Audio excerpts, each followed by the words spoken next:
Order. Tabling of documents. Dépôt de projet de loi. Introduction of government bills. Statements by ministers. Reports from interparliamentary delegations. Presenting reports from committees. The Honourable Member for St. John's East. Mr. Speaker, I have the honour to present in both official languages the 10th report of the Standing Committee entitled Issues Raised by the Use of Security Certificates under the Immigration and Refugee Protection Act. Presenting reports from committees. Dépôt de projet de loi émanant des Introduction of private members' bills. Mr. Martin, Sault Ste. Marie, moves for leave to introduce a bill entitled an act to amend the Income Tax Act, Mutual Fund Trust Accounting Principles.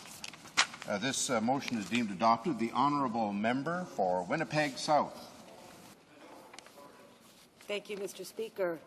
I'm pleased to introduce this bill, which amends Section 132, subsection 6 of the Income Tax Act to improve the transparency of mutual fund trust accounting rules. This amendment will result in improved transparency for those investing or considering investing in income trusts by requiring a clear differentiation between income made on capital investments and the return of capital in all financial reporting, a distinction currently not required. This lack of a distinction has been cited by regulators and others as a cause for concern that seniors and other investors may be misled as to the value of their investment.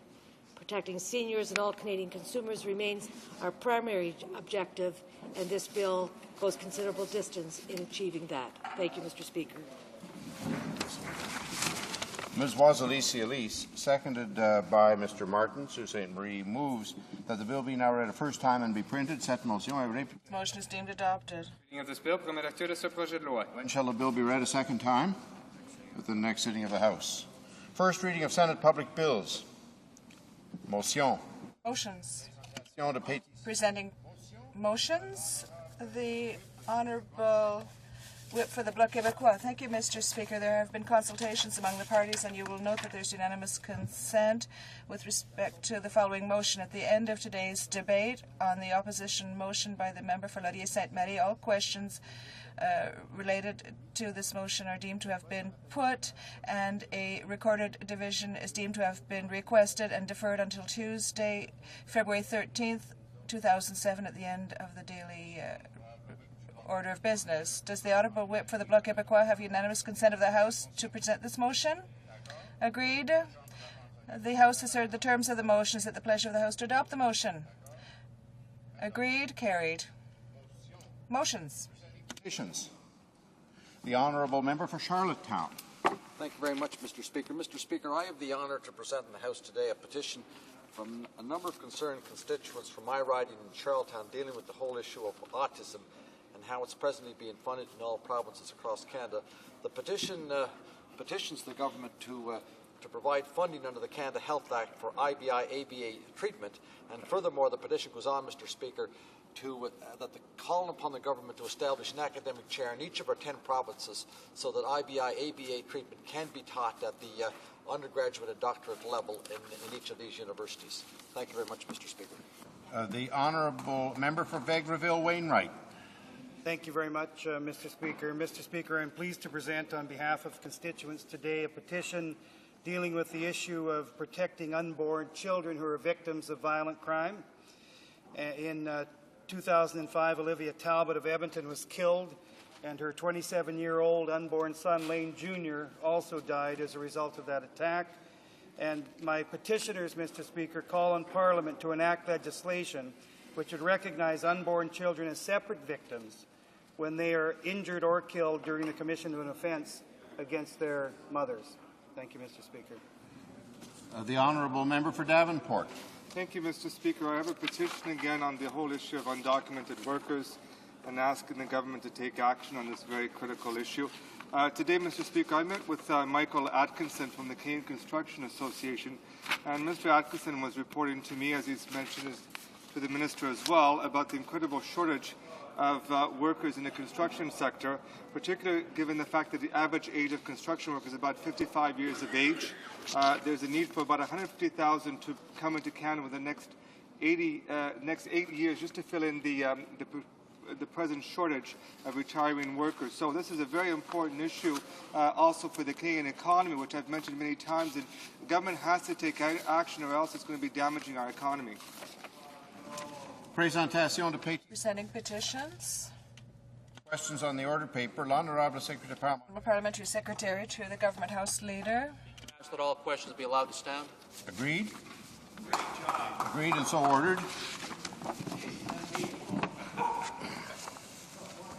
Order. Le 2 février On February 2nd, 2007, prior to debate on report stage of Bill C-288, an act to ensure that Canada meets its global climate change obligations under the Kyoto Protocol, a point of order was raised by the Parliamentary Secretary to the Government House Leader and Minister for Democratic Reform to the effect that amendments to this bill reported by the Standing Committee on Environment and Sustainable Development on December 8, 2006, required a royal recommendation. Interventions were also made by the honourable members for Don Valley West, Wascana, Honoré Mercier, Cambridge, and Mississauga South. The Chair wishes to thank all honourable members for having addressed this matter. The Parliamentary Secretary referred to my ruling of September 27, 2006, where I concluded that Bill C-288, as it was introduced in the House, did not require a royal recommendation. He did not dispute this decision, but argued that 2 amendments adopted by the Standing Committee created a new and distinct purpose which involved new spending, and that comments made by the sponsor of the bill in a CBC interview confirmed the fact that significant new spending would result from the adoption of this bill. The Chair has examined the 2 amendments reported by the committee. The first one modifies Clause 5 of the bill. That clause requires the Minister to prepare a climate change plan and lists measures to be taken to ensure that Canada meets its Kyoto obligations. The amendment adopted by the committee adds a provision to the list of measures regarding transitions for affected workers. It results in an additional element that the Minister must address in the climate change plan. As I mentioned in my September 27, 2006 ruling, the measures which this bill obliges the Minister to bring forward may or may not entail spending. The Chair cannot speculate on what those measures may be, for they are not contained in this bill. Therefore, the amendment does not require a royal recommendation because it does not contain any authorization for spending. It merely directs the Minister as what should be addressed in the plan. The Second Amendment modifies Clause 10, and that clause deals with the review of the Minister's Climate Change Plan. The amendment gives the National Roundtable on the Environment and the Economy the responsibility of analysing the plan and advising the Minister. The Parliamentary Secretary argues that this is a new and distinct purpose for the National Roundtable, which will involve new spending. In examining the National Roundtable on the Environment and the Economy Act, the Chair notes that Section 4 establishes its mandate as follows, and I quote, to play the role of catalyst in identifying, explaining, and promoting in all sectors of Canadian society and in all regions of Canada principles and practices of sustainable development by A, undertaking research and gathering information and analysis on critical issues of sustainable development, B, advising governments on ways of integrating environmental and economic considerations into their decision-making processes, and on global issues of sustainable development, end quote. Royal recommendation is needed for a new and distinct purpose. The Chair considers whether some entirely new activity or function is being proposed which radically diverges from the activities already authorized in existing legislation. In the present case, Section 4 of the Act calls on the National Roundtable to perform activities relating to an analysis of sustainable development issues and to advising the Minister on environmental and economic considerations. The terms of the amendment to Bill C-288 appear to me to fall precisely within its ongoing mandate, that is, to analyze the climate change plan and to advise the Minister. Now, it might be argued that this would increase the workload of the National Round Table, but even if this were so, an increase to its budget would be sought through existing appropriation arrangements. In summary, then, on the arguments related to the text of the bill as amended, I must conclude that the amendments to Bill C-288 adopted in the Standing Committee do not constitute new spending for a new and distinct purpose, and the bill as amended does not require a royal recommendation. Permettez-moi maintenant. Let me now deal with various ancillary points raised during interventions on this matter.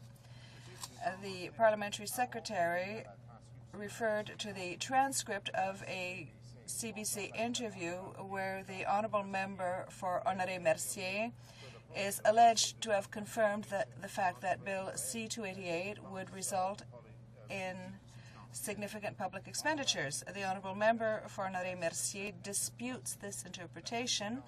The Chair is of the view that this is a matter of debate and not germane to the point of order itself.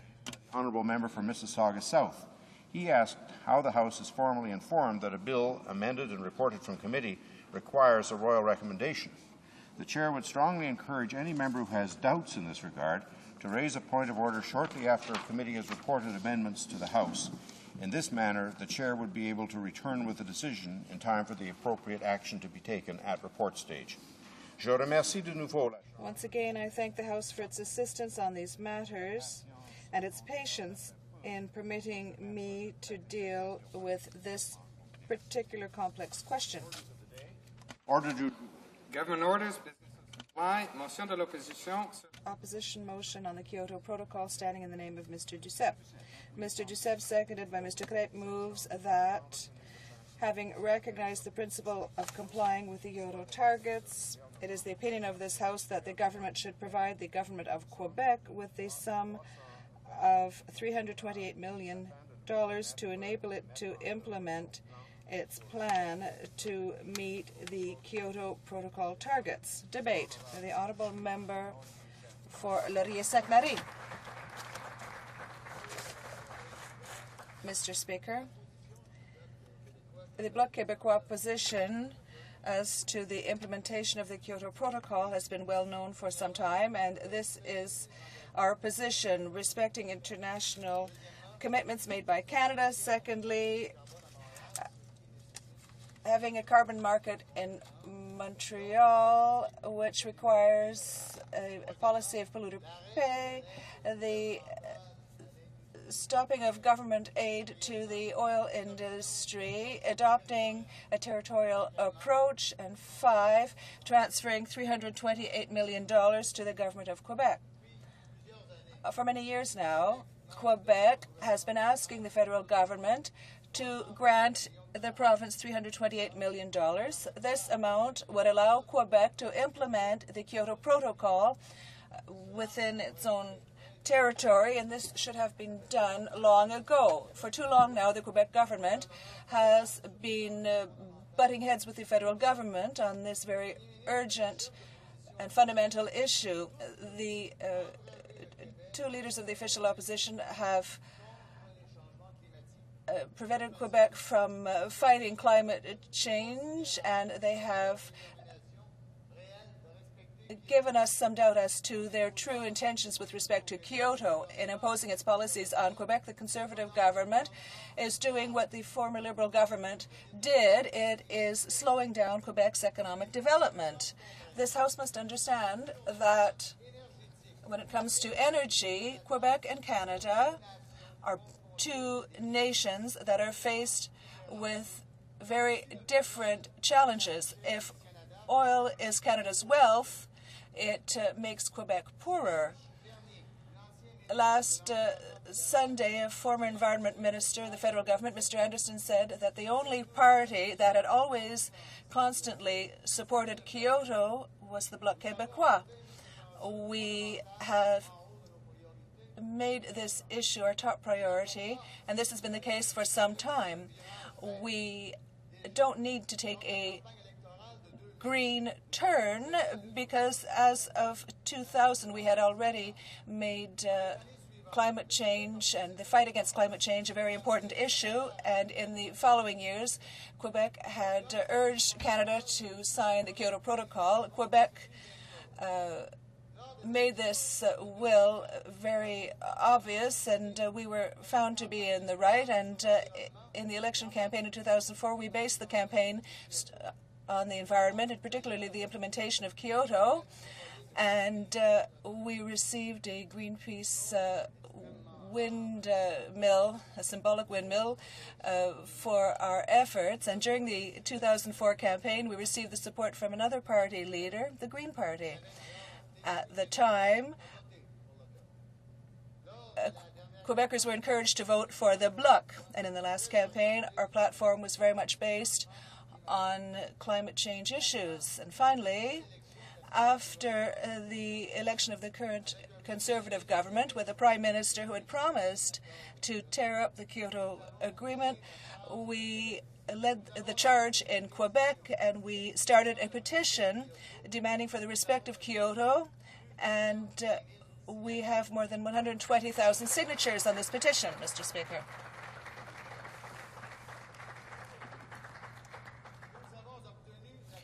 We also have the support of the majority in this House for a motion demanding that Canada respect its commitments. So this is crucial to Quebec, and there is complete silence of the elected members from Quebec. They have refused to represent the opinion of a great majority of Quebecers, and we're far from convinced of the Prime Minister's willingness, because not that long ago he said that Kyoto was a socialist plot. And if this were some type of plot, then it would be an oil industry plot which spreads from Houston to Calgary, traveling through Washington. But I don't subscribe to this theory, because I subscribe rather to the this display of ideology by the Conservatives and hypocrisy by the Liberals. And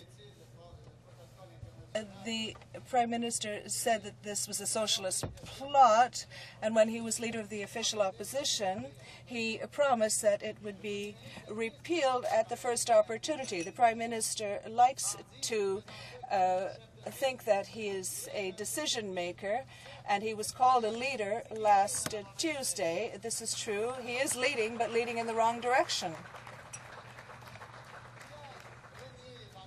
He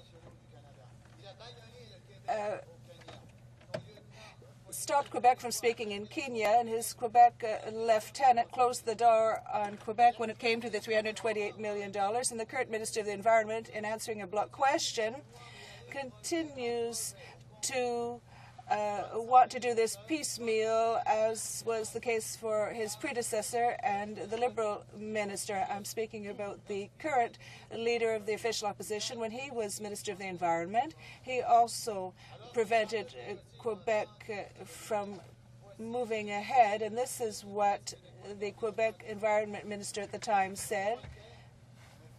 And this person, Mr. Mulcair, was a Federalist, and he said, words fail me when it comes to describing the attitude with which I was faced.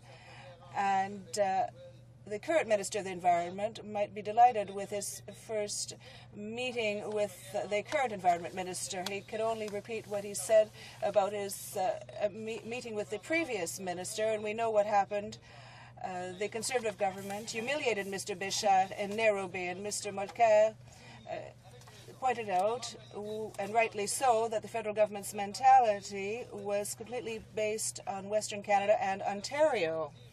And this is why we ask for an implementation plan for Kyoto that is territorially based. It is this approach, which will allow for a sovereign country to operate within the European Union. The objectives for Quebec are clear. Quebec will be there, free and able to determine what its goals are, and it will be able to meet those objectives. If the government is able to act, it should act, and it should transfer the $328 million to the government of Quebec. $328 million unconditionally, no strings attached. Quebecers are very deeply attached to the fight against climate change. It happens that 71% of our emissions are oil-based. Quebec can certainly make a contribution to the fight against climate change by radically reducing its consumption of oil. This is why Quebec is trying to reduce its dependence on oil, and this seems alone to be an excellent reason for proceeding in that fashion. The fact is that oil has impoverished Quebec. That's not the case for Canada. Canada is very aware of the fact that this is so. There are taxes on hydrocarbons, in a sense, and it operates. It operates on the basis of the petroleum-producing areas. It's very simple. Oil has enriched Canada, but it is the contrary for Quebec. It has impoverished Quebec. This is why Quebec needs an agreement that is founded on a territorial approach. Quebec must be able to decide how it intends to apply Kyoto on its own territory, and what financial means will be used to do so. That begins with the $328 million that should be given to the government of Quebec. When I say that oil has impoverished Quebec, it's not just a figure of speech. There's no oil production in Quebec, no natural gas, no coal production. There was some $13 billion spent by Quebec, and an increase of $7 billion in 3 years in Quebec for the use of these fossil fuels. It has moved, therefore, from a $7 billion from a surplus, a market surplus position in its economy to a deficit within Quebec itself. And you know that deficits slow down economic growth. Every time there is a point drop, there is a comparable reduction in the wealth of Quebecers. And it hurts territorial manufacturing, sectoral manufacturing.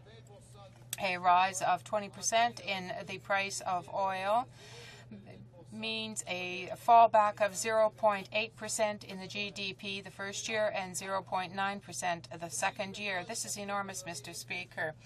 If the price of oil remains high, and indeed if it probably will rise in the future, the situation will continue to be very serious. And that is why I say that oil is impoverishing Quebec. When you look at the future, if the federal government doesn't make an effort, we see what the future will bring. This is the second part of the strategy in Quebec. We want to reduce our dependency on oil, and this is a strategy that is unique to Quebec. We look to the future. Quebec must reduce its dependency on oil, and it must fight against climate change, and also it must reduce its dependency. Two of the reasons I have already given you. But Quebec will not have a choice. Like any society, it will not have a choice. It will have to abandon the use of oil at some point because oil is a non-renewable resource. That is our third reason. And an independent approach to climate change will become a strong economic point for Quebec. Otherwise, there will be an explosion in prices. Will that explosion in prices occur in 20 years from now, 50 years from now? one thing is certain, it will occur. There is a change, a turning point that we are looking at now, and that requires an energy revolution. Those societies that will be able to foresee the turning point and adapt to the change will be the winners. They will come out of this very difficult situation the winner. And Quebec intends to deal with the 21st century turning point as of now. Quebec will never be able to accomplish this goal, though, if Canada continues to base its economy on oil. From 96 to date, there have been subsidies of some $63 billion that have been given to the hydrocarbon-producing corporations, all outside of Quebec, and Quebecers have paid for these subsidies. Not a single cent was given to the Quebec hydroelectric sector, and that continues on. According to the accelerated rate in exploiting the oil sands in the north, it would seem that some 15% of the profits between 2005 and 2008, $15 billion. $15 billion, that's enough to impoverish any area. The Prime Minister has recently announced his intent to reduce the servicing of the debt through dropping tax points. You have to see this in the context of the fight against climate change and instead transfer those tax points to Quebec. Concerning the leader of the official opposition, he too has voted in favor of C-48. It is a bill that was to promote the oil companies more than any other area in the country and more than any other country, even the United States, in the Texas of George W. Bush. I think that this is something, Mr. Speaker, that has to be noted. With respect to this strategy, Quebec hopes to reduce its consumption of oil by 32% over 10 years, and the loss of capital could lead to a rise, if this is done, of 1.5% in the GDP of Quebec. The competitiveness of the Quebec economy will also improve if this is done. We understand the impact, but we want to have an impact that will be moderate in a burgeoning economy in Quebec. The use of forest side products can be used to be clean-burning fuels, and also the modernization of plants in the forestry sector, the reduction of expenditures in the oil area. All of these will be helpful to Quebec. Quebec will be dealing with those sectors that may well grow very quickly, but what we want is sustainable growth for Quebec. By attaining these objectives, Quebec will have reduced its GHG emissions by 21.8%. That represents some 10% over the 1990 level. This is not all, though, because Quebec believes in Kyoto, but not the government, nor the previous government. They have based the future of Canada on oil, but for us, it's quite the contrary. For us, the future means less oil. The future of Quebec and the future of the planet are moving ahead, hand in hand. A major part of the financial resources of Quebec are being sent, though, here to Ottawa. Decisions, crucial decisions with respect to R&D and other areas are being taken here in Ottawa. Decisions with respect to the regulation, with respect to pollutants and to vehicle emission standards, to what Kyoto means, for example, a carbon exchange, whether or not that will be set up. All of these decisions here are made in Ottawa. All these decisions are made in Ottawa.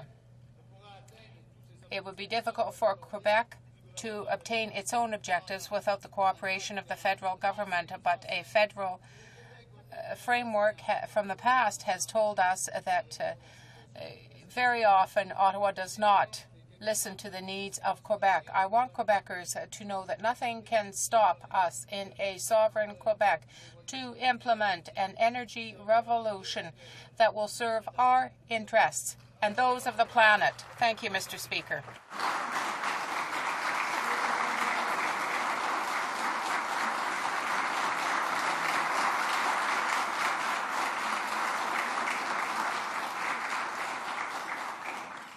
Questions et commentaires? Questions and comments? Questions et commentaires? Questions and comments? Pas de questions? No questions? Resuming debate. The Honourable Parliamentary Secretary to the Prime Minister and Minister for la Francophonie and Official Languages. Huh?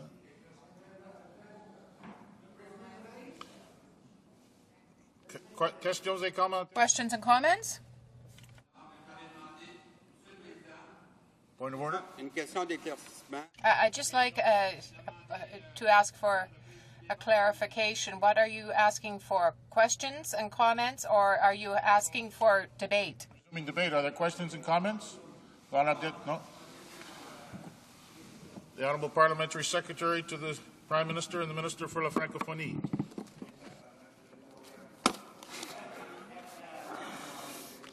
Pourquoi avons-nous besoin de la loi canadienne sur laquelle...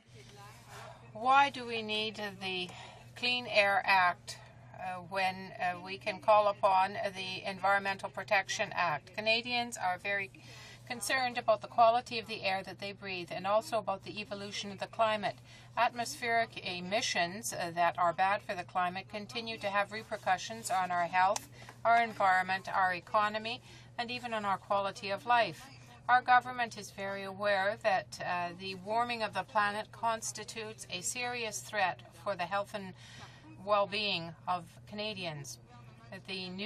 Canada's new government has taken measures to reduce atmospheric pollution and climate change to protect the health of Canadians and their environment. The report of the IPCC of the UN has just been published, and it is sounding the alarm once again.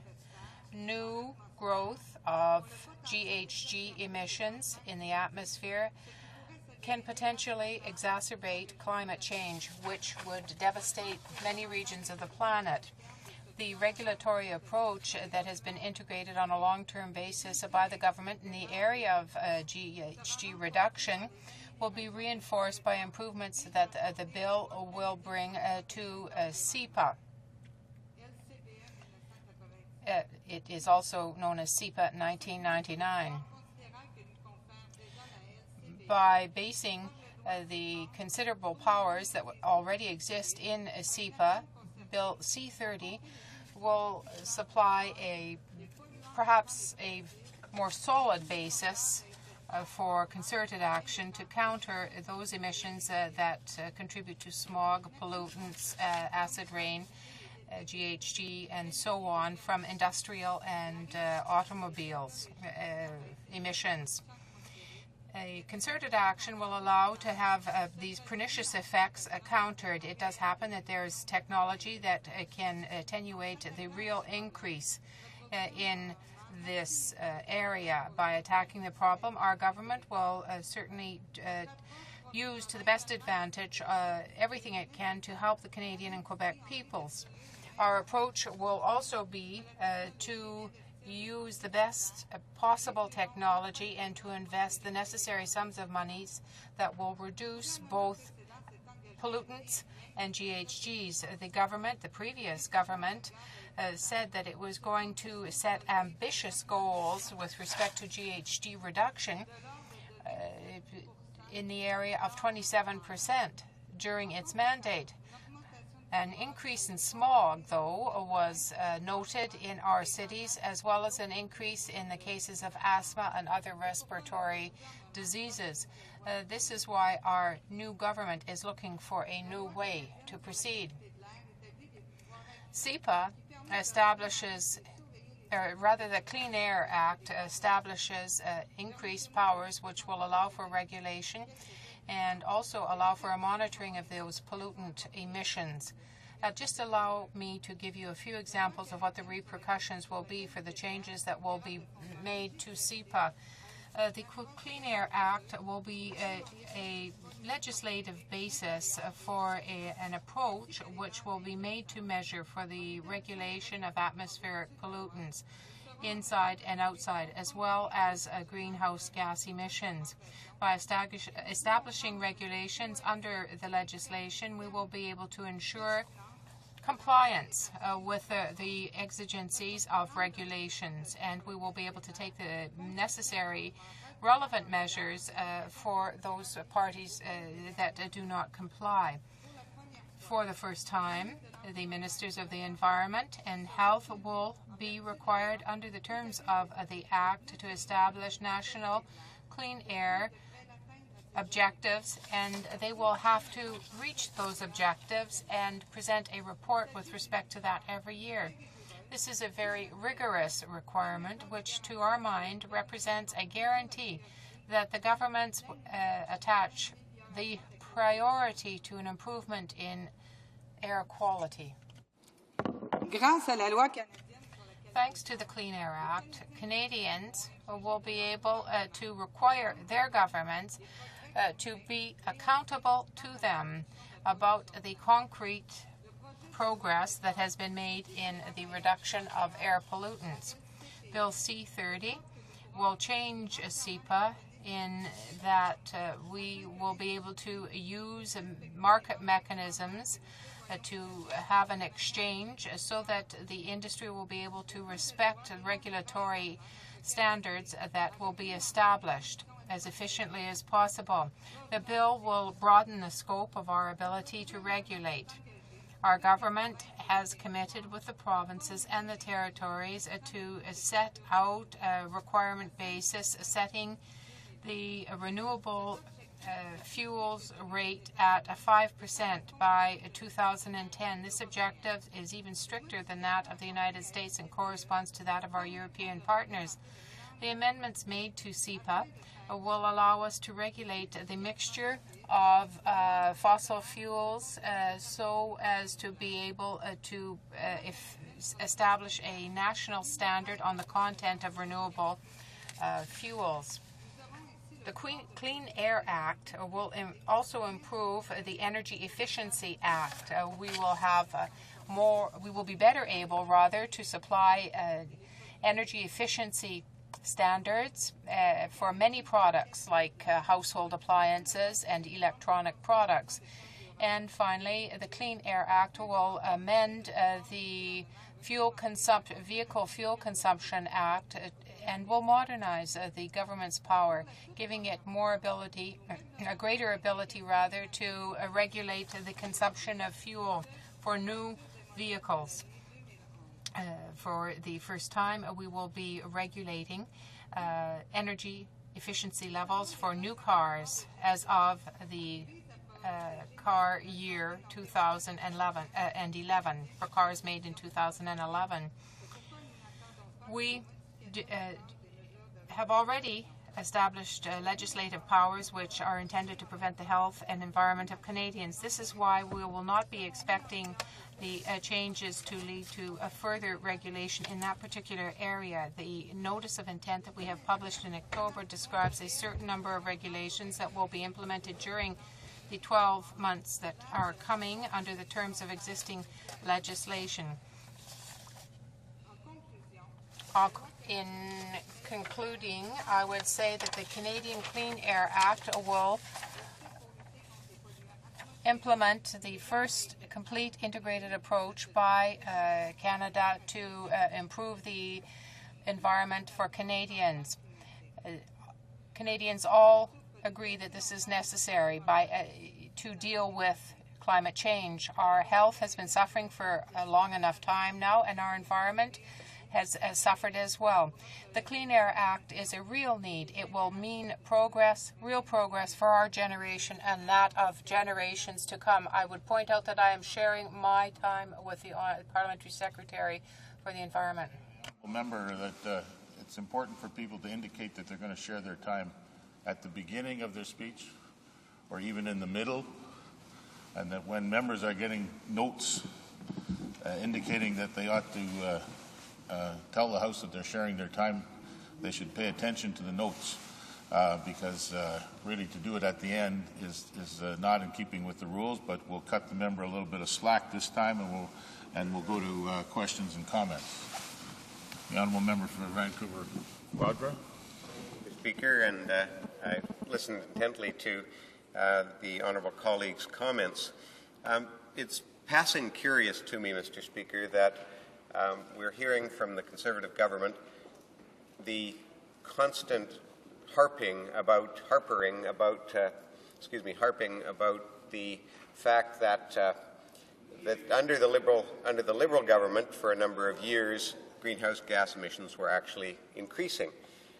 And yet it's curious, Mr. Speaker, because during that whole period, when numerous projects were being put into place and being funded into the future that had real support from Canadians across the country, the scientific community, the environmental community, that while they had not had a chance to get themselves working, the Conservative Party, as opposition and then as government, was disclaiming the whole basis of climate change. They were deniers. So for them to say now, we did nothing, and they're rushing in to save the day, and wasn't it terrible under the Liberals, when they were further, they weren't even in the field. They were saying it didn't happen. It wasn't happening. It wasn't a danger. What a waste. So I'd ask the Honourable Member if she would simply comment on what on earth the Conservatives were thinking for these long 13 years when they were denying the whole existence of a problem that they now claim they must rush in and save us from. Very curious, Mr. Speaker. The Honourable Parliamentary Secretary to the Prime Minister. Mr. Speaker, we need to deal with the real problem at the bottom. The Liberals had 13 years to do something. They did nothing. If they had worked on this, we would have reduced levels instead of increasing them. We know that we need to deal with it now. The voluntary measures have done their time. We need to act differently. The people of Quebec and Canada need to know what we are going to do. It is going to be transparent. This will apply not just to oil companies, but to everyone. We know that there are more and more respiratory diseases in Canada, and we are going to work hard and clearly on this and to deal with it. The member for Jean-Lebert, I have a question for my colleague, the member for Limoilou. She has talked about the various measures that the government intends to take, but not about the motion, which is to provide $328 million to the government of Quebec to enable it to implement its Quebec plan. It is not just the Bloc Québécois asking for this. Of course we are, but the government of Quebec, the HoC government, everyone is asking for this $328 million. She is an elected member for Quebec. Will she vote in favor of our motion? And if she is or is not, who is she representing here in the House? The Honourable Parliamentary Secretary. I would answer my colleague from the Bloc Québécois by saying that I work for and I represent Quebecers. I work on behalf of Quebecers, but I am here on behalf of Canada as well. I work on behalf of everyone because it is Quebecers and Canadians that have this problem. We have the Clean Air Act, Bill C-30, which is a very good piece of legislation.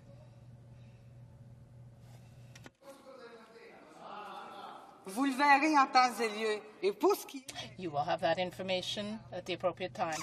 You mentioned this request. The ministers of environment meet very often. There is a very good working relationship between the ministers. Mr. Béchat worked with the minister, met with him, and we will see what happens from here. Well, thank you, Mr. Speaker. I'd like to begin by thanking my colleague for her comments and her hard work in representing Quebec well. Mr. Speaker, I'd like to begin by emphasizing clearly that this government is committed to taking action, immediate and concrete action, to address the issue of climate change and cleaning up the environment. As the Prime Minister said in his speech on February the 5th, just 2 days ago, I'd like to quote, "We have a realistic plan, not just empty rhetoric.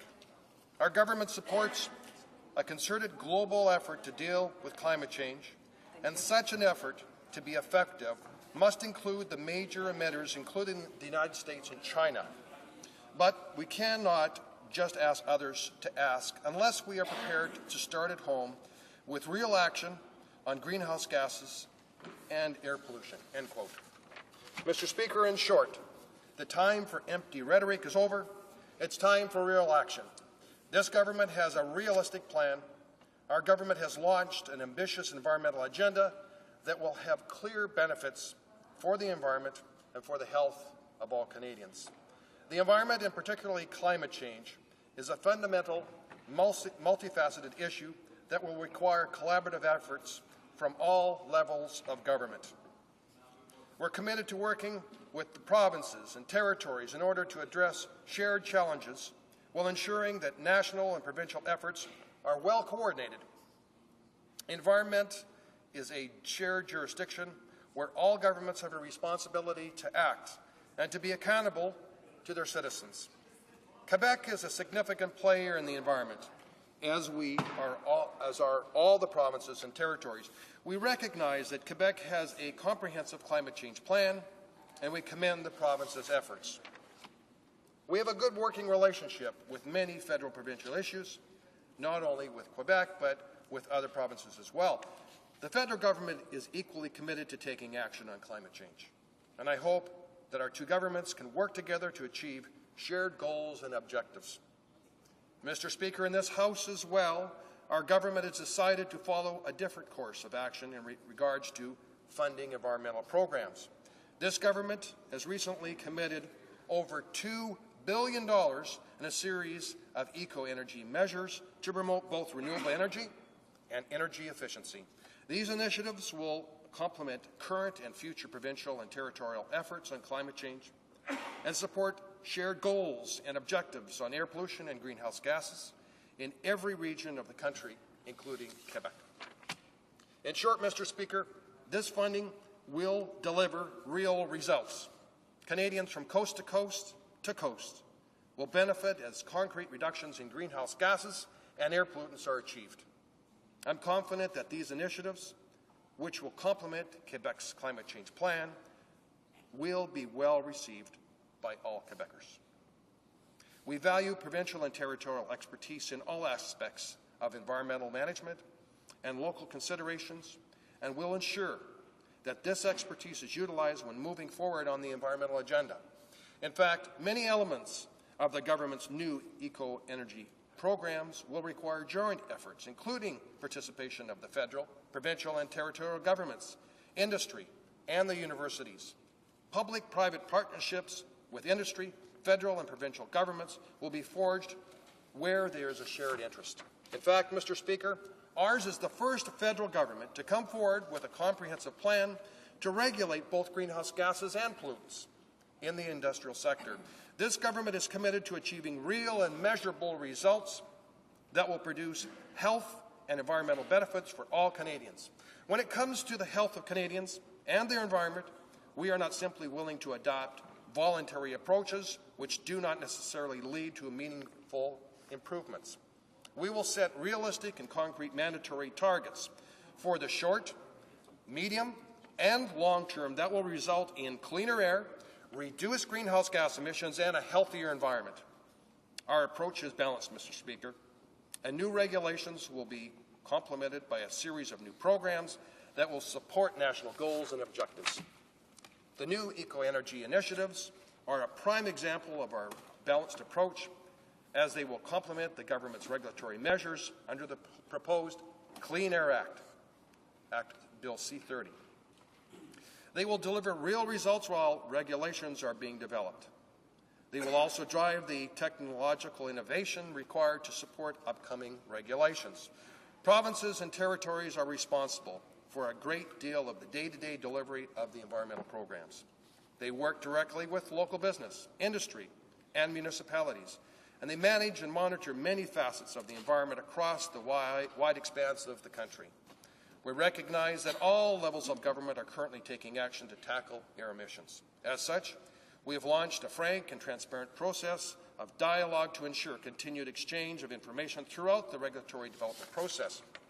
At the beginning of November last year, consultations on the regulatory framework were launched with provinces and territories, as well as with industrial sectors, Aboriginal groups, and non-governmental organizations. Mr. Speaker, I'm pleased to say that these consultations to date have been positive and constructive.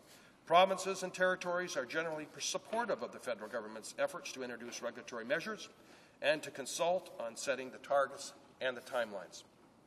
Mr. Speaker, we will continue to work in partnership and respect shared responsibility amongst all levels of government. Our ongoing dialogue with the provinces and territories is key to achieving consistent and comprehensive national outcomes. Our Minister of Environment has met with several of his provincial and territorial counterparts, including Quebec's Minister of Sustainable Development, Environment and Parks. These meetings have been productive, with a shared view that both orders of government can continue to work together. In fact, we're pleased to say that provinces and territories recognize that this government is taking immediate action on climate change and are prepared to work in collaboration to address this shared challenge. The government's policy is clear, Mr. Speaker. We will establish targets that will result in concrete improvements in environmental outcomes. These targets will be realistic and they will be achievable. The environmental agenda developed by this government, Mr. Speaker, ensures a balance between recognizing the increased federal role to act in the national interest while ensuring provincial cooperation on an ongoing basis. This government values the work of provinces and territories and believes they are critical players in environmental management. We'll work with them in a cooperative and productive manner as this environmental agenda is further developed. Thank you so much, Mr. Speaker. Questions and comments? The Honourable Deputy. The Honourable Member for Verchères les Patriotes. Thank you, Mr. Speaker. I listened carefully to the remarks by the Parliamentary Secretary.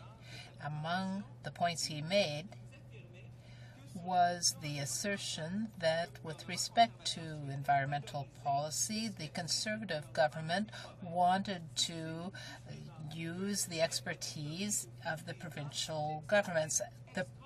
Quebec has developed extraordinary expertise in the environmental area, and this is why we have set up an innovative greenhouse gas management program. This is why Quebec needs the $328 million that has been taken back by the federal government. A little bit earlier, the member for Beauport-Limoilou would not say how she was going to vote on this very important motion by the Bloc Québécois, and I would call on the Parliamentary Secretary for the Environment to tell us how he is going to vote on this motion, which is important for Quebec, Canadians, and the entire planet. To the Minister of Environment. Well, thank you, Mr. Speaker. I appreciate the honourable member's question. As he well knows, I have met numerous times on the Environment Committee and the Legislative Committee with representatives from the bloc. Mr. Speaker, he knows well that this government is committed to cleaning up the environment, for reducing greenhouse gas emissions. He knows well that the new Environment Minister, one of the first people he met was the Minister of the Environment in Quebec. And Mr. Speaker, we are working collaboratively. We are working together and we respect one another's roles in cleaning up the environment. But the fact is, Mr. Speaker, the Bloc has no hope of ever getting anything done for Quebecers, Mr. Speaker. It's this government that is committed. Mr. Speaker, he also knows well that the former Liberal government did nothing on the environment. And he knows, Mr. Speaker, he knows that this government has already taken action. We will work collaboratively, we will work together, and we look forward to his assistance, that we can move forward as a government to cleaning up the environment. Questions and comments? The Honourable Member for Montcalm. Thank you, Mr. Speaker. My question is very simple. I want to ask my colleague, the Parliamentary Secretary, whether Quebec really has a right to the $328 million. The member for Laurier-Sainte-Marie said that Quebec had invested billions of dollars in the oil sands, as well as $6 billion in a pilot project in Ontario. But Quebec had invested $1/4 of that money. So $72 million. So what we're asking for here is $328 million. Nobody on the Conservative government is ready to say whether or not we have that a right to that money. There's the oil sands investment. You say that the Liberals did nothing in 13 years. You've done nothing for a year. You've been here for a year. We are just asking for our due share, and we want to know what the answer is. Mr. Speaker, I'm not sure where the member has been for the last year. Mr. Speaker, this is the government that has taken action on the environment. Mr. Speaker, we have accomplished more in the last year than that the former Liberal government would have dreamed was even possible, Mr. Speaker. So, Mr. Speaker, in British Columbia, just weeks ago, we announced $30 million for the Great Bear Rainforest, Mr. Speaker. On the other coast, Mr. Speaker, we provided $280 million, Mr. Speaker, to clean up the Sydney tar ponds. Why wasn't it done previously, Mr. Speaker? Because of empty rhetoric and broken promises. This is a government of action, and we will work with the province of Quebec, Mr. Speaker. We want to, and we need to work together to see the passage of C-30, Canada's legislation to clean up the environment here at home in Canada, and for the benefit of our globe, Mr. Speaker. Climate change is a real issue. We have to put down partisan politics, Mr. Speaker. We have to work together for the health of our planet, to stop climate change, Mr. Speaker, and I encourage the member to stop the rhetoric. Let's work together. Resuming debate, the Honourable Member for Ottawa South.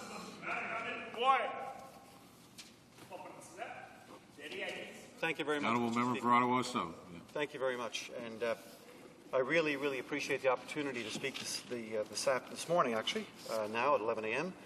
on the motion put forward by our colleagues. Monsieur le Président, c'est un plaisir.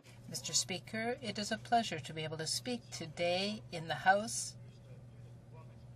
and especially to speak to such an important issue, which is the Kyoto Protocol on climate change. I would like to begin by thanking all members of the Bloc Québécois and the NDP for supporting the motion that was introduced in the House last week by the Leader of the Official Opposition. This vote showed that a clear majority of members in this House confirmed their support for the Kyoto Protocol and its commitment to climate change. We know that this government is working alone in its approach to reduce greenhouse gases. This is a sign that it is going in the wrong direction. The motion that received the support of the three opposition parties recognizes that human activity is responsible for most of the disruption of our climate and called on the government to respect its commitments under the Kyoto Protocol. The motion urged the Prime Minister to use existing mechanisms in the Canadian Environmental Protection Act to set in place the necessary actions, and this was adopted a week ago, but the government has still not acted. The Kyoto Protocol is a cooperative tool that unites the countries that want to get a handle on a problem that concerns the entire world, that is global warming. And it isn't only a set of targets to reduce greenhouse gases, one step forward in the right direction. It tackles the problem before it becomes too late, because the alarm has been sounded. And last week, the Intergovernmental Group of Experts on Climate Change, an organization created by the UN, came out with a very shocking report. And it concludes almost beyond any doubt that human activity is responsible for global warming, and therefore is also responsible for all of the social and economic damage that could be caused in coming years. National panels. Shocking statement last Friday. The Prime Minister cannot yet answer a question that I and many others have been asking him for over a year now. Where is his plan to fight climate change? The only conclusion we are left with is that this Conservative government does not have a plan. The Prime Minister is trying to fool Canadians, who are now more than ever concerned with the future of our planet. We cannot trust a Prime Minister who is leader of the opposition, called the Kyoto Treaty a socialist scheme, and promised to battle its ratification, and to quote him, whatever the cost. Shameful. Mr. Speaker, we know that if the Prime Minister were serious about climate change, he would have mentioned it in his last fiscal update, just last fall. If climate change were a priority at all for the Conservatives, it would at least have been mentioned perhaps in their speech from the throne, or perhaps in their so-called list of 5 priorities during the campaign. It was absent from all of those documents, from all of those speeches, and from all of that rhetoric, Mr. Speaker. La feuille de route. The Conservative record when it comes to greenhouse gas emissions is pathetic. The Conservative government axed federal programs that encouraged greenhouse gas reduction. Do you want evidence of this, Mr. Speaker? $395 million taken from the Energuide program for home renovation, $500 million less for the Energuide program for low-income households, a withdrawal of $250 million from the Partnership Fund to fight climate change, something that the Liberals had signed with the provinces and municipalities. Programs to encourage wind energy and renewable energy lost almost $600 million that were withdrawn from the programs. The Conservatives trashed the one-ton challenge. They cut $1 billion from the climate fund that was intended to reduce greenhouse gas emissions. And they cut $2 billion in funding for programs that fought climate change. And the most recent victim of government cuts in environmental programs is the program for commercial buildings, which gave a financial hand to those who wanted to design and build new eco-friendly buildings. And this was not a frill. This program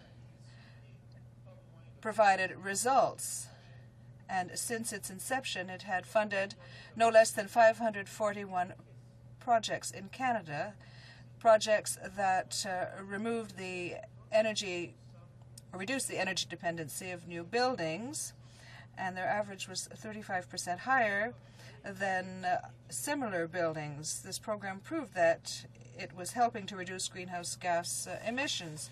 Every apartment building that was constructed with help from this program emitted 182 fewer tons of greenhouse gases per year. For commercial buildings, the average greenhouse gas reduction was 291 tons per year. A government that eliminates such a program cannot say that it is serious about tackling climate change. And that type of announcement is still being heard, Mr. Speaker, because yesterday we heard that the government was putting an end to the Northern Climate Exchange from the Yukon, a program that excels in climate change research in northern Canada and throughout the world, because the Conservatives are putting an end to their annual $320 million funding. And so researchers, scientists from the Northern Climate Exchange must put an end to their research. And if we tally up all of these cuts, they represent more than $5.5 billion, money that was removed from any initiatives to reduce greenhouse gas emissions. That's $5.5 billion that could have gone to greenhouse gas programs. Is this how the government is demonstrating how serious it is in fighting climate change? Serious about action on climate change. It certainly didn't show it with its widely panned and so-called Clean Air Act. The C30 Legislative Committee has resurrected a bill that was dead on arrival, Mr. Speaker. Dead on arrival in the House of Commons, and only resurrecting it with a promise to completely and utterly rewrite it.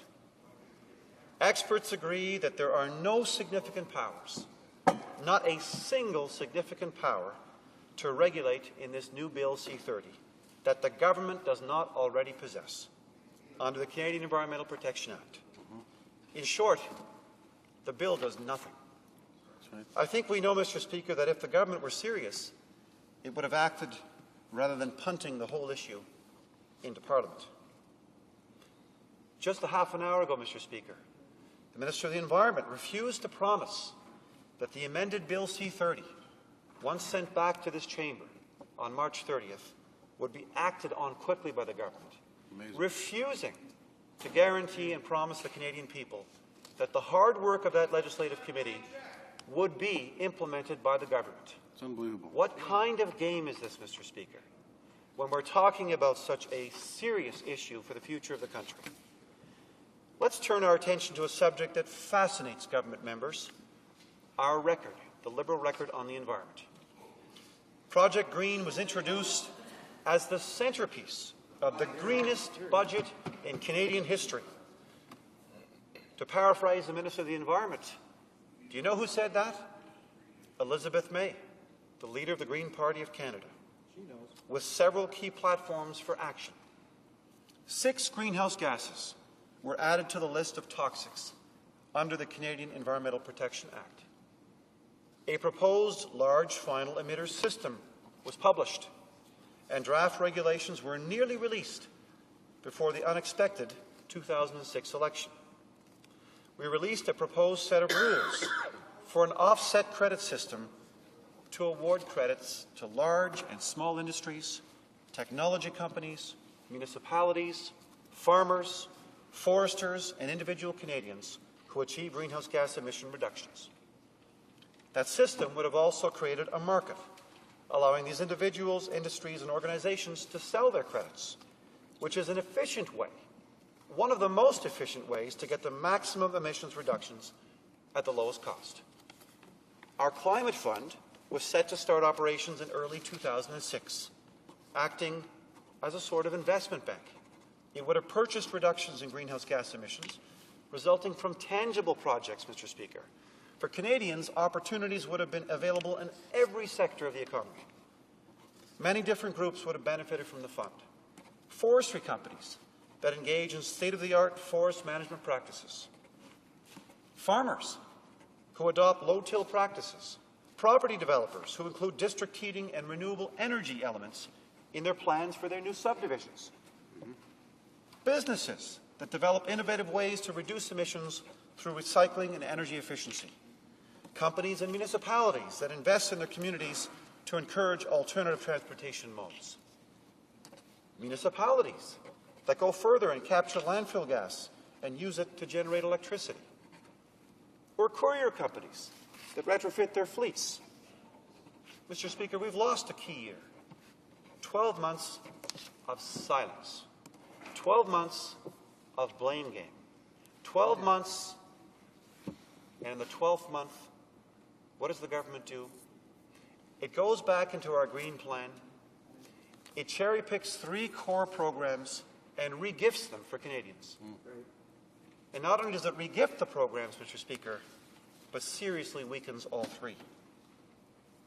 In other words, Mr. Speaker, at some point, Canada's new government is going to have to deliver a plan. We're going to have to see a plan. The Canadian people are desirous of a plan. Don't hold your breath. Another major part of Project Green was the $250 million partnership fund. This fund was expected to grow to $2 to $3 billion as projects were expected to reduce greenhouse gas emissions by 55 to 85 megatons by 2012. The first project announced under the Partnership Fund was a 3-way federal, provincial, private plan in Prince Edward Island to upgrade the province's electricity transmission system and to allow PEI to take advantage of wind energy. This is exactly the kind of investment we need to leverage industry to fight climate change.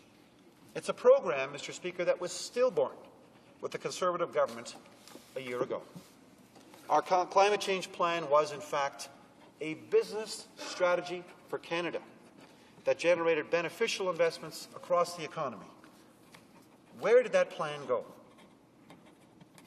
Monsieur le Président, Mr. Speaker, we're not only condemning the government's lack of vision. The Liberal approach is very different from the approach that is advocated by the Bloc Québécois.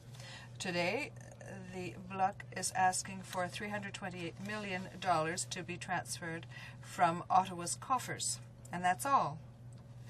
They simply want money to be transferred, but we prefer a partnership among various levels of government. When Canada ratified the Kyoto Protocol in 1997, its efforts were part of a cooperation agreement among various countries to meet one single goal, because climate change is a global problem. Canada cannot be the only one to attack it by itself in isolation. And we have agreed to take our responsibilities, and we made a commitment to improve the situation. But we can't ignore our allies in this fight against climate change, and so we must seize the opportunity to work in close cooperation with each of the provinces, each of the territories, all of the cities, the villages, the Aboriginal communities. This is a collective effort, and all levels of government must do their share, and the federal government must extend a hand to them and show its willingness to cooperate. Cooperation is one of the keys to success in this matter, because our efforts will not be in vain, and we will all be working towards a common goal, just as is the case for agreements on child care that the Liberal government had signed with the 13 provinces and territories. And just as the Kelowna Accord, the first federal agreement, the first exhaustive federal agreement with all of the main Aboriginal and Métis communities. And just like these initiatives, the Kyoto Partnership Fund had as an objective to seal agreements between Ottawa and all provincial and territorial governments in order to fight climate change. We had a memorandum of understanding with Quebec, and this involved $328 million and possibly more. And there were similar agreements signed with Ontario, Prince Edward Island, Nova Scotia, and Saskatchewan. But after the 2006 election, Quebec found itself alone in its efforts to meet the Kyoto objectives, and the federal government made a serious mistake when it took the $328 million away from Quebec, the money that we had allocated to the province for its fight against climate change. Speaker, I'm going to ask the government again to table a plan for the people of Canada to honour our obligations under the international treaty called the Kyoto Protocol. As a nation and as a people, we committed to lead the world in a global response to a global problem. The government refuses to accept that although there are over 180 nation states, Mr. Speaker, there is only one atmosphere, and there must be a global response. That's why 168 countries, including Canada, have signed the treaty. The government instead would like us to leave the treaty, but won't tell Canadians the truth about it. So in conclusion, en conclusion, Monsieur le Président. In closing, Mr. Speaker, I would like to move an amendment to the motion that we are debating here today, the Bloc Québécois motion. Mr. Speaker, I move that the motion be amended by adding after the word some the following, at least, and then after the words Kyoto Protocol, the following, in keeping with the commitment to all provinces and territories through the Partnership Fund called for under Project Green. Those are my remarks on this extraordinarily important time in Canadian history. We support the efforts of the Bloc Québécois. We support the efforts of all provinces. And we are desperately looking forward to a plan which engages Canadians, provinces, municipalities, towns, and villages in what is the challenge of the 21st century, reducing our greenhouse gases and protecting the only atmosphere we have, Mr. Speaker. Thank you very much.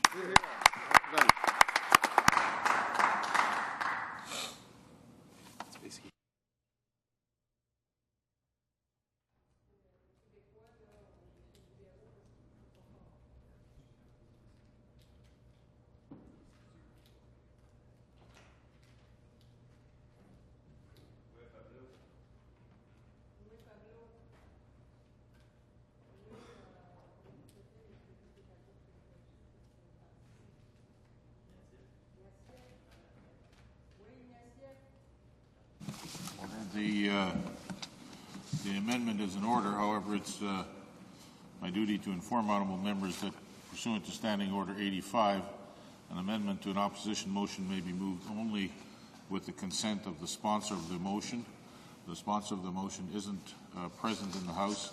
In the event of the absence of the sponsor, it's permissible for agreement to be either consent to be either given or denied by the House Leader or the Deputy House Leader or the Whip or the Deputy Whip of the sponsor's party. Seeing as none of them are present at the moment, the amendment is not receivable at this time. Questions and comments? The Honourable Member for Kootenay, Columbia. Thank you, Mr. Speaker. That was a very precious presentation made by the member. It strikes me, though, that it was as vacuous as the Liberal policy that he has been touting throughout his entire speech. I wonder if he could give us some idea, though.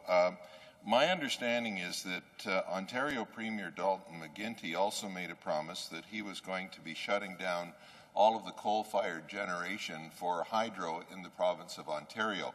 Of course, any right-thinking person would have known that that promise was just simply not able to be kept. The amount of power required in order to keep the economy of Ontario going is such that there was no way it could have been kept, and yet he went ahead and made that promise. I wonder if the member might be able to inform us if he has had any discussion, perhaps over Christmas dinner table, about that unkept promise, because it seems to me that it runs in the family of Liberals that there are all sorts of things said and there is absolutely never any intention to follow up, much less any actual action to follow up. Our party is looking for Canadians, is looking out for Canadians, is going to create action. We are not interested in mere precious speeches. The honourable member for Ottawa South. Thank you, Mr. Speaker. And it gives me a wonderful opportunity to remind Canadians that it was not our party that guaranteed wait times within their first term of office and has now backed off publicly. It's not our party that promised not to undermine all those who held income trusts. The Prime Minister of Canada gave 3 separate speeches when he promised Canadians that he wouldn't wreck their savings. So, you know, let's be honest about this issue. The issue here is about partnership, Mr. Speaker, and whether or not the government even has a plan. Just moments ago in the committee, the Minister of the Environment had several questions put to him, including by me and other members of all parties, asking him, for example, to tell us, after $5.6 billion in cuts in the last budget, $5.6 billion in cuts for climate change responses in this country, I asked the Minister, could you please reveal to Canadians, in dollar terms, how much has been spent by the government in its first year of office? And, Mr. Speaker, the Minister was completely incapable of answering the question. Look, this is deserving of a national response. This is deserving of a plan from a government whose leader for 12 years before becoming Prime Minister was the leader of the anti-climate change movement in the country, who fundraised to undermine the ratification of the Kyoto Protocol. This is a matter of record. This is not a matter of embellishment. What has the Prime Minister got to hide? Was he misleading Canadians then, Mr. Speaker? Or is he misleading them now? We don't know the answer to that question.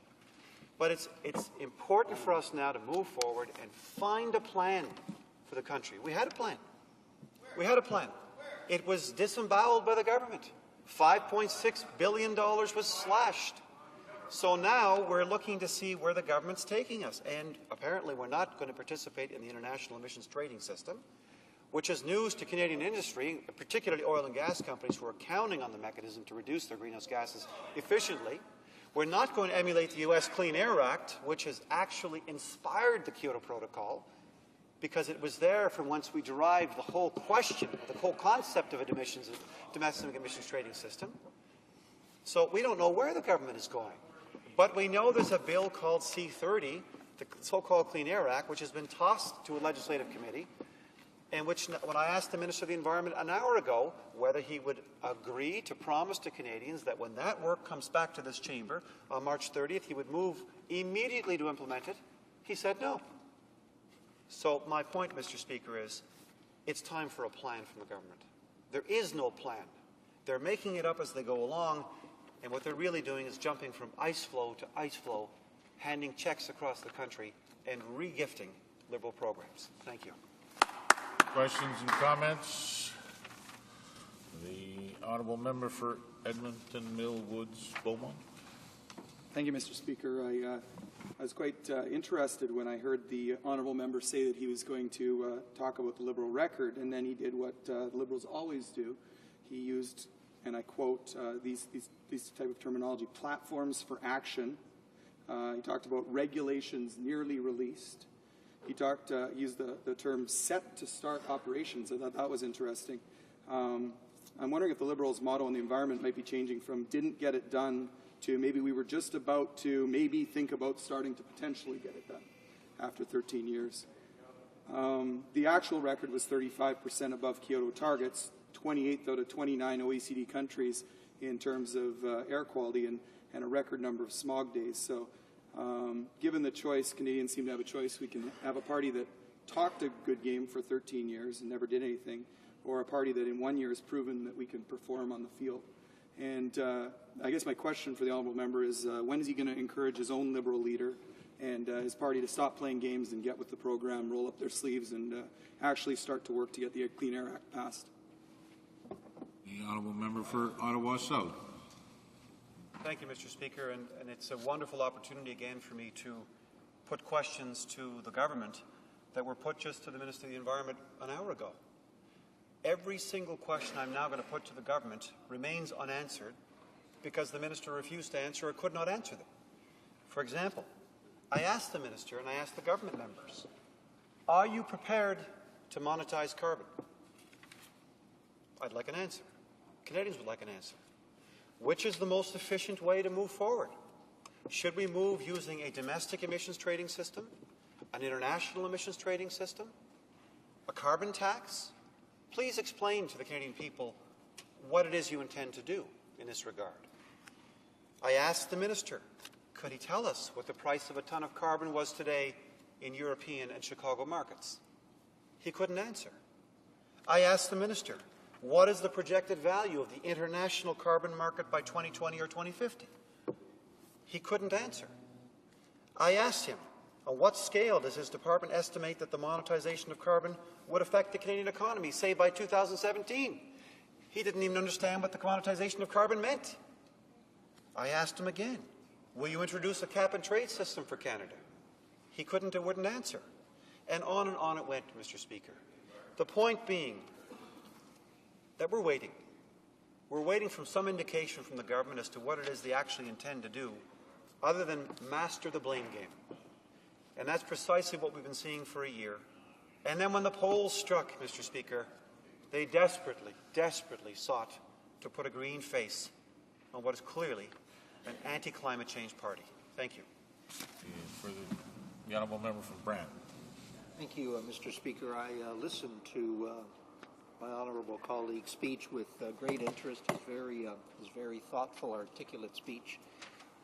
Heard him say, Mr. Speaker, how Canada is one of 168 countries in the world, 168 countries to have signed on to the Kyoto Protocol. The speech by the Parliamentary Secretary, his 10-minute speech, mentioned not a word about Kyoto, not a word about the Kyoto Agreement.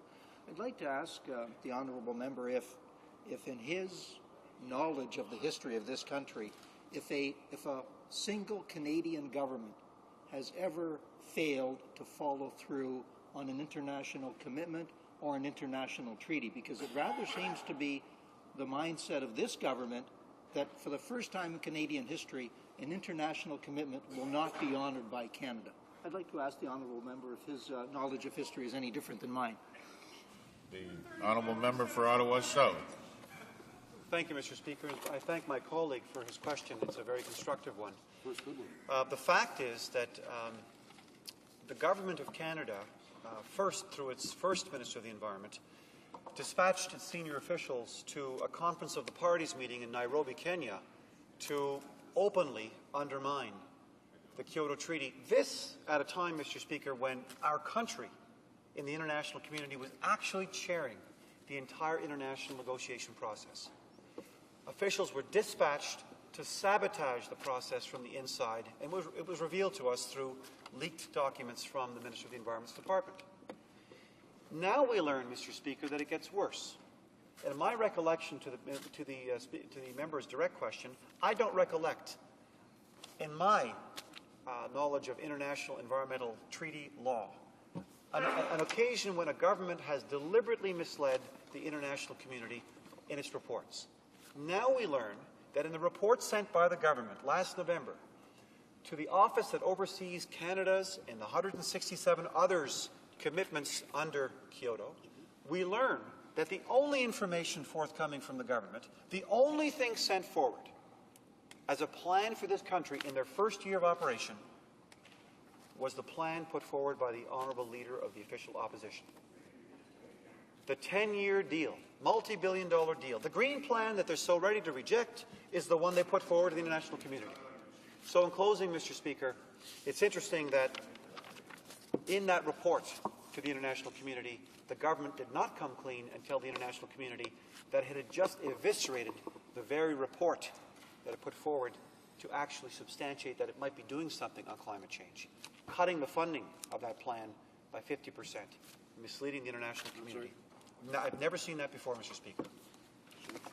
The debate, Honourable Deputy. Resuming debate. The Honourable Member for Acadie-Bathurst.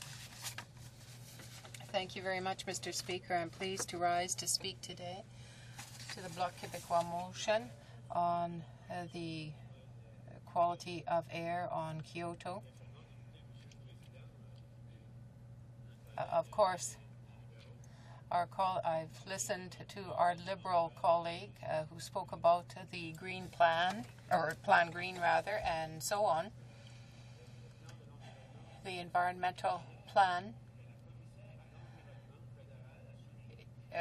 it was pointed out by the Environment Commissioner, even though there was implementation of the basic objectives, it is difficult to see whether or not there was a sufficient success involved to allow us to meet our obligations. This was the report of September 28, 2006, in which this reference was made. So on the one hand, you have them boasting about their achievements, and on the other hand, others are criticizing what was not done. The minister in question, who was the Minister of the Environment and who is now the leader of the Liberal Party, drapes a green scarf around his neck and thinks that that's enough to change the environment.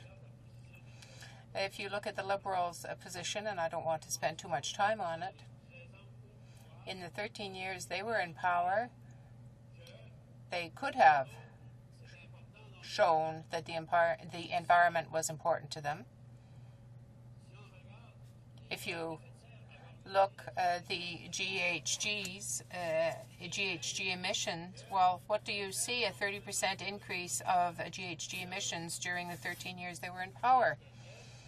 When you look at the government, what do you see? In 2002, 2005, in the report that dealt with the Kyoto objectives,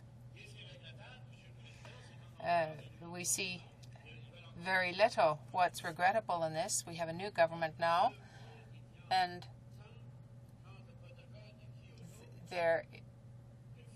when it is a matter of Kyoto, so little was made clear, so little was done, they had to change the Minister of the Environment. Why? Because Canadians are very concerned about the environment. The environment has become a priority in our country for Canadians. Indeed, to such an extent that you can't open a newspaper today or listen to a news station without hearing that the priority is the environment. It's not normal, Mr. Speaker, that today in our communities throughout the country, you have children with asthma. You have children who are sick. You have elderly people who are sick because of pollutants in the environment. We have a very basic responsibility as citizens to conserve the planet for future generations. The future generations are our children. How then can we allow ourselves not to attach a priority to the environment? I was very disappointed. I thought that the Bloc was going to be the defender of the environment in Quebec, as if the Bloc believes that they have the answer for everything. But I remember, Mr. Speaker, that during the election, just before the election, the Sierra Club and Greenpeace mentioned the Bloc, but they didn't say that it was the Bloc alone that was number one on the environment. And I can remind the House and Canadians and Quebecers, because I do believe that we all have to work together. The environment and pollution just doesn't come from Quebec, and it just isn't going to be dealt with in Quebec. It's something that involves everyone on Earth. We have to work together to deal with pollution. I was very disappointed, Mr. Speaker, when the NDP, my party, put forward a motion to eliminate pesticides. The Bloc voted against it. I was very disappointed to see the Bloc's position. They said it was because it's provincial jurisdiction. But pollutants, I just cannot imagine them being part of provincial jurisdiction, particularly since Quebec has very good legislation with respect to pesticides.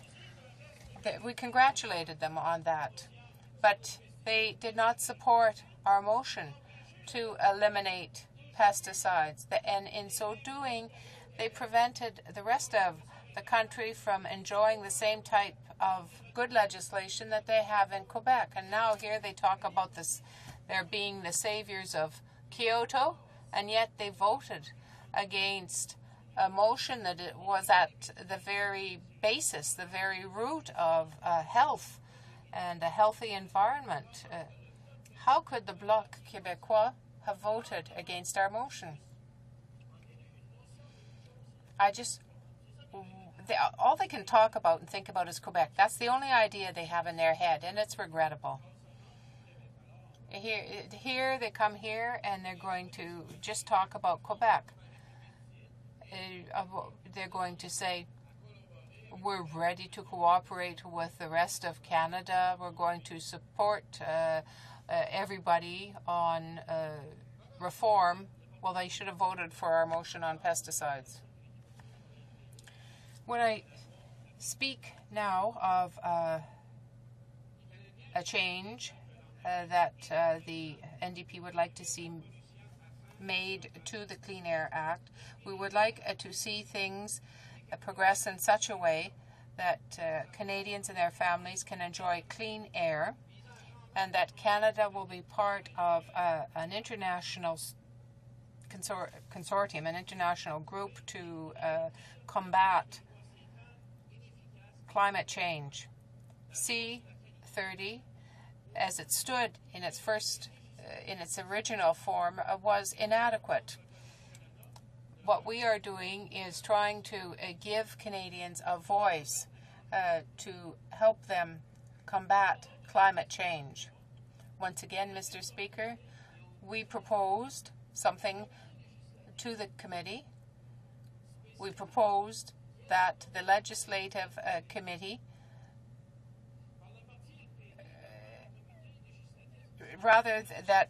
there should be a special Legislative Committee of this House on the clean air legislation that was brought in by the Conservatives. We wanted to see the problem dealt with initially and quickly by the committee, because it would work a lot faster if it went directly to a special committee. So what we put in our motion was a 30-day time limit, if you like. We had the Liberals, though, say to us, well, C30 wouldn't do anything to improve the quality of air in Canada. So, unless I'm completely mistaken here, the opposition holds the majority here in the House because there's a minority government. It has the majority in the special committee. And so it seems to me that the opposition parties in committee can move the legislation ahead by amending it and putting it on the right track. We want to have that back in the House before there's a budget brought down in the House, before there's a confidence vote subsequent to a budget here in the House. But the other political parties, the Conservatives, Liberals, and Bloc, decided to set March 31st as the date, the deadline, and it's after the budget. The Conservative Party said that It needed 40 committee witnesses. The Liberals said the same thing, and so on. So what we need in the bill is to improve it with amendments. If by working for 1 month we can't look through a bill and figure out where we need to improve it, then I think we're missing the boat. Sincerely, Mr. Speaker, I think we're really missing the boat. With the new bill, the House can work effectively to improve air quality, the quality of the air that people breathe, and protect our planet for our children and grandchildren.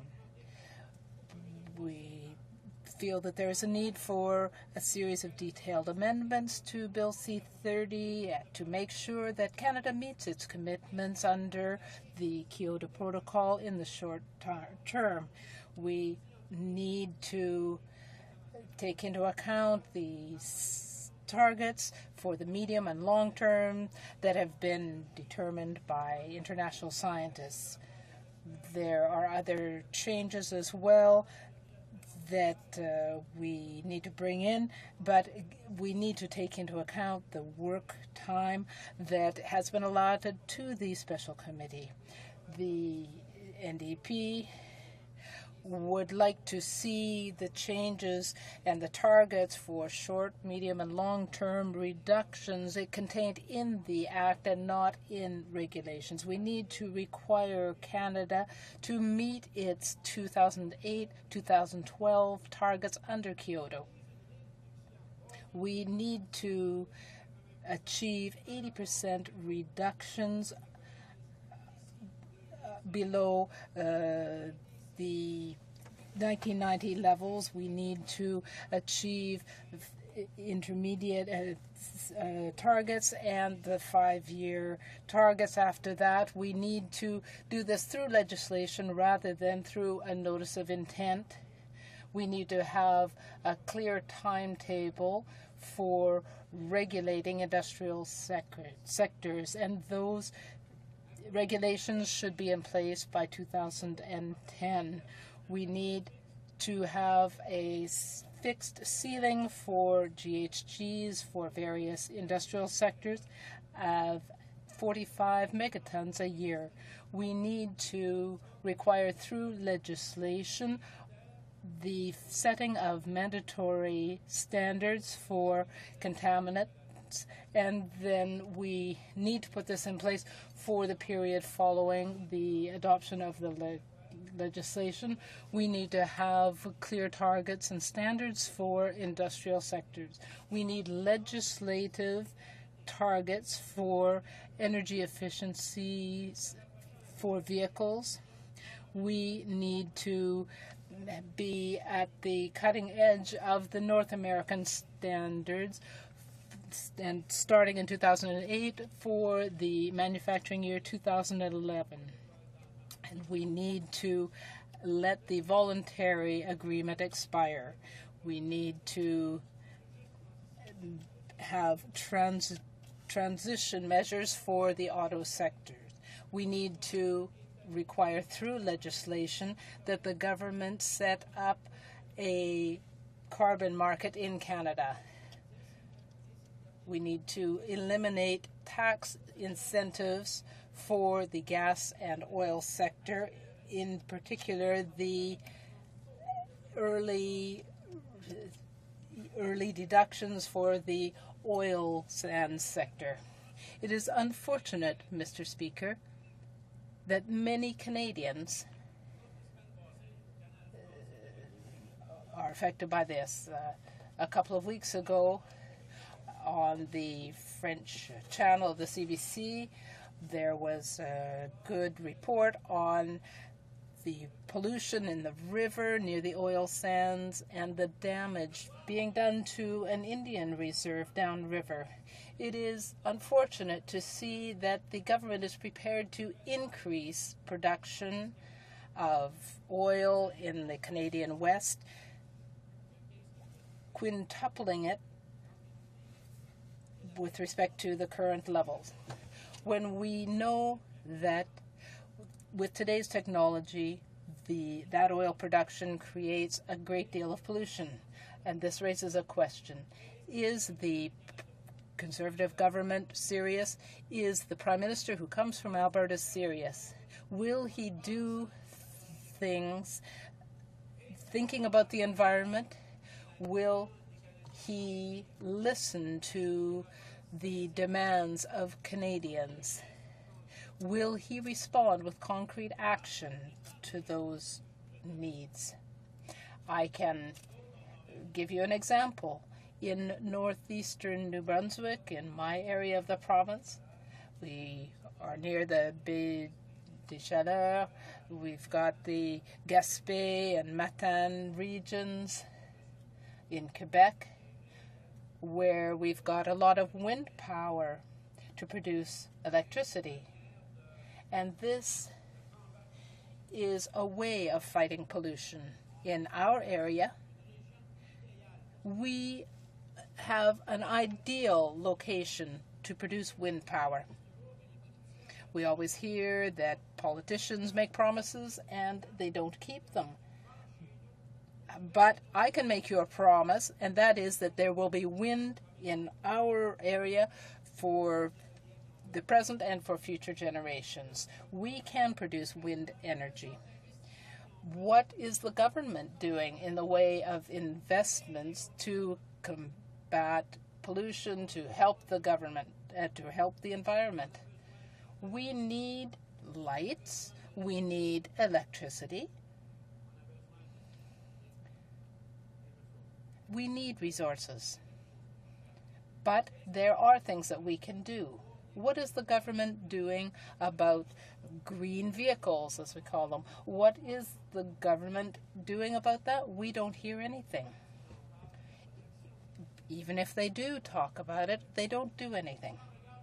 If we look in our area, we have a coal-fired plant to produce electricity. Why does the government not invest for the long term? Why does the government not invest in natural gas for northeast New Brunswick when the government cut $85 million from employment insurance benefits for northern environment? The government could have invested in the environment, so that would be a good investment. There are concrete things that could be done that would be helpful to the environment and a lot better than using coal. Mr. Speaker, I would like, because I need to ask the permission of the bloc, it is their motion, I would like us to work together to benefit Canadians across this country. So I would like to move, and this is seconded by the member for Sault Ste. Marie, an amendment to the motion by adding the word minimum after the word some, and immediately after the word objectives of the Kyoto Protocol. And the Government of Canada needs to provide appropriate sums to all the other provinces and territories for the transition to Kyoto as a result of negotiations. I would like to have the support of the Bloc Québécois for this amendment. Thank you. Just wait for the amendment to come.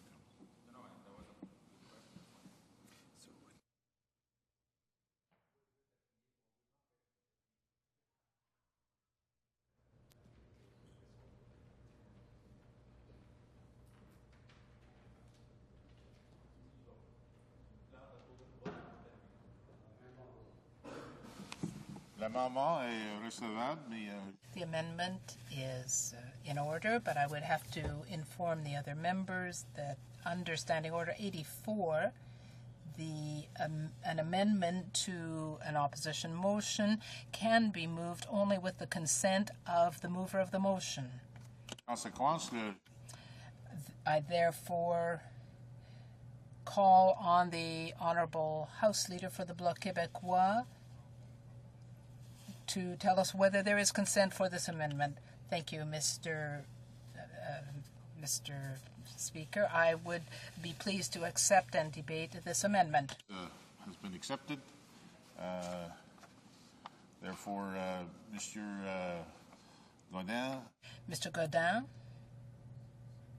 seconded by the member for Sault Ste. Marie, moves that the motion be amended by adding the word minimum after the word some and by adding the following immediately after the words Kyoto Protocol targets, that the Government of Canada should provide appropriate funding to the other provinces and territories to implement the Kyoto Protocol after negotiation. Questions and comments? On the speech by the member for Acadie-Bathurst, the Honourable Member for Rosemont-la-Petite-Patrie. Thank you very much, Mr. Speaker. In questions and comments, I welcome the initiative from the member for Acadie-Bathurst to begin with. I believe that this NDP amendment shows one thing, and that is that the territorial approach that is favored by the Bloc Québécois and has been for years is the best approach to ensure that Canada meets its Kyoto targets. Quebec is not asking for $328 million to fight climate change just out of thin air. It is because the provinces have a responsibility to produce and distribute energy, and this is the most effective and efficient way of reducing greenhouse gases. Does my colleague recognize, therefore, that the best way of meeting our Kyoto targets is to transfer the funding to the provinces, of course with a requirement to meet the Kyoto targets within their territory, therefore in the provinces, but that the best way is to let the provinces have this responsibility, this requirement, but with the funding necessary. This is no doubt the best way of maximizing the reduction of greenhouse gases for each dollar invested and avoid the liberal approach of putting millions of dollars into climate change, but we see an increase of 30% in the actual emissions. Does my colleague believe that the territorial approach is therefore the best, that the provinces can therefore meet their targets and their management of their resources the best way? I would like to thank my colleague, and I would answer in this way. I believe that the provinces are proactive. If a province is proactive and is undertaking initiatives that will meet those targets, then their activities should be supported. Manitoba, for example, has a plan. It is a province that wants to be proactive, work hard with industry to prevent our planet from continuing to be polluted, to protect the health and well-being of our children, to protect the health and well-being of our future generations. How can we be against that? When the public wants to work to fight pollution, then we will have a planet that is a wonderful place to live and that is green. I appreciate that the Bloc Québécois is accepting the amendment moved by the NDP to include the other provinces. The provinces can come up with plans and propose them. And if they do not, then the federal government has a responsibility to intervene. The Conservative government has to step in and help clean up our planet, to take part in that effort to meet the commitments under Kyoto. And then finally, we will have a healthy environment for all Canadians, from sea to sea to sea. This is a responsibility, a fundamental responsibility that we have. We cannot just go by what the Liberals said for 13 years, but we saw a 30 8% increase in pollution. We heard from the Conservatives that they were going to set targets for 2050. But in fact, pollution is a problem now. We need to work hard on it. And this is why Bill C-30, since the opposition is in a majority position, we need to make amendments to show Canadians who are very concerned about the environment that we will act. I mentioned the report by the CBC that was of great concern to people. When we meet with people in our riding and elsewhere, then we see their concern, even if the weather is nice. It is our responsibility as leaders here to act in this Parliament for Canadians. From Brant. Thank you, Mr. Speaker. I applaud the member opposite for his speech. Mr. Speaker, he talked about many things environmentally related, talked about wind. We don't hear enough, Mr. Speaker, about wind energy, solar energy, and what the federal government should be doing to promote alternative forms of energy. He talked about automobiles. As I understand the science of global warming or climate change, Mr. Speaker, automobiles account for 12% of greenhouse gas emissions in Canada. And automobile manufacturers are doing more and more, as I understand it, to manufacture automobiles which will emit fewer greenhouse gas emissions into the atmosphere.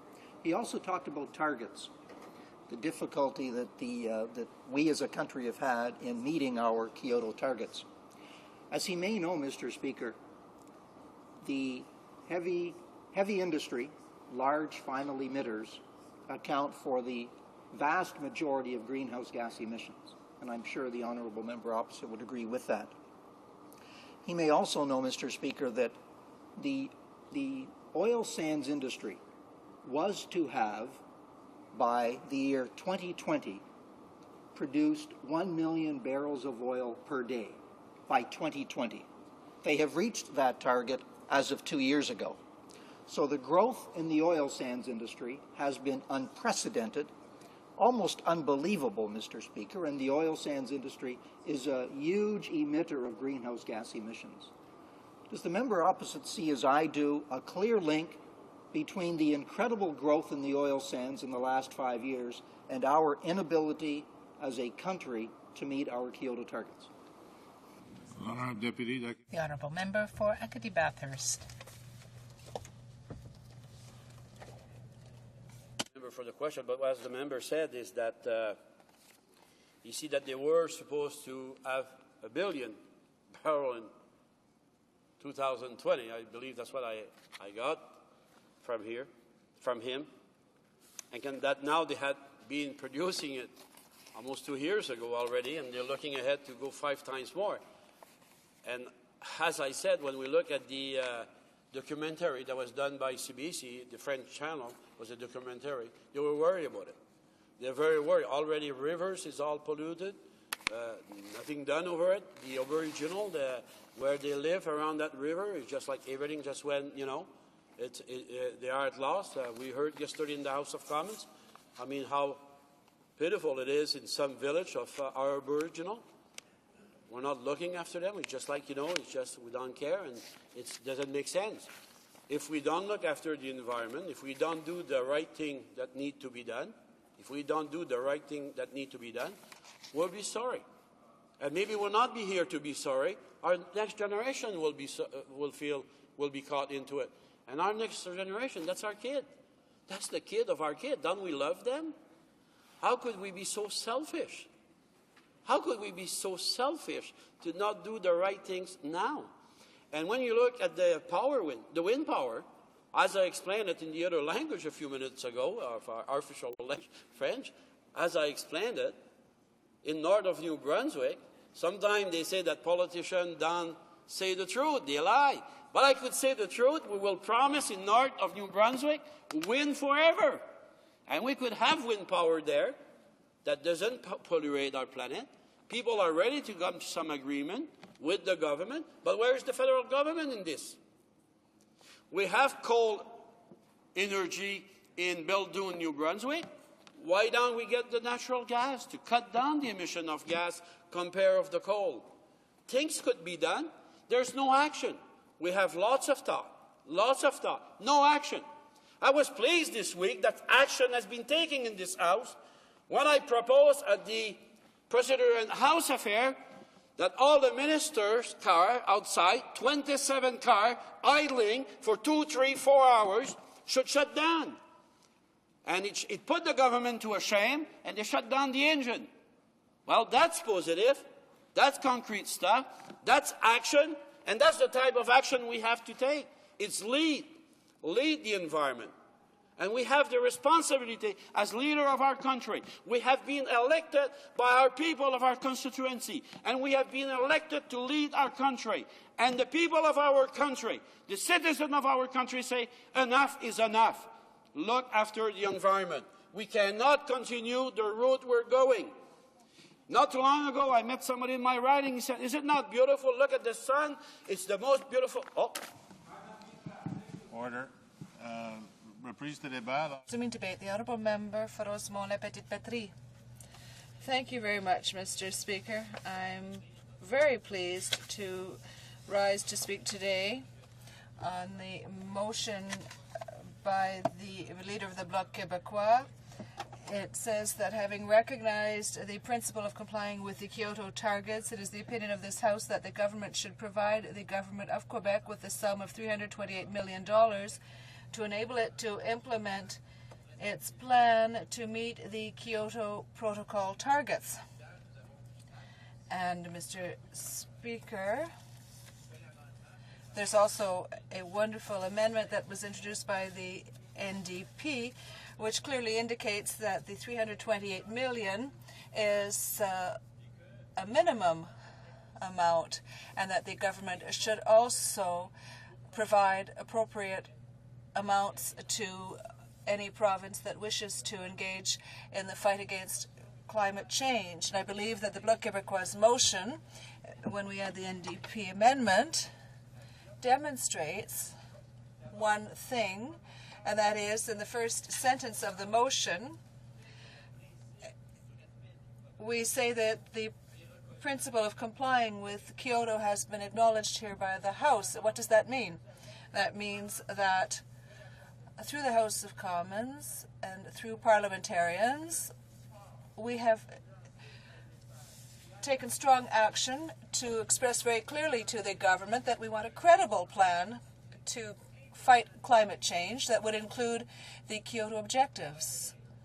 And you might remember, Mr. Speaker, last May, when the Bloc Québécois had introduced a motion asking the government to table its critical plan that included Kyoto objectives, and most parliamentarians from the Bloc, the NDP, and the Liberal Party had voted in favor of the motion. So the principles to respect and comply with Kyoto that are found in the motion today are reiterated here, and we hope that a majority of the members here in the House will reiterate this support that has been shown so many times by parliamentarians through the motion last May by the Bloc Québécois, including Prime Member's Bill 298 by the member for Honoré Mercier, and quite recently this opposition motion asking for compliance with Kyoto.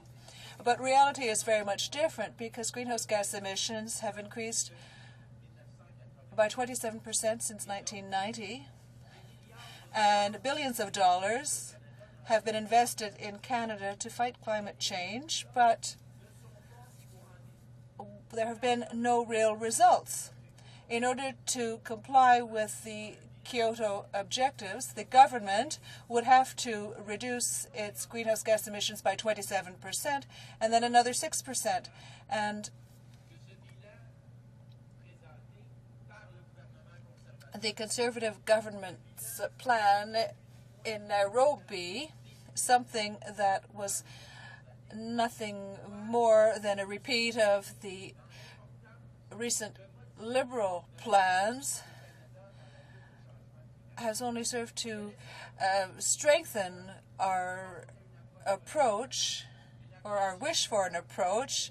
And what type of approach was that? Well, it began by a voluntary approach with possible regulations, as was suggested by the Liberal Minister of Finance at the time, an approach that would also provide for some type of regulation based on the intensity of these emissions. And what does this mean?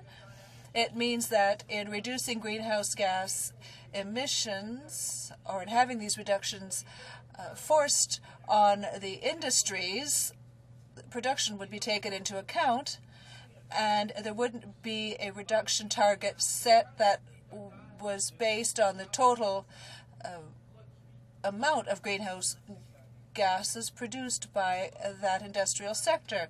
And this is an approach that the federal government, the Liberal as well as Conservative governments, adopted. But this is an approach that simply provides an advantage to oil companies and to the larger polluters. And what we are asking the government to do is to base its greenhouse gas reduction targets on the total volume of gases emitted by a particular sector. But the Conservative government has adopted the Liberal approach, and the approach is unfair and inefficient, and the Conservative government is, through this, perpetuating an approach that did not achieve the desired results in fighting greenhouse gas emissions. So what are we suggesting today? We want to change the approach. We want a territorial approach where the provinces would be asked to strongly reduce their greenhouse gas emissions, and within the province they would have to reduce their emissions by 6%. But they would be given the choice of establishing the plans or policies or programs that they see fit. Now, why are we advocating this, Mr. Speaker? Because Quebec's energy position, Quebec, which produces 95% of its power through electricity, doesn't have the same energy position as Western Canada, where their energy production is based on fossil fuels and oil sands. So Quebec's position isn't the same as that of Alberta, nor is it the same as Ontario's, which in past years has leaned towards coal-fired plants and more recently nuclear-powered plants. So energy positions are different from one coast to the other, and resources are managed by the provinces. Therefore, the provinces must be involved. Now, the Environment Commissioner, in her report assessing climate change programs, said that the solution must be found within the provinces because the provinces generate electricity. The provinces are responsible for the distribution of this power, and the provinces are also involved in the consumption of this energy. Therefore, there should be a sectoral with a sectoral approach. The government should actually admit that a provincial approach or territorial approach would allow us to have a fairer approach to climate change, because the problem that we have in Canada doesn't revolve around the programs. We have programs, but these programs aren't adapted to the energy realities of each province. And on Tuesday at the Standing Committee on the Environment, we heard from an eminent climate change specialist, a professor from the Université du Québec in Chicoutimi, and he said, and I quote, "One of the reasons why Canada has failed is this willingness to have an approach that is equal for all, because it is fairer to be equal with stakeholders who are not equal, and a regional approach would be more interesting, since energy policies are the purview of the provinces and natural resources are under provincial jurisdiction. So what we are saying is that, yes, Canada has an objective of 6% to reduce greenhouse gas emissions, but can we adopt in Canada a common approach, a common but a different approach for each province, just as Europe has done? In 1997, Europe signed a greenhouse gas reduction commitment of 8% for these emissions, and in 1997, Europe went to Kyoto with an approach that was territorial, which meant that if Europe were to negotiate an 8% reduction rate, then it would commit along with the sovereign countries, there were 15 of them, that agreed to have different objectives, where some countries could increase their emissions, others would reduce them, and there were parameters related to climate, because this has an important impact, and the economic structure was taken into account as well, and the energy position of each country was taken into account. The wind potential for each country would be taken into account in the targets negotiated with each one of these countries. And that is a flexible approach, Mr. Speaker, something that Canada could use as an approach to present to the international community, and which would allow it to meet its international commitments while arriving at some agreement with its provincial partners so as to have a more effective way to fight climate change. Now, as to the third request, the carbon market. Businesses, the industrial sector, are all waiting for some type of regulation relating to greenhouse gas emissions. Canada says that the industry will be regulated according to intensity. That is, we will take a look at what is being produced and the level of greenhouse gas emissions in order to determine the target for each one of the industrial sectors. But that can't work, Mr. Speaker. That approach will fall flat because it's unfair. On the one hand, for industrial sectors that have made efforts in the past, as is the case for most industrial sectors in Quebec, whereas elsewhere in Canada, the industrial sectors have increased their emissions by 20 or 30% since the 1990s. In Quebec, the industries have managed to reduce their greenhouse gas emissions by 7%. So this sectoral target based on intensity would clearly penalize undertakings and industrial sectors that have made efforts in the past and that do have a good record when it comes to fighting climate change. And not only would the intensity approach be unfair, but also it jeopardizes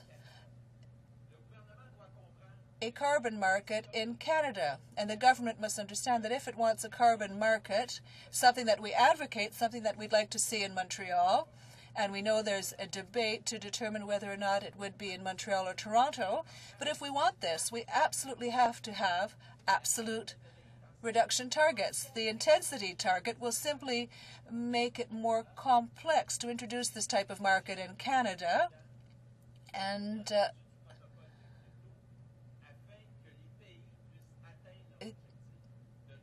countries must be able to meet their greenhouse gas emission reduction targets. But in a parliamentary committee, we were told by the minister today, when I asked a question about the territorial approach or carbon exchange, the minister clearly responded that Quebec was asking for too much. And that is what the Minister of the Environment said this morning. The Minister of the Environment went even further in showing how incompetent he is when it comes to understanding why we want a carbon exchange. And he said that Quebec can't ask for a territorial approach and have a carbon exchange at the same time. Well, Mr. Speaker, that makes absolutely no sense. How can the minister say that type of thing? Because in Europe, where Europe expressed its intention to set an 8% reduction target for greenhouse gas emissions, there was a territorial distribution of these objectives, and they have a carbon exchange, and it's the most innovative one in the world. It's so innovative, in fact, that the Montreal Climate Market signed, along with the European Exchange, an agreement that was undertaken during the Montreal Congress. In Davos, the Quebec minister asked that such an exchange be set in place as quickly as possible. So what is the government waiting for?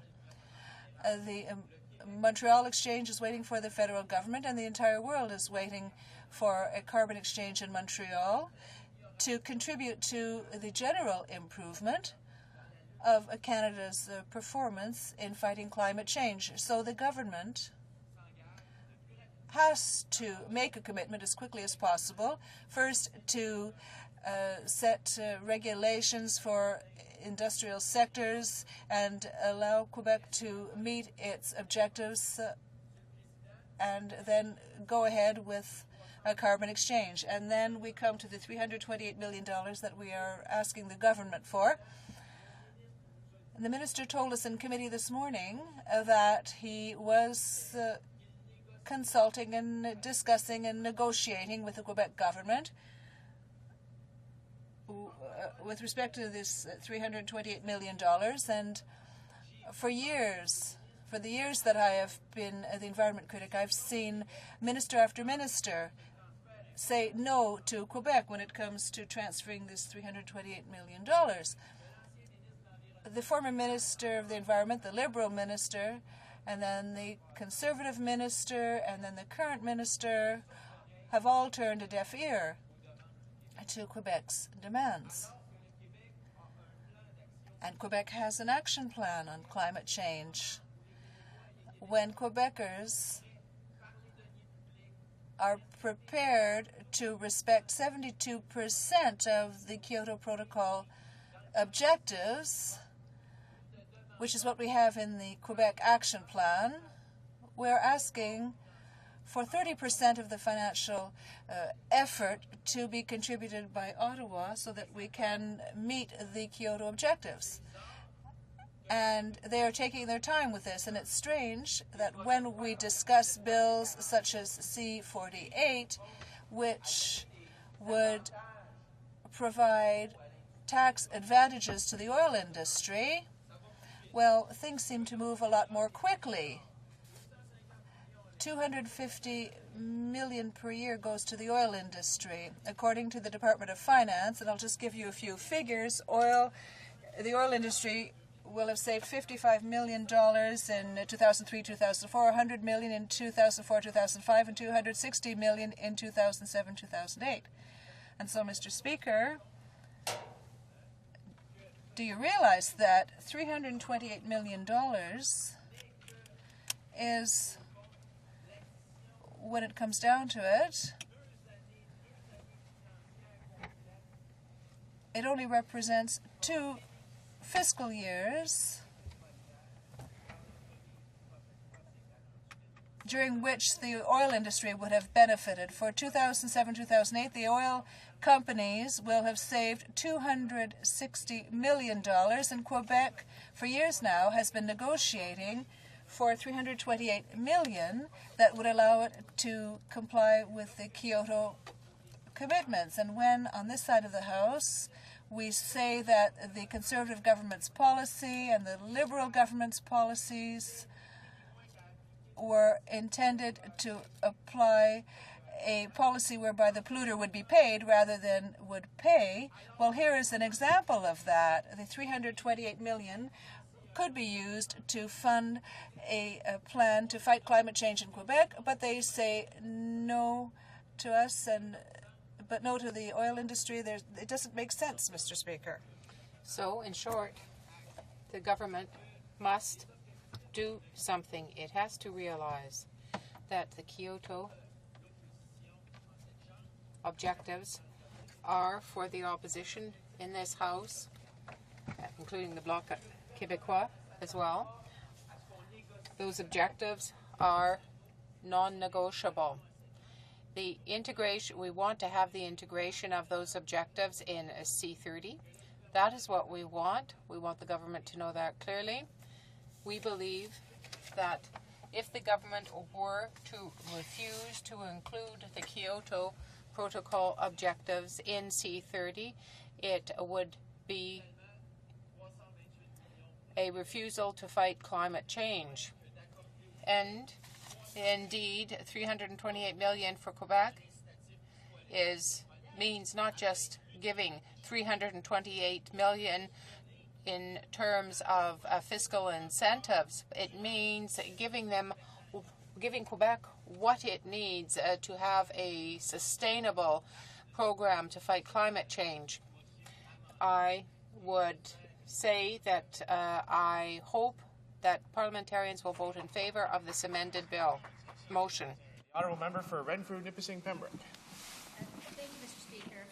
I'd like to read a quote to the honourable member. The government of Canada is being discriminatory and is preventing the Gaspésie from becoming an oil and gas producing region, roared Mr. Landry at the National Assembly.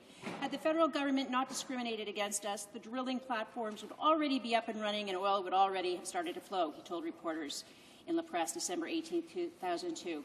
So that given that complying with Kyoto requires massive reductions in CO2 emissions, does the member support Mr. Landry's oil and gas ambitions in the Gaspé, or is he willing to kill that plan? And if not, what other industry in Quebec would he be in favour of shutting down in order to comply with Kyoto?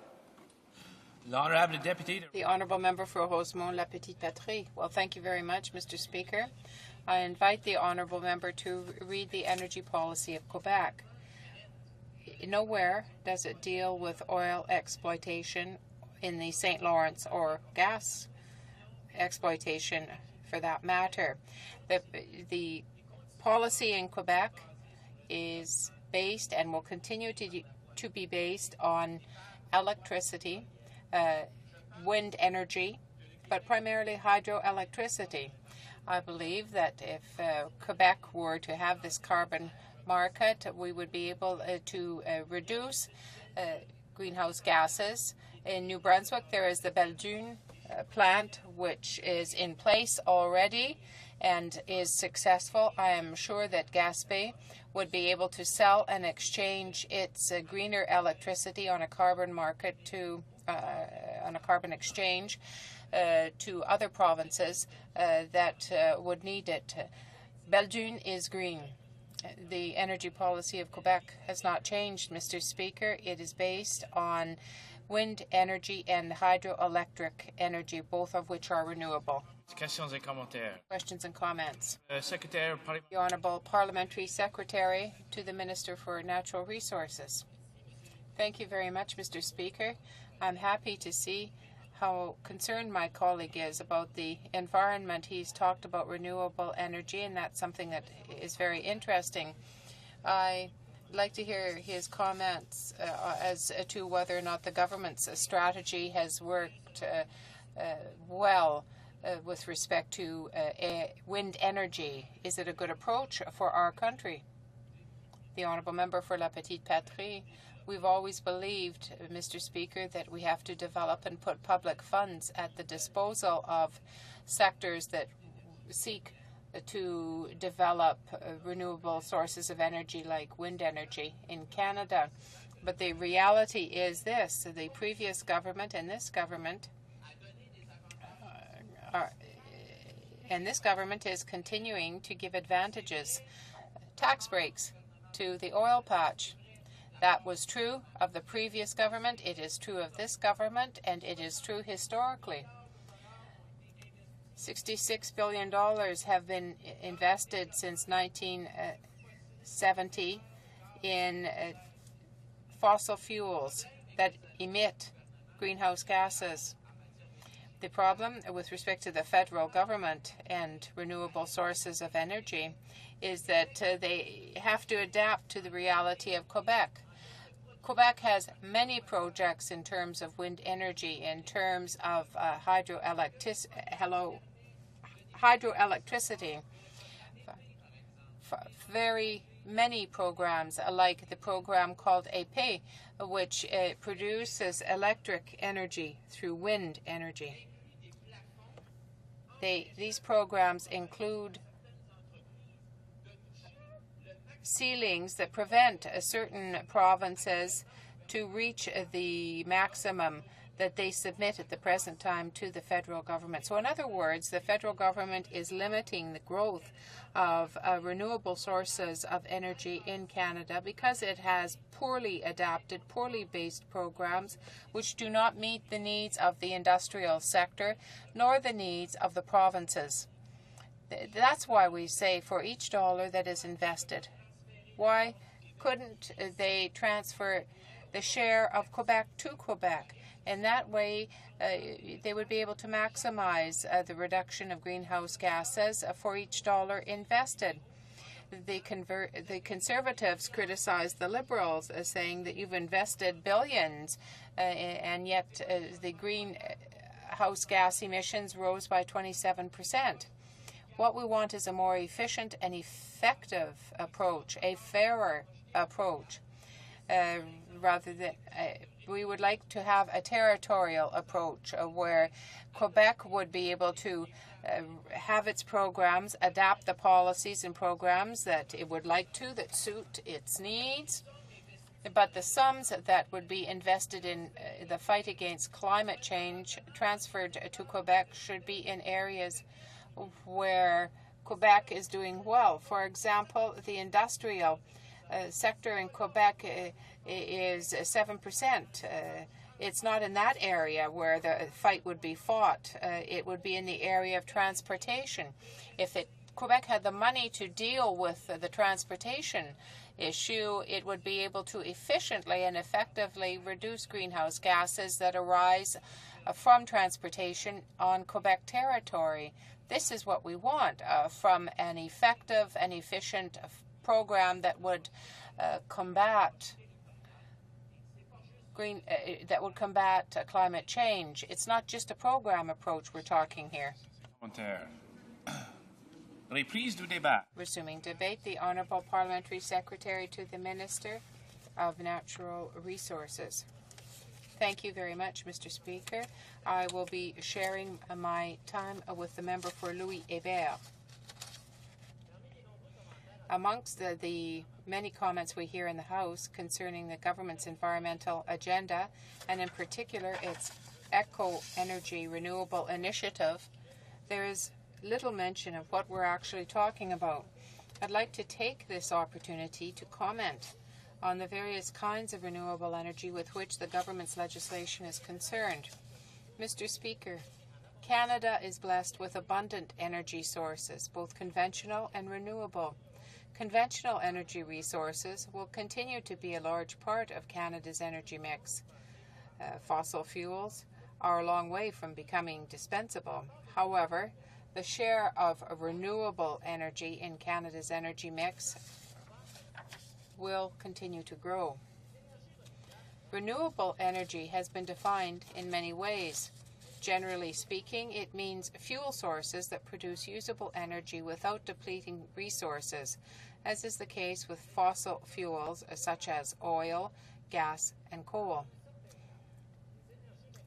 Renewable energy has also come to mean low or zero emissions of air pollutants or greenhouse gases. In accordance with this commonly accepted definition, the main sources of renewable energy are water, biomass, wind, solar, and earth energy. Using more of these energy sources to improve the environment is basically using the environment to improve the environment. This is what the Eco Energy Renewable Initiative is attempting to do. Let me focus for a moment on these various clean sources. First, wind energy. The energy of the wind can be converted into mechanical energy or electricity. Wind energy is an infinitely renewable form of energy. It doesn't require fossil fuels, and it doesn't produce greenhouse gases or other air pollutants. Although people have used wind energy for thousands of years, modern wind technologies provide more reliable, cost-effective, pollution-free energy for individual, community, and national applications. In good wind areas, the costs of generating electricity range between 5 and 10 cents per kilowatt hour, higher than traditional electricity generation, but decreasing every year. Most conventional generation costs also continue to increase. As of November 2006, Canada's installed wind energy capacity was 1,341 megawatts, enough to power more than 400,000 homes. Each megawatt hour of electricity generated by wind energy helps to reduce greenhouse gas emissions and other air pollutants that would otherwise be produced by fossil fuel-based generation. As for solar energy, there are many ways to transform sunlight into energy. However, the main kinds are solar panels that convert sunlight directly to electricity, or photovoltaic panels, and panels that absorb heat from the sun and transfer it as space heating or water heating. Solar energy has a number of advantages. It does not emit air pollutants or greenhouse gases. The energy from the sun is virtually unlimited and largely free once the initial cost of the installation has been recovered. Solar photovoltaic energy systems can be standalone or connected to a power grid. Hydropower uses energy from flowing water to generate electricity. Hydroelectricity energy is Canada's main source of electricity, most of which comes from large projects developed by electric utilities. Today, more small-scale hydroelectric projects are being developed. These smaller projects are often classified as small, that means 1 to 30 megawatts, mini, 100 kilowatts to 1 megawatt, and micro, 100 kilowatts or less. Small-scale hydro projects take up little space and do not require the construction of dams, since the turbines are generally placed directly in the flowing stream. As a result, small-scale hydro projects are much less expensive than the traditionally large hydro projects that have involved massive amounts of earth moving and the construction of large facilities.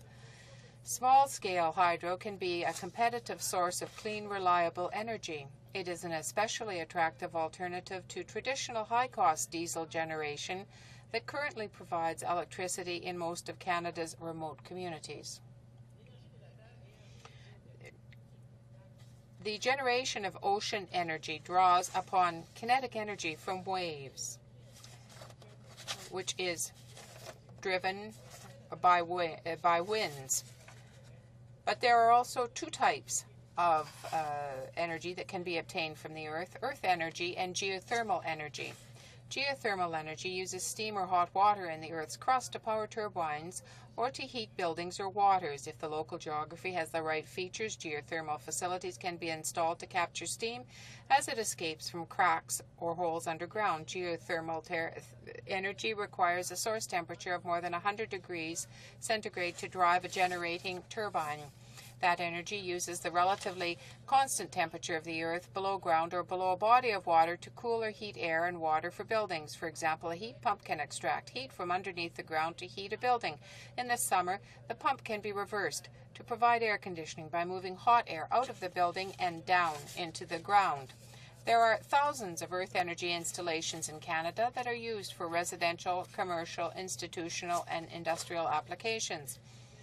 Depending on the source of electricity used to run the system's components, an earth energy system can be used to reduce greenhouse gas emissions by more than 2/3 compared to similar systems that use fossil fuels. Bioenergy is produced by the release of chemical energy contained in fuels made from biomass. Biomass is stored solar energy in plants and many common waste products, such as waste from agriculture, forestry, municipal landfills, and food processing. Biomass can supply heat, electricity, and vehicle fuels, such as ethanol and biodiesel.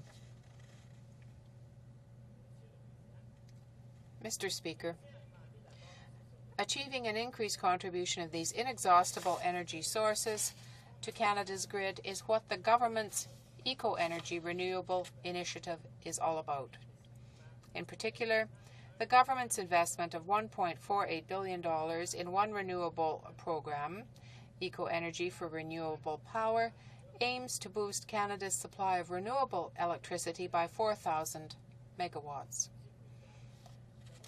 Mr. Speaker, today we have discussed the many possibilities that are offered by the new technology that Canada in a very near future, both on the short and long term, must address to develop new sources of renewable energy to allow future generations to benefit from an energy supply which will allow us to grow and diversify. This is very important because all members of the House, including the Bloc, I am sure, are aware that fossil fuel-based sources of energy can be exhausted. It's important for a government that is conscientious to persevere in that research to allow Canadians to benefit from stable sources of energy, renewable sources of energy. If we wish to preserve our environment and to have a safe, clean environment for future generations, we cannot allow ourselves to live without energy, of course, Mr. Speaker. So renewable sources of energy will be one of the major concerns of this government, long-term concerns of this government, to allow Canadians to live well, to heat their residences in winter, to air condition them in the summer. Thank you, Mr. Speaker. Questions and comments, questions et commentaires. L'honorable député de... The Honourable Member for Quebec. Thank you very much, Mr. Speaker. I thank the Honourable Member for his wonderful program, but today we haven't really done much talking about the motion that is before the House. That is that having recognized the principle of complying with the Kyoto targets, it is the opinion of the House that the government should provide the government of Quebec with a sum of $328 million to enable it to implement its plan to meet the Kyoto Protocol targets. The member has spoken about the plan, but it would seem to my mind that the necessary effort to meet the Kyoto Protocol has not been made by this government or the previous government. So I would ask the member, and I'm not talking here about the energy programs, perhaps this is a speech that could have been addressed to secondary level persons, high school persons, but I could say here that we are here to, of course, that we are here to defend the interests of Quebec, but there's more than 75% of Quebecers in general who wish to see the Kyoto Protocol targets met. Now, does the Honourable Member think that we're meeting the needs of Quebecers here in what the government is doing with the policies that it has put forward? I think, Mr. Speaker, that the Honourable Parliamentary Secretary for the Minister of Natural Resources. Thank you very much, Mr. Speaker. I thank my colleague for her excellent question. I believe that in my speech I expressed very clearly that one of the important sources for the future of our country is indeed renewable sources of energy. We're all aware of the fact that fossil-based fuels are going to decline in coming generations. We want to be able to have a mix between fossil fuel-based and renewable sources of energy. Quebecers are very aware of this major challenge. They will participate with all other Canadians in an effort to meet the challenge to find cleaner sources of energy. And I would say to my dear colleague that these sources of renewable energy will allow us to combat greenhouse gas emissions, and on the long term will allow us to approach the targets that have been set for the welfare of all Canadians. Questions and comments, questions and commentaires. L'honorable député de... The Honourable Member for Laval. Thank you, Mr. Speaker. I see that my honourable colleague for Le Binière-Chute-la-Chaudière is very familiar with the issues that we see everywhere in the internet concerning greenhouse gases and so on. But I wonder if he read the Nairobi information, whether he bothered to do that, because we saw that it was not the Conservative plan, it was Quebec's plan that was praised in Nairobi. So why is this government refusing to provide the $328 million that the Quebec government needs to implement this plan? Why is it that he thinks he's right and the rest of the world is wrong? The Honourable Parliamentary Secretary to the Natural Resources Minister. Thank you, Mr. Speaker. I would like to thank my colleague for her question. Mr. Speaker, the Conservative government has a responsibility to ensure balance and to ensure that we have energy for the future, unlike the Bloc Québécois that will never take any decisions to help the Canadian public in the environment or any other area. We have to act, and we are going to do our duty. Resuming debate, the Honourable Member for Louis Hébert. Monsieur le Président, le gouvernement... Mr. Speaker, the government recognizes that the warming of the planet is a serious threat to Canadians' health and well-being. The recent report by the International Panel on Climate Change under the UN again raised the alarm. It is now time to recognize that the scientific basis is getting stronger and stronger, showing that we need to fight climate change. I would like to raise 3 points. First of all, that there are scientific grounds for believing in climate change. Second, that there are already climate change impact. And 3, that we need to prepare for other impacts, some of these inevitable, and we are going to have to adapt. When we look at the science behind climate change, it is clear that the specialists are in agreement on a number of points. The amount of greenhouse gases in the atmosphere is increasing since the beginning of the Industrial Revolution. The concentration of carbon dioxide has risen from 280 parts per million to nearly 380 parts per million, an increase of 35%. And this is higher than what we see anywhere, even through glacial evidence over hundreds of millions of years. Scientists have shown that the increase in the quantity of carbon dioxide is due to human activities, especially the use of fossil fuels and the carbon dioxide that results. The concentrations of other greenhouse gases such as methane and nitrous oxides have also increased considerably in the same period. We also know that GHG concentrations in the atmosphere will continue to increase. CO2, for example, will increase by 2 parts per million per year unless we can do something to reduce our emissions. And this is why the new government intends to act. As the Prime Minister mentioned on February the 6th, the government will regulate for the first time air pollution from major industrial sectors. The government will also regulate, and again for the first time, the energy efficiency of vehicles, starting with 2011 models. For the first time as well, the government will establish regulatory targets that will apply to the short, medium, and long term. Mr. Speaker, these measures will benefit all Canadian provinces, including Quebec. Scientists also agree that the temperatures of the Earth have increased by around 0.7 degrees Celsius over the past century.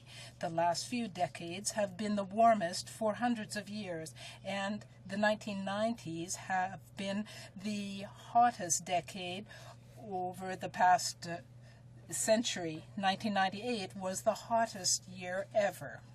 This evidence shows clearly that the recent increase in temperature is unusual.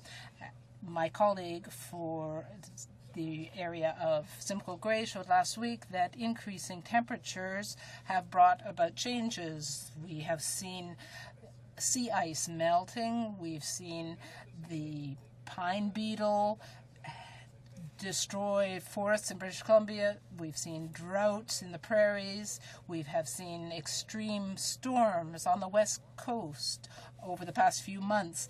And we had an early but very mild weather in the winter on the East Coast. Although it is impossible to attribute these events individually to climate change, they do match the forecasts of scientists regarding extreme weather events. According to the scientific community, what can we hope for in the future? To begin with, we need to expect that greenhouse gas concentrations will continue to increase. They will double or even triple before the end of the century.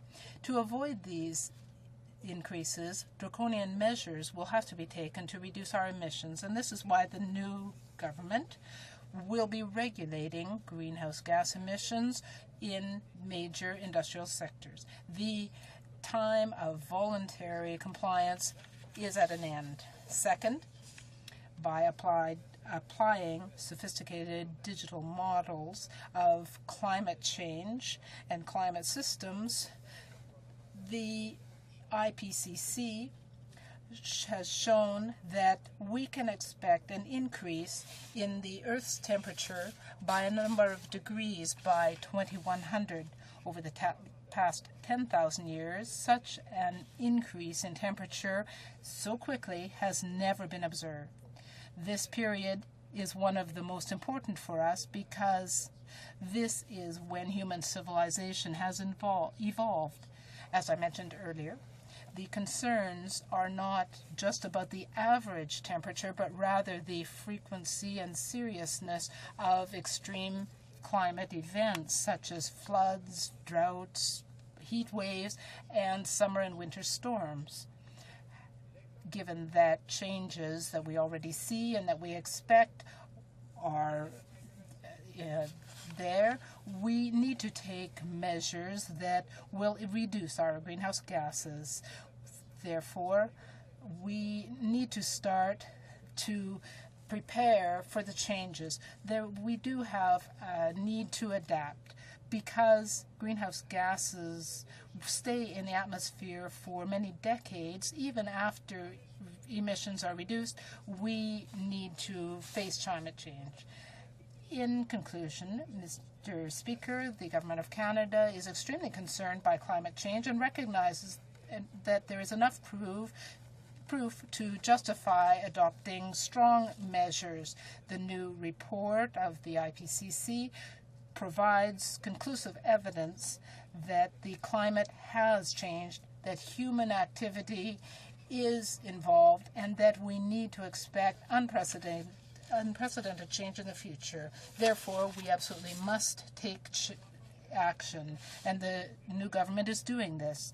Children in Canada and in Quebec deserve to grow up in a world where they can breathe pure air and drink clean water. The Prime Minister has said we need a cleaner, more green country.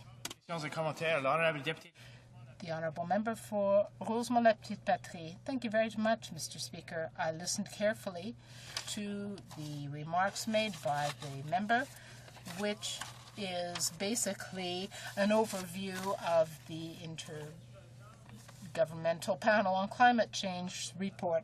This is not really what we would expect from the colleague across the floor. He does not need to convince us of the existence of climate change or of its importance. We have known that for a long time. We know that it is linked to human activity. What we would have expected is an indication of whether he is prepared to support the Bloc Québécois motion, whether he is prepared to support the transfer of $328 million to the Quebec government. The Quebec government is prepared to fund 72% of this effort and wants a little help from the federal government. We want to know whether he's prepared to stop the incentives to the oil industry and provide some money to the Quebec government that is really prepared to deal with climate change. Could he please answer that question? The honourable member for Louis-Hébert. I'm always pleased to answer questions, Mr. Speaker. That said, we are talking about tax incentives to the oil industry. Perhaps my colleague has never worked in private enterprise. There are always a number of ways to amortize investments. Hundreds of millions of dollars are spent, and there is always a way of achieving amortization. I don't see why that would be different in the oil industry than in the forestry industry or elsewhere. This is a very basic administrative rule. Questions and comments? The honourable member for Quebec. Thank you, Mr. Speaker. I would like to ask a simple question, then he won't be able to get around it when he answers. I would like to know whether he is prepared to vote for the Bloc Québécois motion calling on the federal government to provide $328 million to enable the Quebec government to implement its GHG reduction plan under Kyoto. Yes or no? That is the question. Please don't go elsewhere with your answer. Just answer that question. Thank you. The honourable member for Louis-Hébert. Concerning the Kyoto Protocol initiatives, as my colleague from the Bloc Québécois knows very well because she is with me on the Environment Committee, we have heard 30 witnesses who have told us unanimously, not 90%, but 100% of them have said that Kyoto, given the timelines involved, was impossible to meet. And certainly others can confirm this as well. Questions or comments? The honourable member for Laval. I want to make it even simpler. Will he vote for or against the Bloc Québécois motion? The honourable member for Louis-Hébert. Well, I am very pleased to hear from my friends. We are talking about the fiscal imbalance that needs to be resolved. We will deal with that in the budget. Perhaps they should not be so hasty. If they were so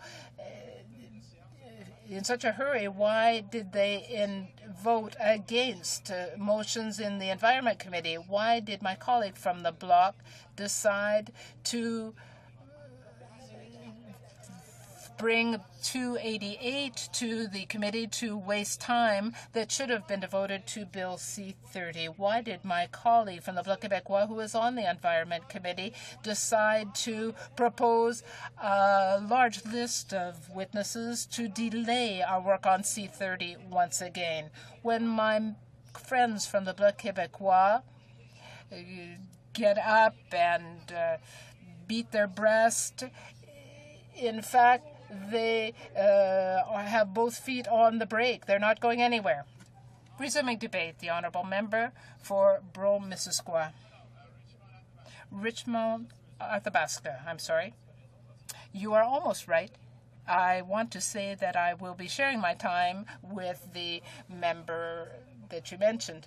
I am pleased to take part in this important debate on the environment today. This is a very broad subject, but we've decided to concentrate it today on the demand that has been made for a long time now by the Quebec government to implement the Kyoto Protocol, and that is to have the federal government provide $328 million to the Quebec government. I will just read the motion because we have just heard 20 minutes of demagogic remarks that I'm sure were very interesting to you. But in fact, there have been no concrete suggestions, just a repeat of how important this issue was. And we already know that. The question that we asked was very clear. We asked the government member whether he was going to vote for or against the motion to provide the government of Quebec with a sum of $328 million to enable it to implement its plan. So here's the motion, that having recognized the principle of complying with the Kyoto targets, it is in the opinion of this House that the government should provide the government of Quebec with a sum of $328 million to enable it to implement its plan to meet the Kyoto Protocol targets.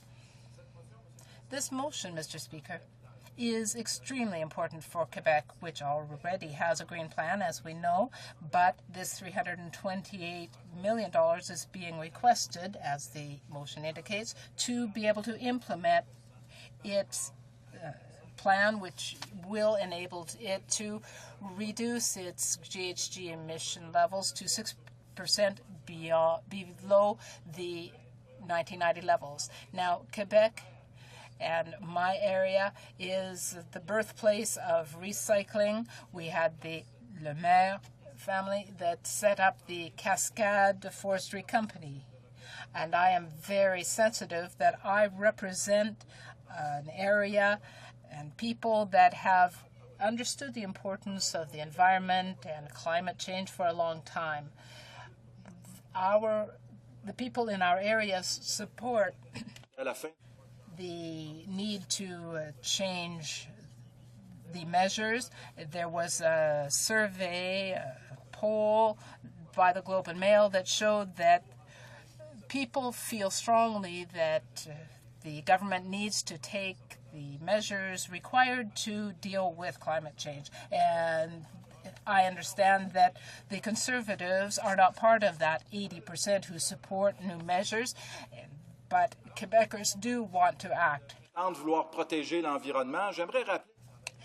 would like to indicate what the Bloc Québécois has been doing in this area, in particular through its critic on the environment, who is the member for Rosemont-la-Petite-Patrie.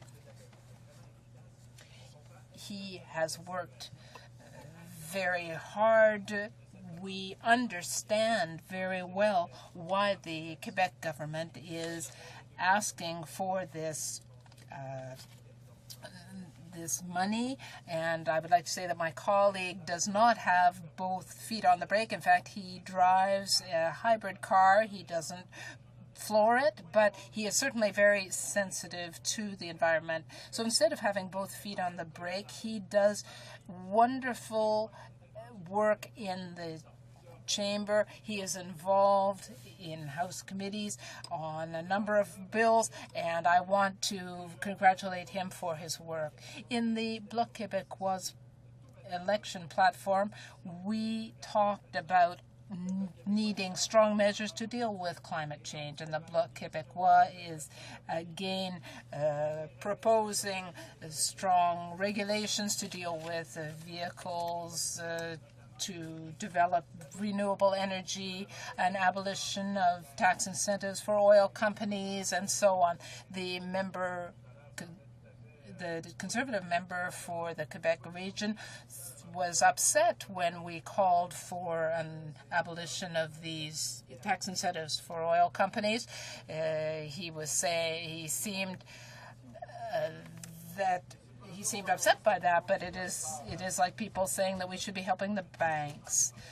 The Bloc Québécois is calling for these targets to be met, and this is what the member for Rosemont-la-Petite-Patrie has been saying. This is what all of the Bloc Québécois members and our supporters have been saying as well.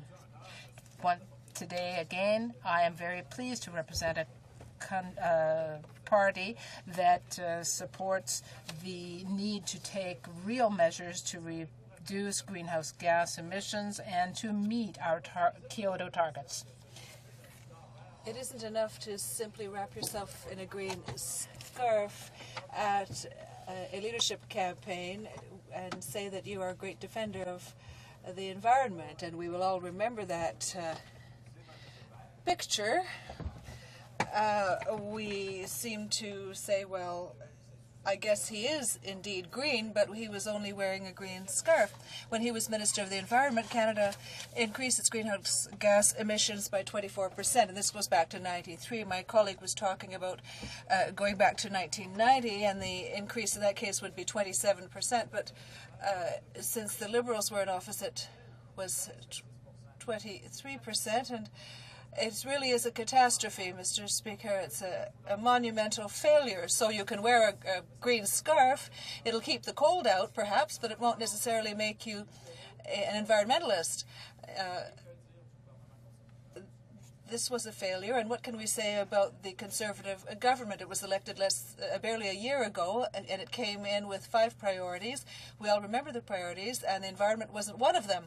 I am the agriculture critic. I often talk to farmers about what is happening in the House of Commons, etc., and I often say to them, well, there were 5 priorities for this government, whereas the priorities for the entire population of Quebec and all of the people of Canada are necessarily the same as those of the Conservative government. We talk about law and order and other subjects, but there's no mention of the environment, there's no mention of agriculture. And I often tell my constituents, your priorities will be my priorities, the priorities that I will convey here on your behalf, because the government can't be so insensitive as to not realize that the priorities of the people should be the priorities of the government, because we are here to represent the people. And there is a poll that has shown to what extent it is important to fight climate change, but it wasn't a priority for the government that calls itself a new government, and what was new was that the environment was no longer a priority. So when it comes to novelties, well, that type of new product would be sitting on the shelves for quite a long time in a grocery store. Now, we could talk about public opinion polls and the work of the Bloc Québécois and the work done by other opposition parties as well. We must acknowledge that. Caused the Prime Minister to add the environment to his list of priorities, and it was high time, even though the government has been patting itself on the back about it. They've finally recognized that it's a priority. I don't know if it comes from the bottom of the heart. I find it somewhat suspect, especially when you see what is being done to make the environment a priority. Just as is the case for other industrialized countries, Germany, Great Britain, and my colleague for Rosemont La Petite Patrie is probably in a better position to talk about what is happening elsewhere, in Europe, for example. I don't know as much about him as he does, but as much about it as he does, but I do know that industrialized countries have managed to meet the Kyoto objectives after having signed the protocol. Why can't we do that? Because that is not the case. And what we need is the political will, and we have to truly invest in fighting climate change. That is what we must do. That's what some countries have done. And if we want to talk about the economy, Nicholas Stern, the former chief economist of the World Bank, recommended that each country invest immediately up to 1% of its GDP in fighting climate change so as to avoid economic losses that could go beyond, and this is a figure that we can't even fathom, but it could go beyond $7,000 billion. And this is 20 times higher than the amount that it would cost to reverse direction, and it would be a very expensive undertaking if we are to remain with both feet on the brakes. And I believe that a Conservative member gave us this analogy and was referring to us, but I believe it could refer to other parties as well. So, as I was saying, all Liberals, as well as Conservatives, have failed, and they really embarrass us internationally. Quebec has a plan. Quebec needs $328 million, but this money has been denied. And I'm wrapping up, Mr. Speaker. Quebec wants a plan to be adapted to its situation. If the federal government is serious about fighting greenhouse gases, then the Bloc Québécois would urge the government to do something simple and effective. Vote for this motion and give Quebec $328 million. Thank you, Mr. Speaker. Questions and comments? The Honourable Member for Rosemont-la-Petite-Patrie. Thank you very much, Mr. Speaker, and I'd like to thank my colleague for Richemont de Basca for his speech, because he is also, on top of being a member of the Bloc, he's also our agriculture critic. And I'll just give you a few examples of how ready the farmers are to become involved in fighting climate change. We have about 44,000 farmers in Quebec. 44,000 farmers who decided since 1990 to set in place their own programs to protect the environment.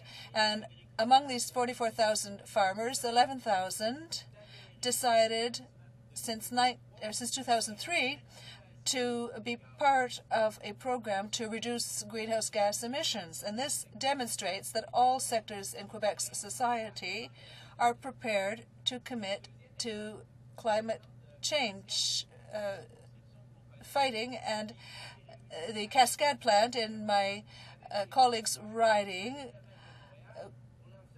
came together with Desjardins and with other stakeholders to send a very clear message to the government, that is, that they want the Kyoto objectives to be respected and complied with. So this is my question for my colleague.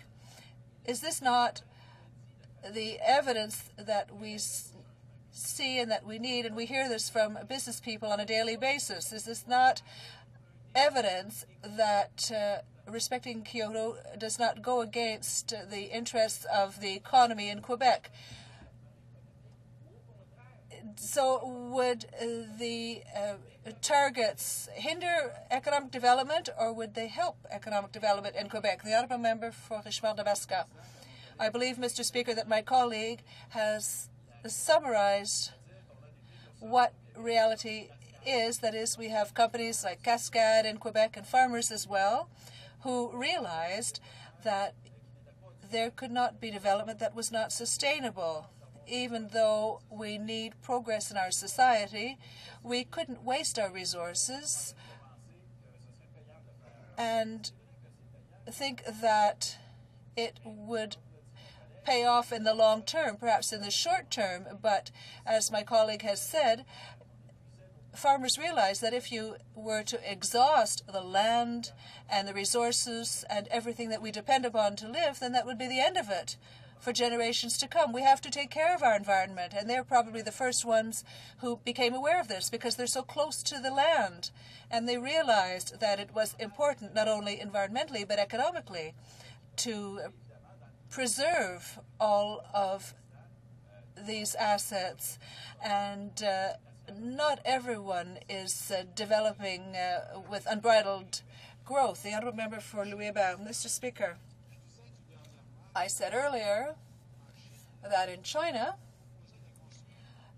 they were going to build 2,300 new coal-fired plants, one plant every 10 days, more or less. And this means that they were increasing the emissions in teratons, emissions of CO2. And I see his colleague is whispering the answer for him. Perhaps he can't answer this himself. So they would be building 2,300 new coal-fired plants in China, and China signed on to the Kyoto Protocol, a word that our colleagues from the Bloc are constantly repeating, and yet there would be huge amounts of CO2 produced, which would mean that it would wipe out all of Canada's efforts in the blink of an eye. And yet our colleague is defending the Kyoto Protocol as if it were the only road to success, to help the environment? How will we be able to cancel out the CO2 emissions from China because they will find their way here to Canada? The honourable member for Richmond-Tabasco. Well, if I understand the rather special logic being expressed by the colleague who just asked the question, he's saying that since other countries don't respect the environment or don't respect the Kyoto Protocol and haven't decided to sign on to Kyoto, well, then we'll just simply put our foot on the brake and sit back and say, well, China's going to pollute here, so there's no point in waving this flag. Much to the contrary, it's important for us in our international negotiations. I've always heard that money talks. So it's important in our international negotiations, since China is part of the WTO, to make that country understand that, yes, we can have commercial agreements and trade agreements, but in exchange there has to be respect for the workers and respect for the environment, and we have to convince our trade partners of that. And in our own country, in Quebec as well, we have to ensure that we respect Kyoto so that we can set the example. We can't simply say that nothing can be done because no one else wants to respect it. Resuming debate, the honourable member for Brome-Missisquoi. Thank you, Mr. Speaker. I'm pleased to remind our colleague for Louis Hébert and Beauport-Limoilou that they should perhaps read the text of the motion to start with, because even though it has been repeated on a number of times here, they seem to be ignoring it. We want to know if the respect of the Kyoto targets will be accomplished through the $328 million that Quebec needs to implement Kyoto. We're not asking them if they agree with the Kyoto Protocol. We simply want the agreement to be respected, and we want the $328 million to be transferred to Quebec. And that's the point of this motion, Mr. Speaker. Of course, we could take a step backwards and look at what the Liberals and the Conservatives have done and blame them for this situation. But the nation of Quebec has made choices that are different from those made by the rest of Canada, and these choices have to be respected. They were made quite some time ago, and Quebec is the nation that has always advocated Kyoto from the very outset. Now, I'd like to move on to an answer to the member of Louis Hébert who mentioned China earlier. And if we go back to the Kyoto Agreement and its origins, it was to be ratified by 55 countries, or represent 55% of the greenhouse gas emissions as of 1990. That was the baseline.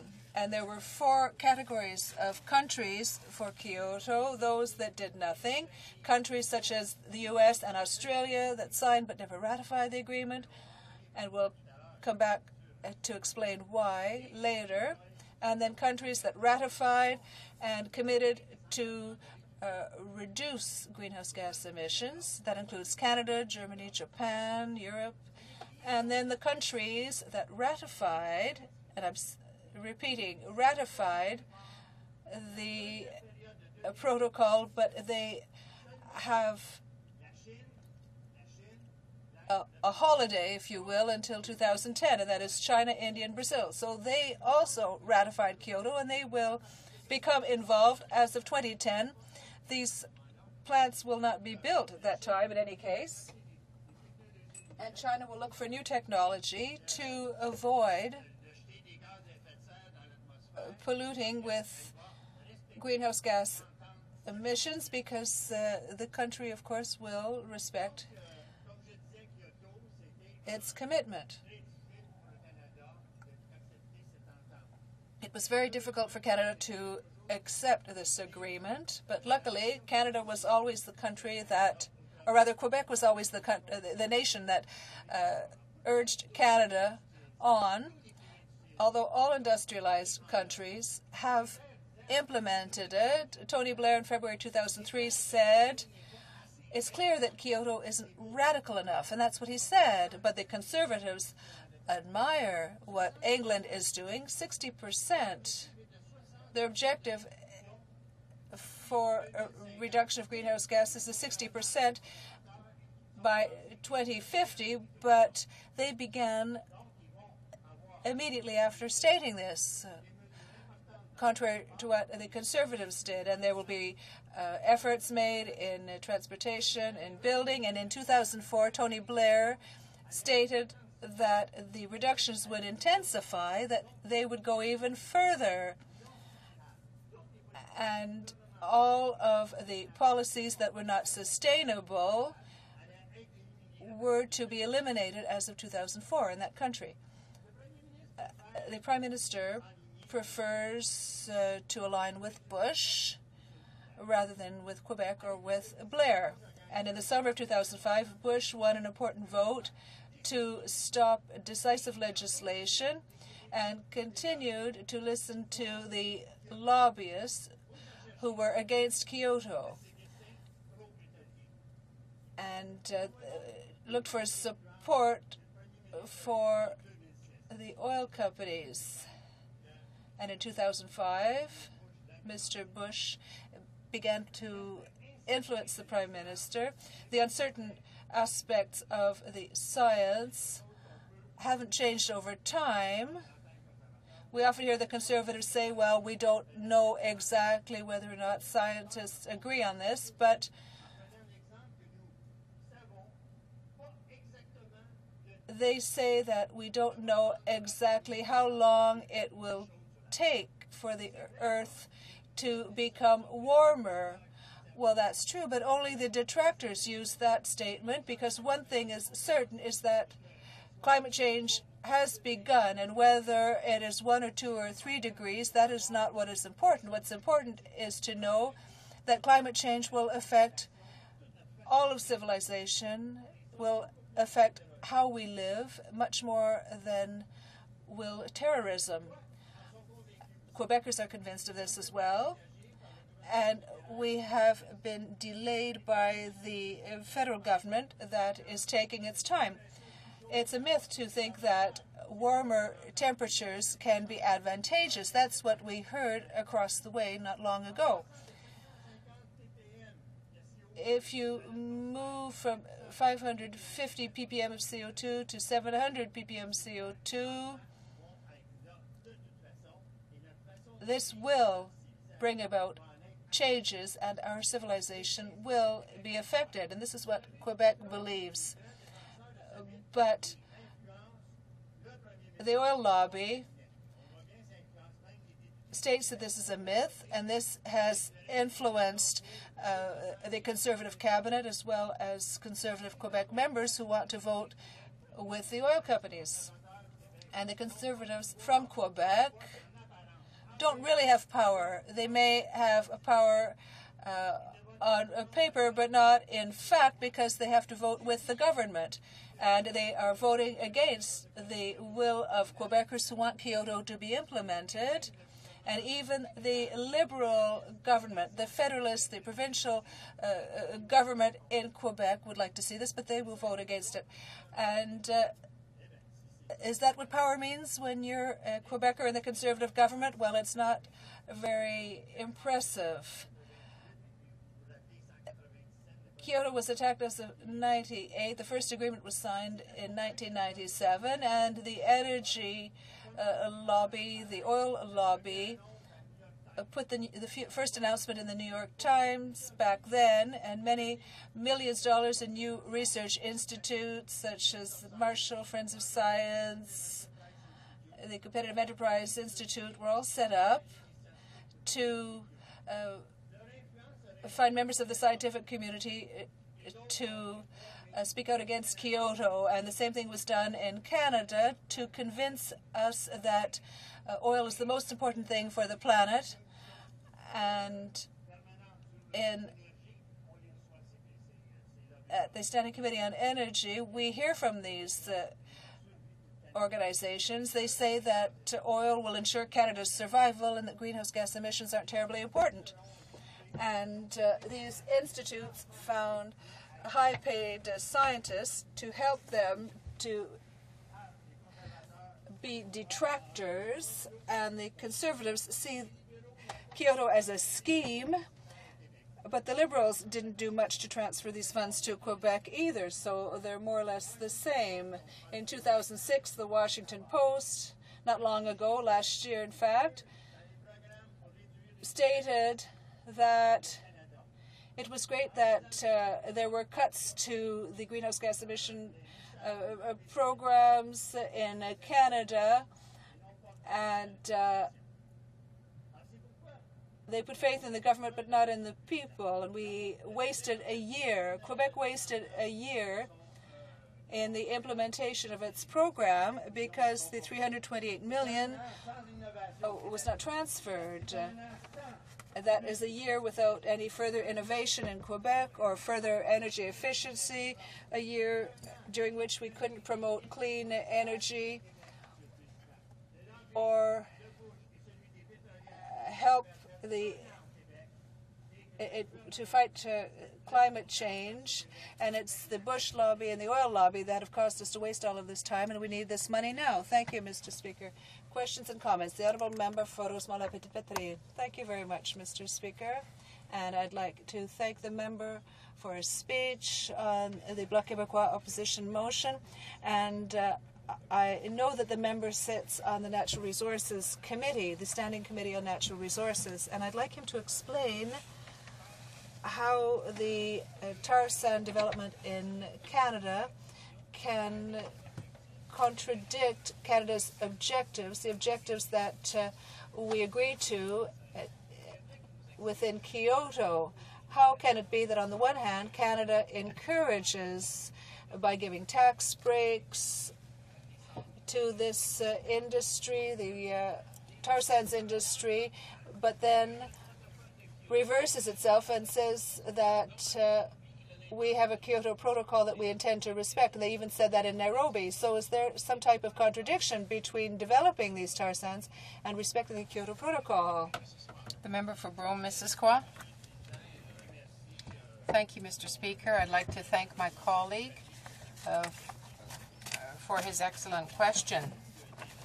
Indeed, we had people appear before us at the committee, academics as well were in the group, and they said that this would be extraordinary to have the tar sands of Alberta developed. They were talking about Canada. It wouldn't be good for Quebec. They didn't talk about Quebec at all. It would have had a negative effect on Quebec. Of course, we understand that. But it would be a good thing, they said, for the health of the planet. They're ruining the land forever in Alberta. That was not a consideration. We don't know how it's all going to end, but 1/3 of the increase in GHGs over the past years comes from the oil sands. Now, it's only 1 million gallons a day. Just imagine that. What's it going to be in 2015? Now, the government is sensitive to the idea of moving up to 5 million. It would be a 5-fold increase. And they say that this is not going to affect GHGs. The companies do not want to invest in that. They want the government to invest in that. We believe it is unfair and unjust that Quebecers, who represent 25% of the income tax collected, have to pay for the gas of the rich, the very rich oil companies in the West. Those companies make phenomenal profits. Last week we heard that it's in the area of billions. Even if it's only 3 years to get to 2010, it's going to cost us some 5 billion rather to quarantine, to sequester the GHGs. The government says that the polluter should pay. Well, the polluter is the oil patch. Questions et commentaires. L'honorable député de... The honourable member for Alfred Pellan. Thank you very much, Mr. Speaker. I too would like to congratulate my colleague for Brome-Missisquoi on his presentation.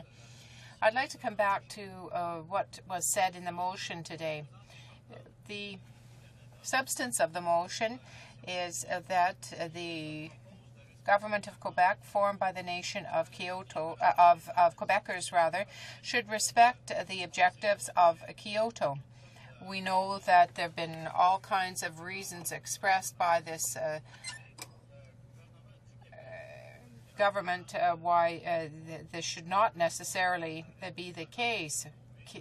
Quebecers are ready to respect the Kyoto Protocol targets with the help of funding from the federal government. That's basically the thrust, the substance of the motion. So how can the federal government refuse to give Quebec this amount of money? It would demonstrate good faith, and it would stand as a fine example to the rest of the provinces. The member for Brome-Missisquoi. I would like to thank my colleague for his excellent question. We don't understand why this government, the present government, doesn't want Quebec to succeed in reducing greenhouse gas emissions. If you look at the list, you will see that Quebec is already at the lowest level amongst the emitters. Is this jealousy on the government's part? I cannot believe that that would be the case. But it's very strange to hear this. Between 1990 and 2004, Mr. Speaker, we in Quebec have been the lowest in terms of increase at 6.1. Thank you, Mr. Speaker. Resuming debate, the honourable member for Charlottetown.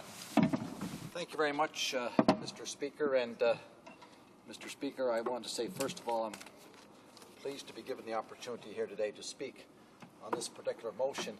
And let me say at the outset that I will be voting yes to the motion with a caveat or a reservation, and I will develop that reservation in my remarks, Mr. Speaker. It is a very important issue, and I do appreciate the opportunity to say a few words. Mr. Speaker, there's been a lot said in this House and outside the House on the whole issue of climate change and Kyoto and whether this country should continue in its efforts to meet the Kyoto Accord. But we have to, I believe, as an assembly, we have to sit back and we have to look at the whole thing in perspective. And the background of this accord, it was an accord signed by well over 100 different countries. It's an international treaty. It took approximately 10 years to develop that. It was a lot of time, energy, effort, and resources. And Mr. Speaker, I would equate it to herding 100 cats into a room. But after the tremendous effort that was put by many international players, there was an accord signed, and certain greenhouse gas emissions targets were agreed upon on a worldwide basis. And this has to be done on a worldwide basis. And hopefully, at the time, it wouldn't pit country versus country, industry against industry, developed parts of the world versus the developing parts of the world, the rural areas of the various countries and the urban areas. But everyone would put their shoulder to the wheel. Everyone would be involved. Everyone would support the accord. And as a result, our greenhouse gases would be reduced. Mr. Speaker, there's been a lot of talk over the years about Kyoto. We've had a lot of talk in this House. And I submit to you, Mr. Speaker, that it's no longer debatable. We've moved beyond that. The science is clear that this is a very, very serious issue that has to be resolved by the people living in this planet that we call Earth. However, we do still have naysayers in this country and in North America. There are people, and I believe I was reading a poll not that long ago, from a Canada-wide basis, it was approximately 5% of the people don't believe in the concept of Kyoto or climate change. However, there's 11% of the people, Mr. Speaker, still believe that Elvis is still alive. George Bush is one of those naysayers. And Mr. Speaker, to the shame of this country, our Prime Minister is one of those people that does not believe in the Kyoto Accord. He has spent, and this is documented by the record, his entire working life fighting, or in his words, going to the wall against this particular accord. This, Mr. Speaker, was the fight of his life. He went out and he raised thousands and thousands of dollars to assist him in his party on this fight of his life. He promised that he would not implement the Kyoto Accord. This was a solemn promise that he made to the Canadian people.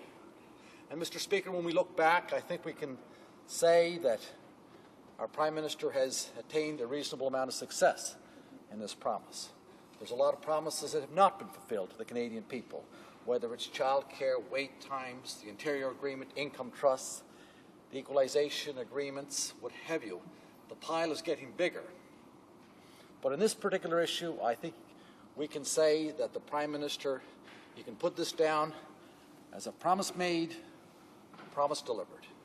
He promised he wouldn't implement it, and the first thing he did when he was sworn in as the Prime Minister was that he revoked our commitment to the Kyoto Accord. He said the country would not be turning its back to the Kyoto Accord and the international agreements that we made.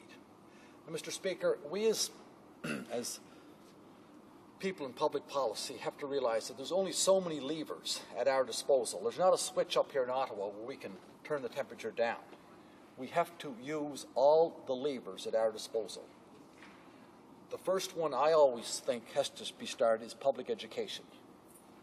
We have to convince the public, and I think that's probably been done, that this is a serious issue and it warrants a very serious effort on our part.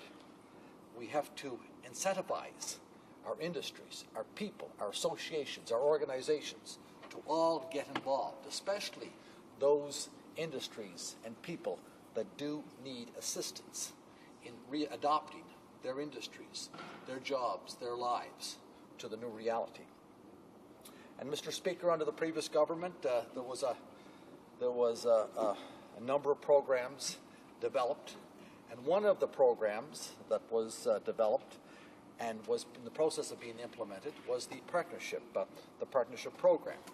And Mr. Speaker, the partnership program was a government to government, and I'm talking federal government to provincial government, federal government to municipal government to government cost-sharing initiative to invest in technologies and infrastructure development that are important to lower levels of greenhouse gases. And I'm talking here, Mr. Speaker, of clean coal technology, carbon dioxide capture and storage, ethanol, the creation of an East Coast, east to west energy grid.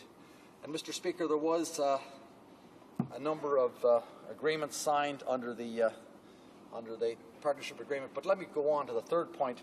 Of course, governments have the right to, and the obligation, I submit, to legislate and to regulate so that we as a country do meet our commitments. And we have to do it, Mr. Speaker. There's been discussions recently about the Alberta energy industry, the car industry, different industries, the coal industry in Canada and worldwide. But, Mr. Speaker, we have to get beyond that. Everyone has to be involved in this process. If there's oil that's drilled in one province of Saskatchewan, it's refined in Alberta, it goes into a car that's made in Ontario and is being driven in Quebec, well, you can't divide that up into 4 or 5 different provinces. This is a countrywide problem that we have to solve on a countrywide basis. So we have to get beyond that particular discussion, Mr. Speaker. But, Mr. Speaker, back to the partnership agreement, I thought at the time it was an excellent agreement because this was one of the levers. A lot of the initiatives that have to come about to solve this particular problem have to be at the provincial and municipal level. And this was an incentive. They were going to take advantage of this. The province of Ontario took advantage of it. they signed an agreement. It was a government-to-government agreement. The government of Ontario signed an agreement with the government of Canada, not the Liberal government, but the government of Canada, for $538 million to, over the next couple of years, eliminate certain coal power stations.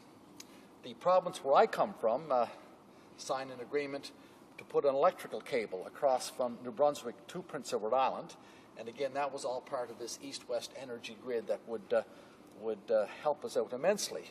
But what happened after the present government got in? First of all, they cancelled our commitment to the Kyoto Accord, but more seriously, they went ahead and they cancelled all programs, or 90, I shouldn't say all, 92% of all programs dealing with climate change.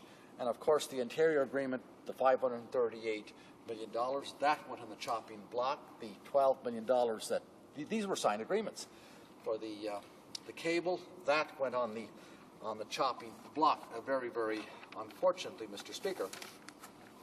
So the motion here talks about $328 million, and I'm going to get to my reservation or caveat, Mr. Speaker. We're talking about $328 million to the province of Quebec to implement its plan to meet the Kyoto targets.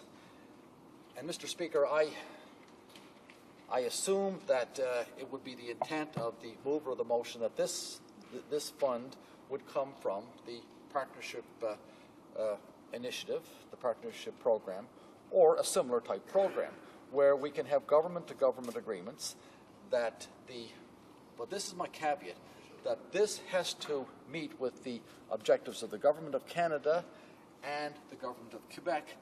But having said that, Mr. Speaker, I have extreme confidence in the province of Quebec, and I have confidence in the people that live in Quebec. They seem to be ahead of the curve on this particular issue, and they have done a lot. They certainly, I believe, understand the issue clearly. They understand what has to be done, and it would appear from everything you read and everything you hear, they are prepared to do it. So on that basis, Mr. Speaker, I'm certainly prepared to support the motion, but I'm not prepared to, and I do hope if the motion passes, and I hope it will pass, that the finance minister just doesn't cut a check. It would have to be on a certain agreed upon program that is developed between the province of Quebec and Canada, which I'm totally confident that will be developed very, very quickly, Mr. Speaker.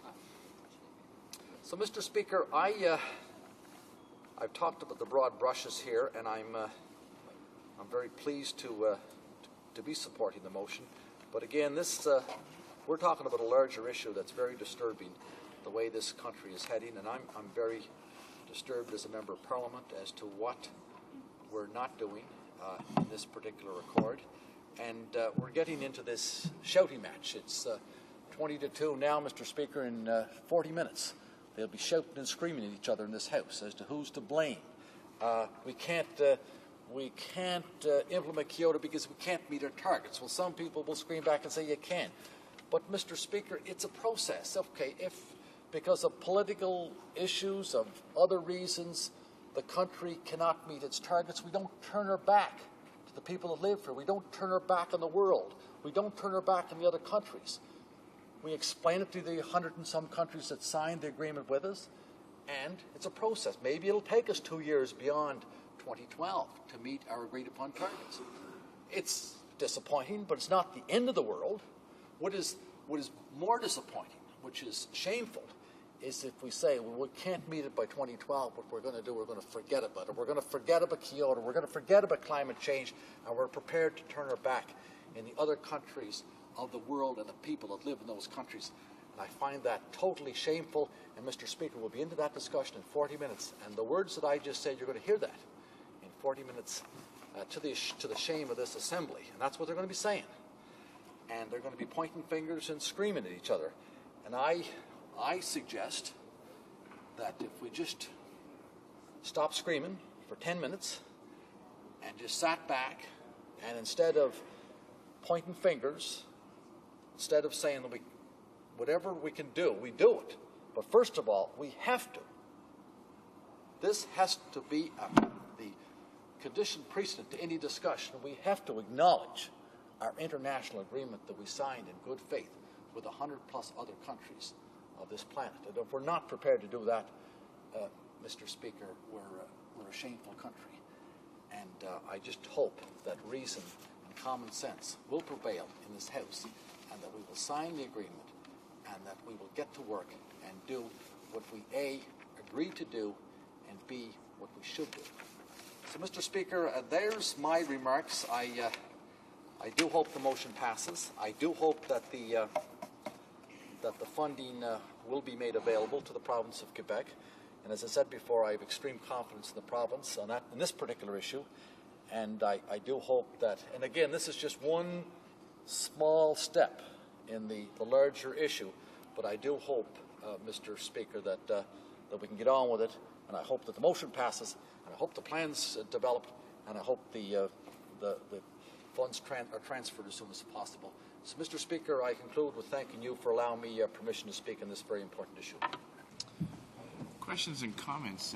Questions et commentaires. The Honourable Member for York South-Weston. Thank you, Mr. Speaker. Mr. Speaker, I appreciate my colleague's overview with respect to the Partnership Fund.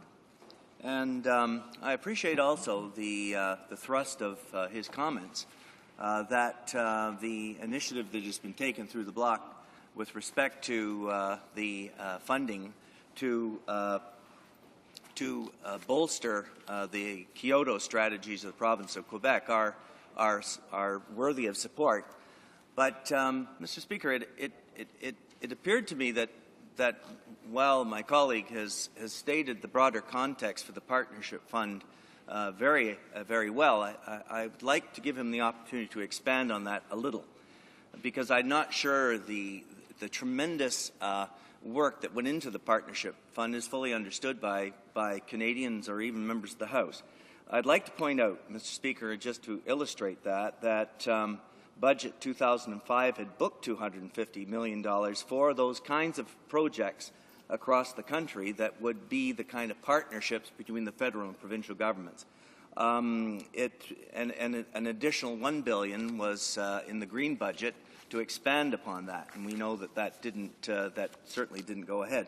Mr. Speaker, also, it was evident that the province of Ontario was written by the Minister of Finance to confirm he was reneging on $5.6 billion of funding as part of the commitment of the Canada-Ontario Agreement. Now, Mr. Speaker, my question is, does the member see that that even to support the Quebec initiative is very, very far removed from both the spirit and the very comprehensive nature across this country of what that partnership fund was designed and in a visionary way attempting to establish a very broad sector-by-sector, province-by-province comprehensive strategy to get buy-in on a Kyoto strategy.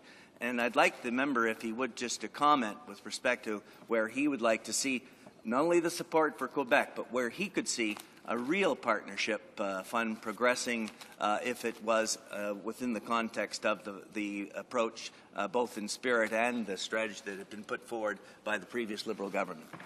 The Honourable Member for Charlottetown. Thank you, Mr. Speaker, and I thank the member for York West and South for the question. And he's elaborated actually on the substance of the program, perhaps in a better manner than I have. But again, Mr. Speaker, I point out again that the federal government, in implementing the Kyoto Accord, only has certain levers at its disposal, and it's so important that we use each and every lever that we do have. And one of these, and a lot of the actual greenhouse gas emissions are under the what I call bailiwick of the provincial governments, the jurisdiction of the provincial governments, or the municipal governments.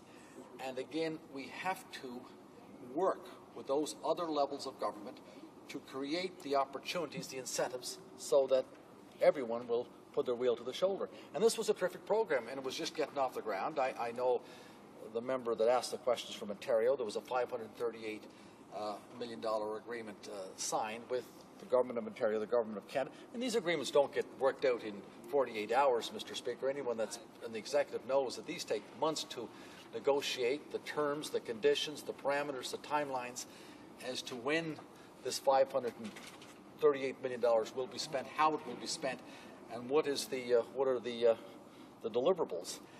And again, as I said, there was a small agreement in my province, but again, that agreement, it was thrown off the back of the truck. The agreement with the province of Prince Edward Island, it was cancelled. And again, it was a terrific program. It was just getting going. I think it wasn't going to be the be-all and the end-all, but it was just one arsenal that the government was using to solve this problem. And it's so disappointing to see everything just abandoned and disappeared, and as if the problem does not exist. Questions and comments, questions et commentaires. Reprise du débat. Resuming debate. The Honourable Member for Brossard-La Prairie.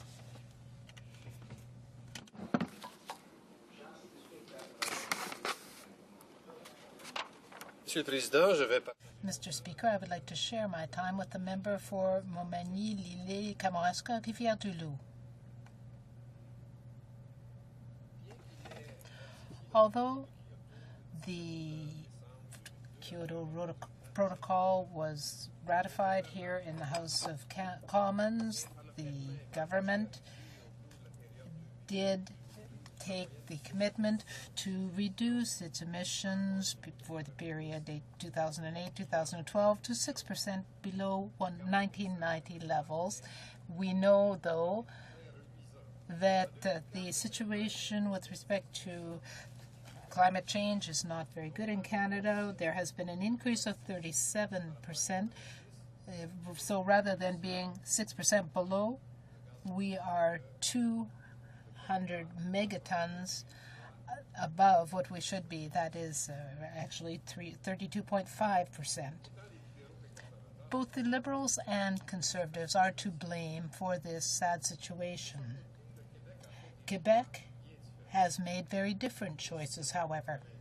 Between 1990 and 2004, the GHG emissions increased only by about 6%. That is 4 times less than the national average in Canada. Quebec is playing a leadership role with its plan to deal with Kyoto targets and meet those targets through its climate change plan. We often hear about GHG emissions and reductions in information, and Quebec is again in first place in its low level of GHGs produced per capita. It's about 12 tons per capita, which is about half of the Canadian average. This Canadian average, if we take Quebec out of the picture and just talk about the rest of Canada, the HoC, is about 27 tons now, 27.2 tons. So that's an increase of 3. Although there was only about a 6% increase in GHG emission increase in Quebec. It was much higher in Alberta and in Saskatchewan as well.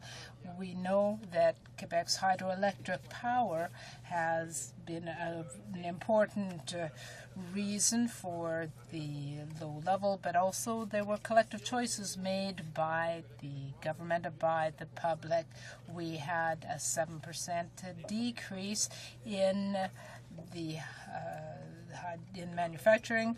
We also had a decrease in the forestry industry and emissions. We had a breakdown by sector of activity, and we know that the transportation industry is the largest source of emissions, representing 38% of the emissions. Highway travel accounts for 85% of these emissions, and that is why it is important for Quebecers to deal with automobile emissions and to look at our fuel dependency and public transit. At the moment, when we look at the Montreal region and its public transit, there are 3 projects that are at the pre-feasibility stage. First of all, on the North Shore, there is a fast train to link the island of Montreal with Repentigny and so on, and this is a little further ahead than the other 2 projects because $300 million has already been earmarked by the government to deal with the problem.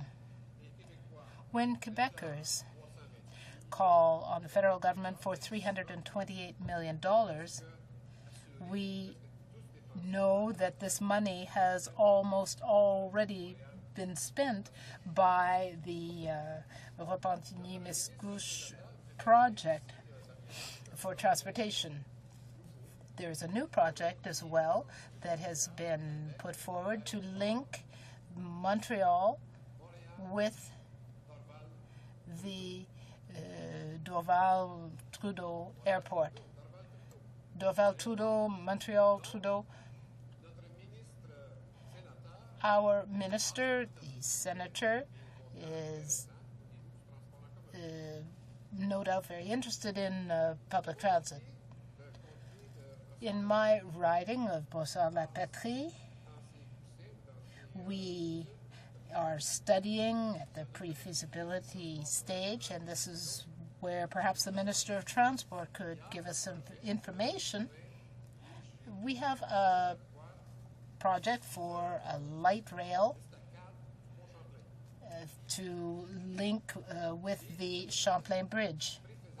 The pre-feasibility studies have been completed. We're waiting for the results, and the Chamber of Commerce on the South Shore is very eager to find out what the result will be. A few months ago, the estimate was $1 billion, and clearly the Quebec government has a lot of room to invest in transit. So these 3 projects together easily account for $2 billion if we include all of the structures and infrastructure that would be involved. So public transit in Quebec is very important.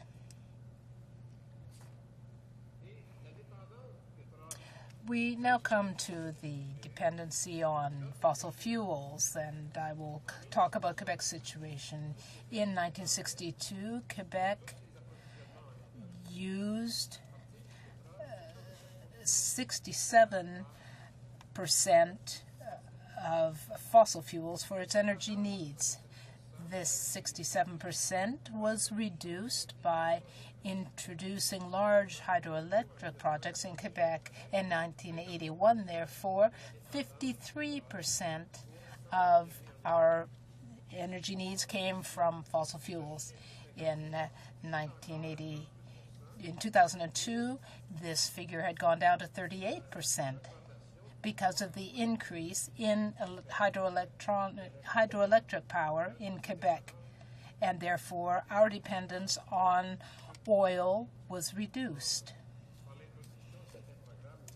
There were also Energuide programs and other conservation programs that were introduced and helped. In 2005, Quebec still depends on 200 million barrels of oil a year for its needs, and this reliance means that we need to reduce by 20% our use by 2012. It is very important that the government invest the $328 million to deal with transit needs. The government needs to act quickly and make its studies quickly. Therefore, these studies cost the Montreal Transit Authority $12 million. We also have work needing to be done on Highway 10. This is a priority for the South Shore. The results, people have terrible traffic problems every day at that point. If we had light rail, 20,000 people could travel that way each hour, and we would reduce the number of cars by 8,000. This project would therefore result in considerable savings for the region, and we also think that the loss of time to workers every year must be over 1 billion hours. So I would encourage the Minister of Transport to invest in public transit as quickly as possible and not in 10 years after 2 or 3 elections. Thank you. Questions and comments? Questions et commentaires. The Honourable Member for Louis-Hébert, questions and comments. Good afternoon, Mr. Speaker. I have a question for my colleague. He talked about light rail to take 8,000 vehicles out of the traffic, and given that we produce 4 tons per vehicle per year, and we have 8,000 vehicles here, that would amount to 32,000 tons of CO2 that would be reduced in the environment. And we usually talk about megatons, that means millions of tons. It would be 0.3% of the target. So I would really like to hear from my colleague how he explains the 99.7% that remains. Well, I do not have those figures for my colleague, unfortunately, with me, and I would have to be very careful if I were to try to answer that question. But the figures that I used were provided by the South Shore Chamber of Commerce that has been very active in this file.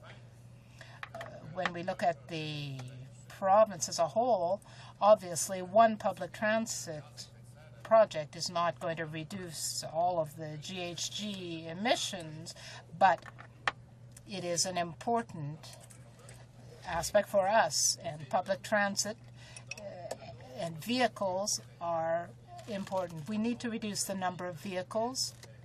We need to increase the number of hybrid vehicles. We need to increase the number of electric vehicles. So this figure of 4 tons per vehicle may be based on old technology. New vehicles will use less fuel.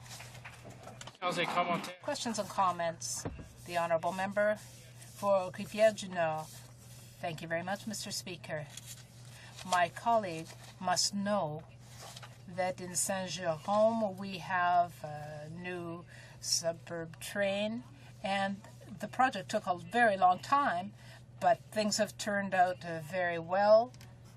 We worked well with the region and the Government of Quebec, and we are very proud to have this project because we find that people have really started to use it a great deal. There are many people who take the train from Saint-Jérôme, who drive people and then drop them off. So this is very important when we look at the whole region. But I would like to hear from my colleague on the idea that we need to continue to invest in electric vehicles. We have a firm in Saint-Jérôme that is working in that area, and I would like to know his views.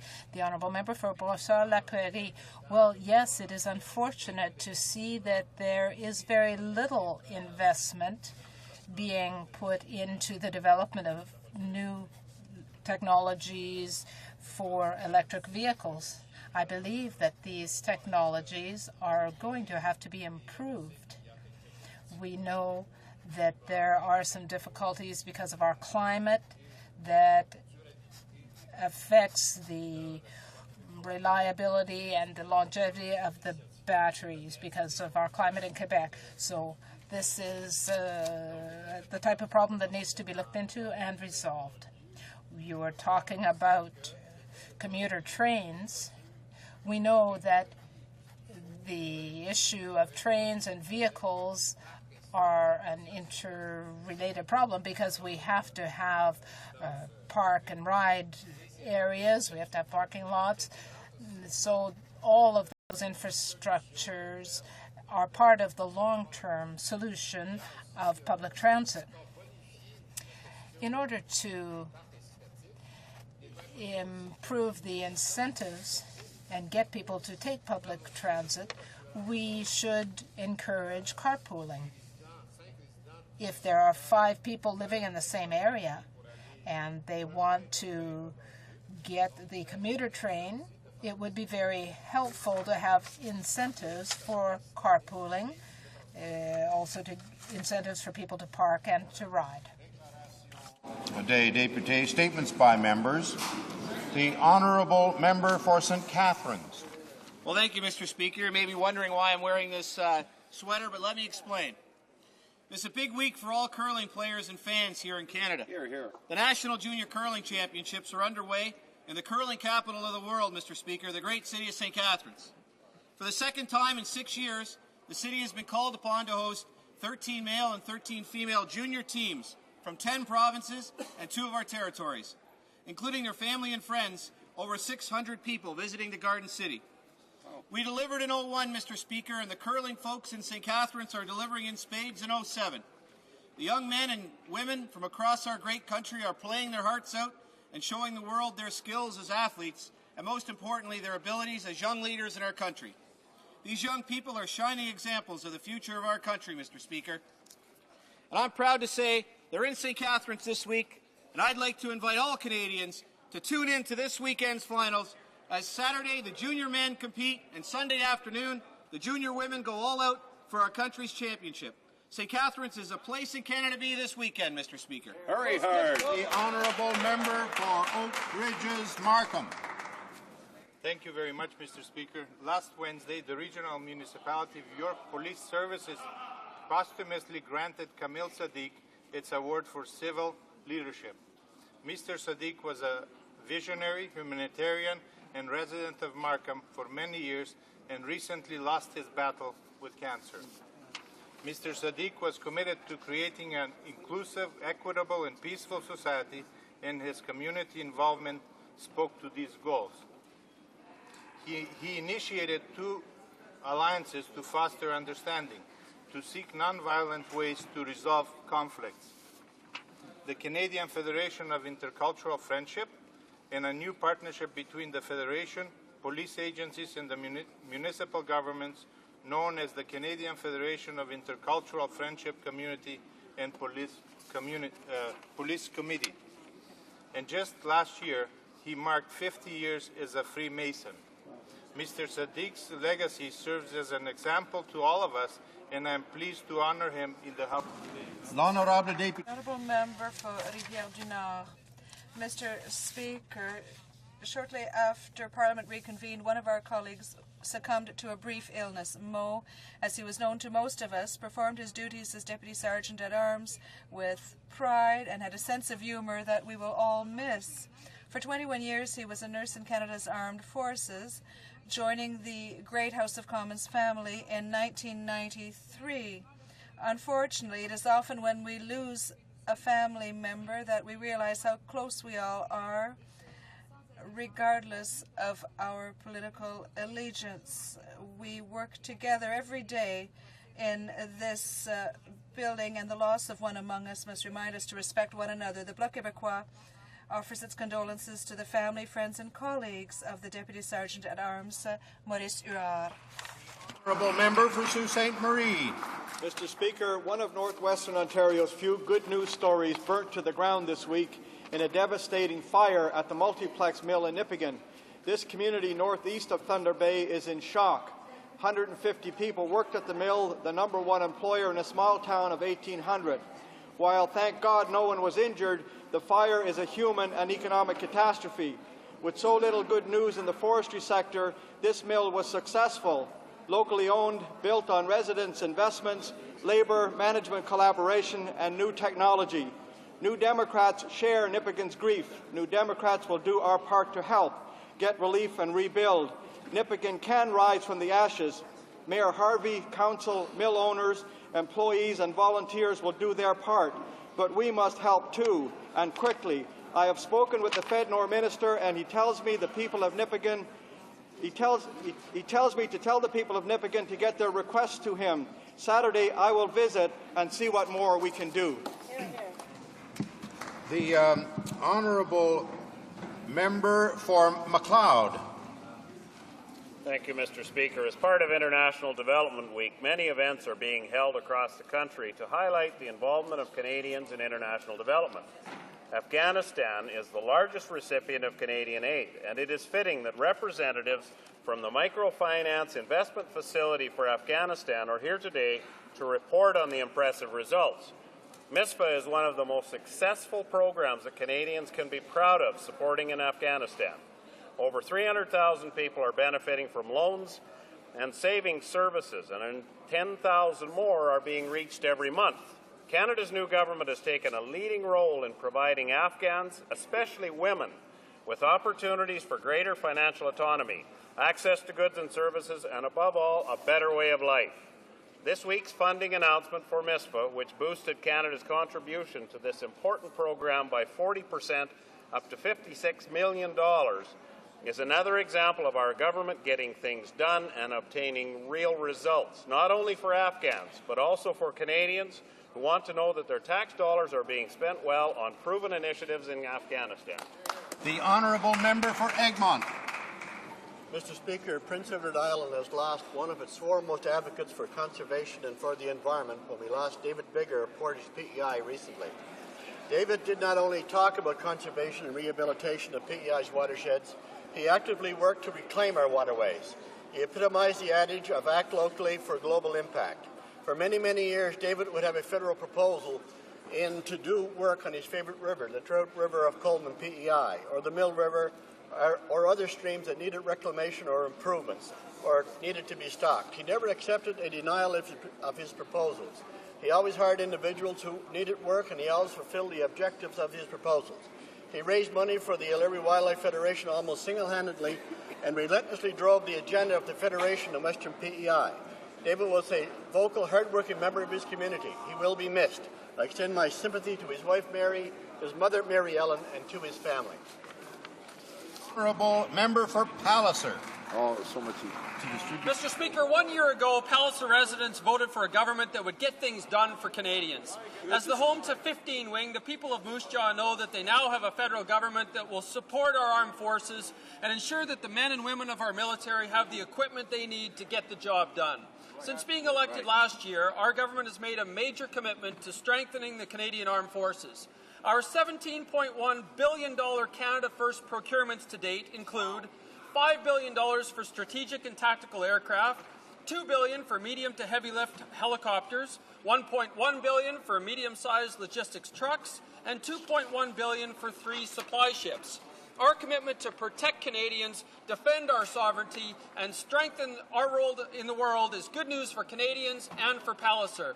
Our Conservative government is committed to Canada's snowbirds and funding the NATO Flight Training in Canada program until 2021. With our new military investments, we will continue to deliver real results for Canadians. The honourable member for Saint-Bruno, Saint-Hubert. Richard Couture had a horrible experience in 2001, losing both of his 20-year-old sons in a traffic accident when one of them fell asleep at the wheel. And since then, this resident of Saint-Hubert is campaigning to make our roads safer. And thanks to him, we have rumble strips on the shoulders of many highways in the Montérégie region, as well as highly effective safety barriers. Volunteering his time in cooperation with the Quebec Department of Transport and the Quebec Automobile Insurance Board, this businessman is working on extending these measures to the rest of Quebec, and this is no mean feat, but his remarkable determination is making a difference and garnering widespread admiration and respect, and he even received a medal from the National Assembly. In this Quebec Road Safety Year, I would like to underscore the courage, dedication, and determination of Richard Couture, who is trying to make Quebec roads safer and save lives. Member for Kelowna Lake Country. Thank you, Mr. Speaker. It is an honor to rise today to recognize Dean Martel, Sandy Nadeau, Frank Costello, Bob and Barbara Comba, and Janet Dick, who are in Ottawa for the National Blind Championship Bonspiel. These individuals have represented Kelowna, British Columbia, and Canada with distinction and class. They have won the National Bonspiel the last 2 years and are returning to defend their title once again. I'm proud to call them my constituents and to celebrate their accomplishments. This Bonspiel, organized by the Canadian Council of the Blind, is one of the premier events of White Cane Week, a week dedicated to celebrating the equal talents and abilities of the blind and visually impaired community. Events such as this National Bonspiel demonstrate the self-sufficiency and determination of the blind and visually impaired and their commitment to maintaining an active lifestyle. I'd like to congratulate the Kelowna team on their past victories and on their 8-0 record at this year's championship Bonspiel. We wish them the best of luck as they defend their title and go for a three-peat. Honourable Member for Don Valley East. Mr. Speaker, more than 12 million Canadians provide $2 billion worth of voluntary work annually, and approximately 45% of Canadians use their spare time to volunteer and serve the community. However, in the draconian cuts announced by the so-called new government of Canada last September, the Minister of Heritage announced that she was eliminating federal funding to the Canada Volunteer Initiatives. This makes no sense, Mr. Speaker. The Conservatives inherited a $13 billion surplus, and yet they feel it necessary to eliminate this essential service. What was the rationale for these cuts? Were they based on any form of evaluation? Did anyone bother to look at whether the goals of the programs were being met before making this decision? I understand that the Minister, after 4 months, has still not met with Volunteer Canada to discuss these drastic cuts. Why has this mean-spirited government targeted volunteers, and why won't the Minister make herself accountable to Canadians? The Honourable Member for Beauport-Limoilou. Mr. Speaker, over the past months, there was a great deal of misinformation in the media about Status of Women Canada. Status of Women Canada has managed to save more than $5 million in administrative costs, which means $5 million more for women. And this is added to many other steps taken by this government to help Canadian women and their families. An independent assessment has shown that when the Liberals were in office, it cost 31 cents to give $1 to women. This is unacceptable for women as well as for taxpayers. We want to invest in helping women and not in a more cumbersome bureaucracy. And I'm happy to announce that the first grant in the amount of $49,140 within the new policies has been granted to an organization to help sex trade workers to find alternate employment. On this side of the House, we are working for the welfare of all Canadians. Elmwood Transcona. Mr. Speaker, last night, thanks to the Evangelical Fellowship of Canada, members of Parliament were given an opportunity to preview the movie Amazing Grace, which tells the story of British MP William Wilberforce's long fight to abolish slavery. This superb movie was produced to coincide with the 200th anniversary of the abolition of slavery in the British Empire. At a time when human slavery is making a comeback illicitly in a way that calls for concerted international action, it is important to remember that before 1807, slavery was a legal and integral part of the imperial economy. Wilberforce had to contend with arguments that the abolition of slavery would make Britain less competitive, that it would advantage Britain's enemies, that it would eliminate jobs, and that government revenues would be affected. Wilberforce contended not only with the sugar barons and profiteers, but against an embedded economic system that contradicted God's will for human equality. He insisted that the moral thing to do was the best thing to do, and that the example would catch on as ultimately it did. Surely we would do well to heed this insight when dealing with the issues of our own time. The Honourable Member for Laval-les-Îles. Mr. Speaker, 40 years after the Laurando-Dutton report was published, a crop poll shows that 81% of Canadians want Canada to remain bilingual. Yet access is still poor when it comes to provincial minority language services. Under the Dion Action Plan, the Liberal government had committed $786.3 million for official languages over a 5-year period. The Liberal opposition is asking the Conservative government to maintain the Liberal commitment and to act to reduce the obvious disparities faced by linguistic minorities in Canada.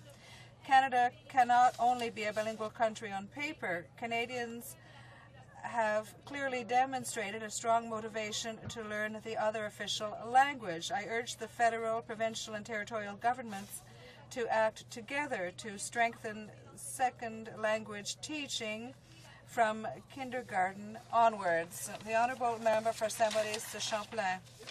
Mr. Speaker, every day in all parts of Quebec, hundreds of people are fighting to eliminate the greatest cause of death among men between the ages of 20 to 40, and that is suicide. During Suicide Prevention Week, I would like to underscore the scope of this cause of death and emphasize what must be done to prevent it. At a recent conference, the Honourable Michael Sheehan, a Quebec justice who had the painful experience of losing a son to suicide, recently made a speech that touched everyone in attendance. Over the past 10 years, 12,000 people in Quebec committed suicide, and that is the population of the city of La Tuque, the location of that conference. It is important for all citizens of Quebec to be aware that there are effective ways to counter this scourge, and we have to encourage suicide prevention centres because they need our support. It's a matter of life. Thank you, Mr. Speaker. The Honourable Member for Richmond Hill. Mr. Speaker, on February the 18th, St. Mary's Anglican Church, built in 1872, same year Richmond Hill was incorporated, is being honoured during Heritage Day, the celebration of historic places across Canada. The Honourable Jean Chrétien, the minister responsible at the time of the foundation's creation, said, "Maturity may be recognized in a nation, but its people take thought for their past. Take thought in the dynamic sense of knowing the past as a key to understanding the present and the future." Heritage Day is an important opportunity to celebrate the architectural heritage and historical places of Canada. The Heritage Canada Foundation promotes the third Monday in February each year as Heritage Day. Victorian Tea will be held at St. Mary's Anglican Church, and the Archives Committee will put on a display of historic artifacts. This will include a presentation of historic photographs of area churches from Richmond Hill's Public Library Unique's collection. Church architecture in the region from 1850 to 1900 will be a topic of conversation. It's hoped that the residents of Richmond Hill will join in celebrating National Heritage Day in the beautiful and historic chapel. Here. Thank you very much. Here. Honourable Member for Calgary, Nose Hill. Mr. Speaker, a Liberal rookie has slipped up and given Canadians a glimpse of the Liberal secret agenda. The member from Ajax-Pickering made a direct attack on a success story of our nation's economy that just so happens to be located in a region the Liberals have written off for the next election. The member let it out of the bag that a future Liberal government would be ordering energy companies to just simply stop it, to put their plans on hold, because if it costs too much energy to get it out of the ground, to get it out of the oil sands, then so be it. And in fact, the member said if the energy companies don't cooperate, there will be consequences. Well, Mr. Speaker, bullying, threats, pitting one region against the other in a shallow trade-off for votes, that's a Liberal way, Mr. Speaker, but Canadians know that the strength of one is the strength of all. Yes. And the whole is important, Mr. Speaker, and our government wants all sectors of Canada's economy to grow and prosper for the benefit of all Canadians. Oral questions, questions orales. L'honorable chef de l'opposition. The Honourable the Leader of the Opposition.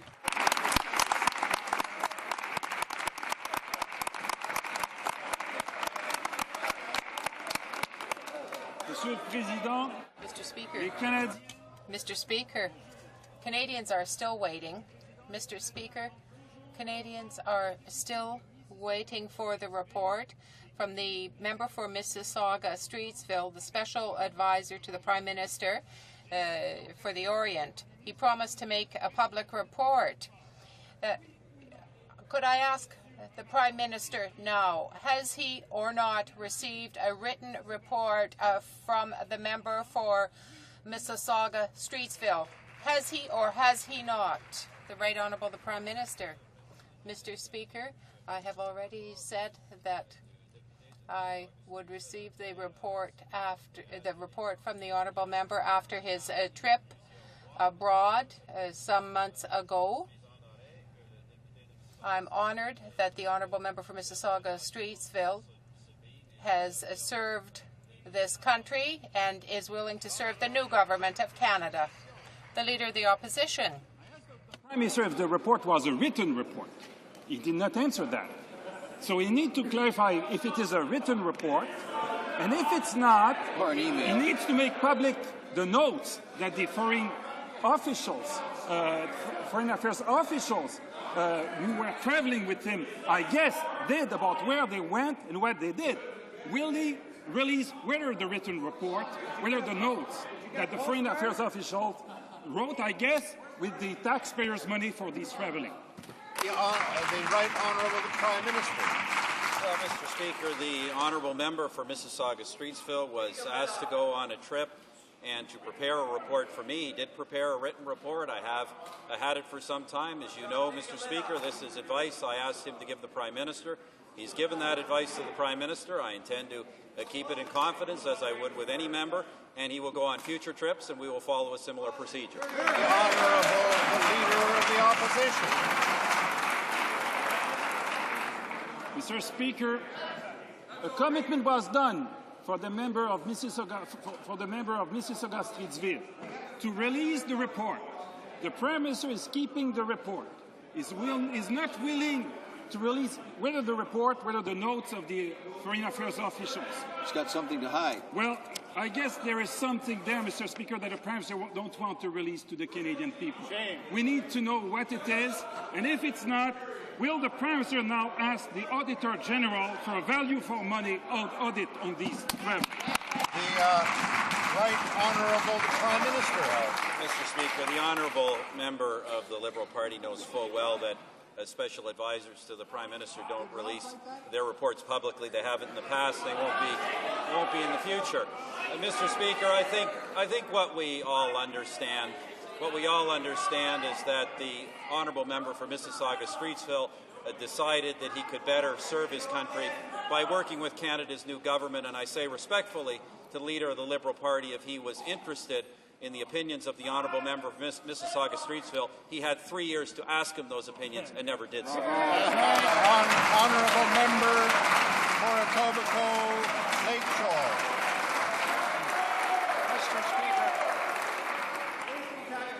Mr. Speaker, any government that depends on that member's advice in foreign affairs is in deep trouble. The Prime Minister's own Privy Council office is warning confidentially that the Afghanistan mission will fail unless there's an immediate shift in development strategy. A European assessment of our aid effort in Kandahar says, and I quote, "The impact of CETA in Kandahar is so minimal as to be non-existent." Will the Minister for International Development tell the House how she proposes to get the aid situation in Kandahar under control and lead this mission? The Honourable the Minister of International Cooperation. Mr. Speaker, I'm happy to hear the question. I think that the honourable member should perhaps have asked this type of question when the Liberal government only gave $250 million for the reconstruction in Afghanistan. It's a situation that we corrected. We increased the budget for reconstruction and development in Afghanistan. It's to some 150 million a year. The representations that were made he should have heard the representations that were made by representatives of the Afghani government, that they are very pleased with the honourable member for Etobicoke Lakeshore. Mr. Speaker, Another question for the Minister for International Cooperation. What type of accountability measures does she intend to put in place for her Canadian colleagues to have concrete results on the ground in Afghanistan with respect to reconstruction? It's an insult to this House and to the intelligence of Canadians to do otherwise. The Minister. Mr. Speaker, the website of CEDA is certainly not an insult to Canadians and their intelligence. It shows what we have accomplished in Afghanistan. On this side of the House, we have taken effective measures to be as transparent as possible. We have agencies like UNICEF and the World Bank that are our partners in Afghanistan. We can see from that we are sure that our efforts in Afghanistan are well-founded. The people on the other side do not understand the situation. The Honourable Member for Laurier-Sainte-Marie. Mr. Speaker, the Minister for Aboriginal Affairs, the Environment, and I met with representatives of the petroleum industry and discussed global warming and Kyoto. Did the Prime Minister ask these ministers to take advantage of that meeting to say to the oil patch that if they continue to research the way they are polluting further, and that they will no longer be entitled to the subsidies that give them a tax break? Mr. Speaker, the Leader of the Bloc knows that the government has already brought to an end the trust for energy companies. We intend, as we have said on many occasions, to regulate the industries in Canada to ensure the reglementation and the regulation. We want to follow the principle that the polluter pays, and that should be the case. The Honourable Member for Laurier-Sainte-Marie. Some days ago in his speech, the Prime Minister said that the monies for paying down the debt, a certain amount would be guaranteed tax back to citizens. Given the tax breaks that are given to the oil companies, and given the fact that they represent some $3 billion and will reach an even greater amount in 2005, should that money not be used for combating global warming? The Prime Minister, no, that is not founded. It's an accusation that the Leader of the Bloc is making that is completely unfounded and false.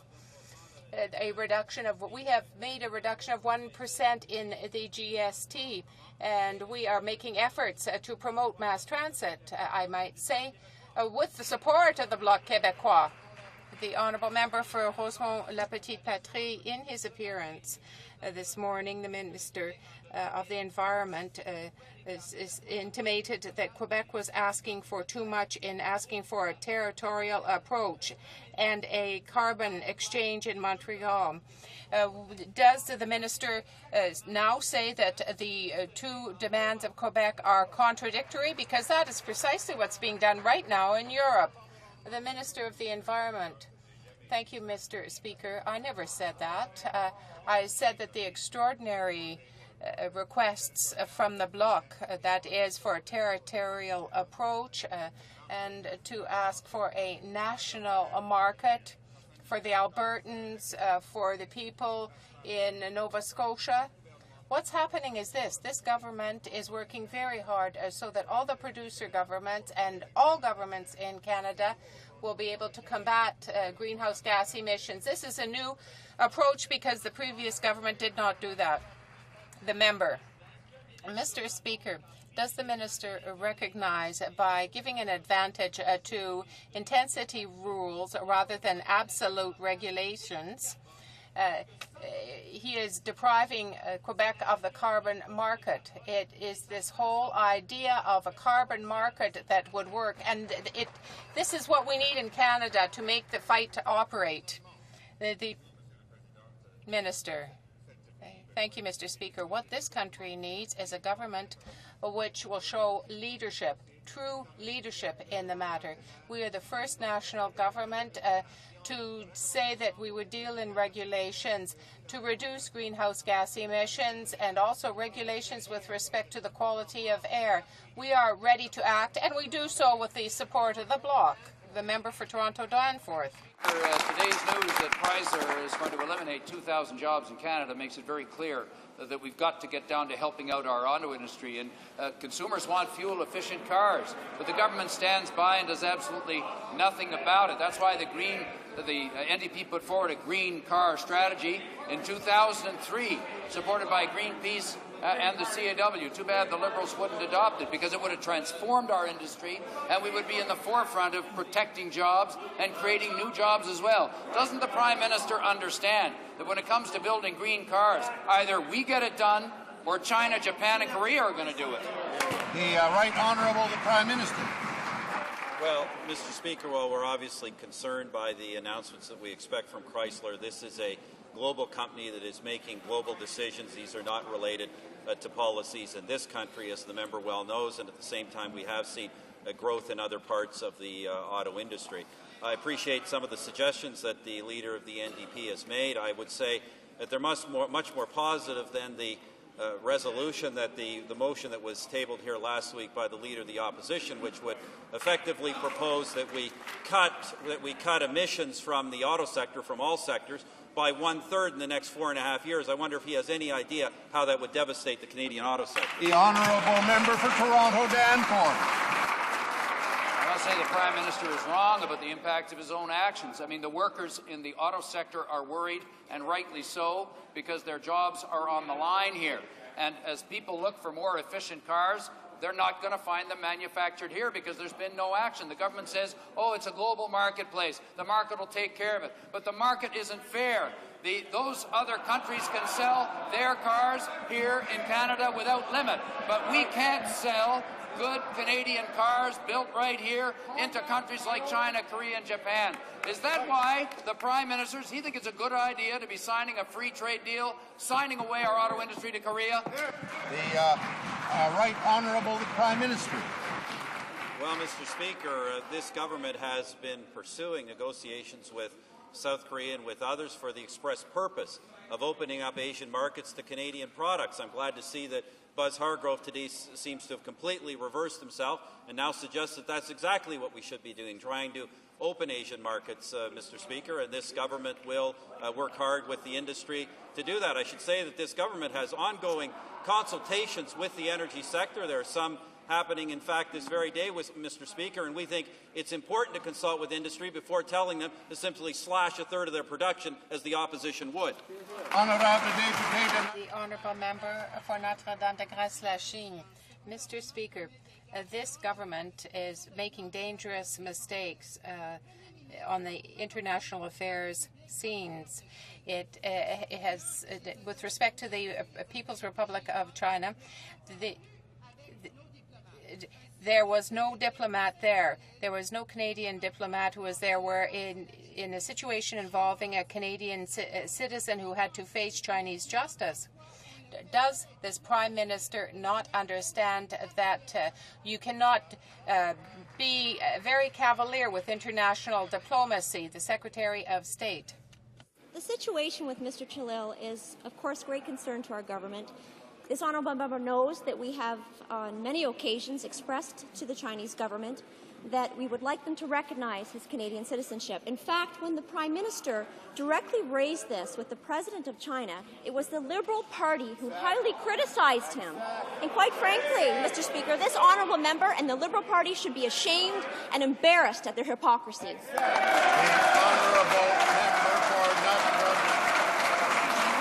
honourable member for Notre-Dame-de-Grâce-la-Chine.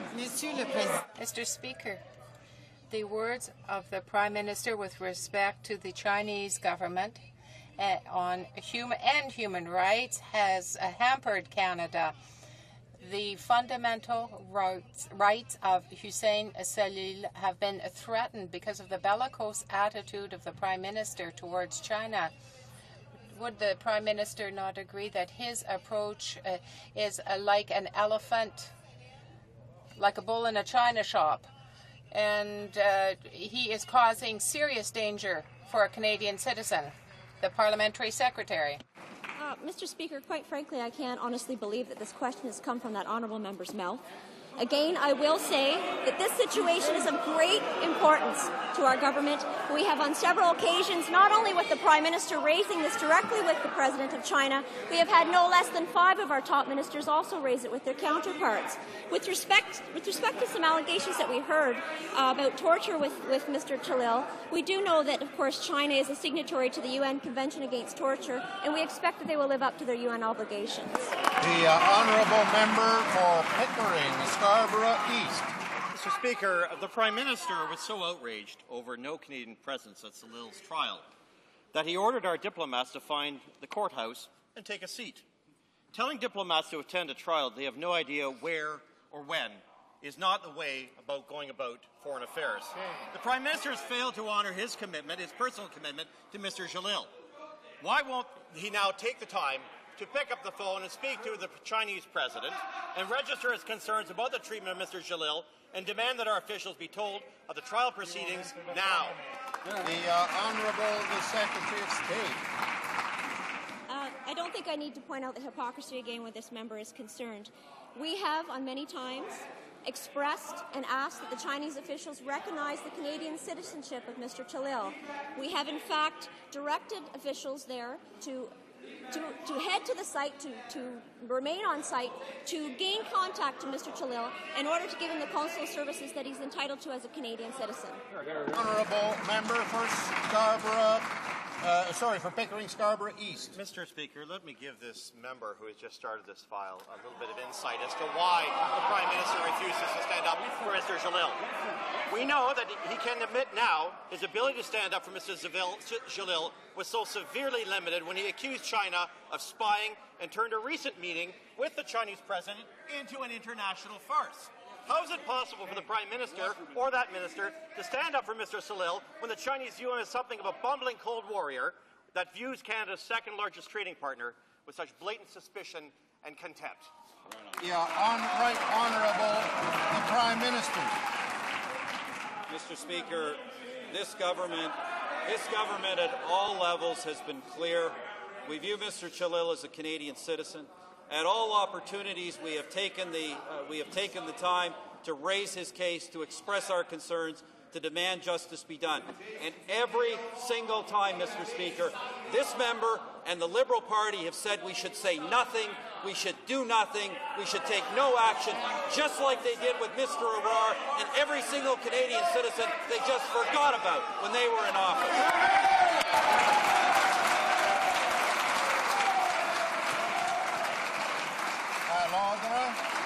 Order, please. The Honourable Member for Gatineau.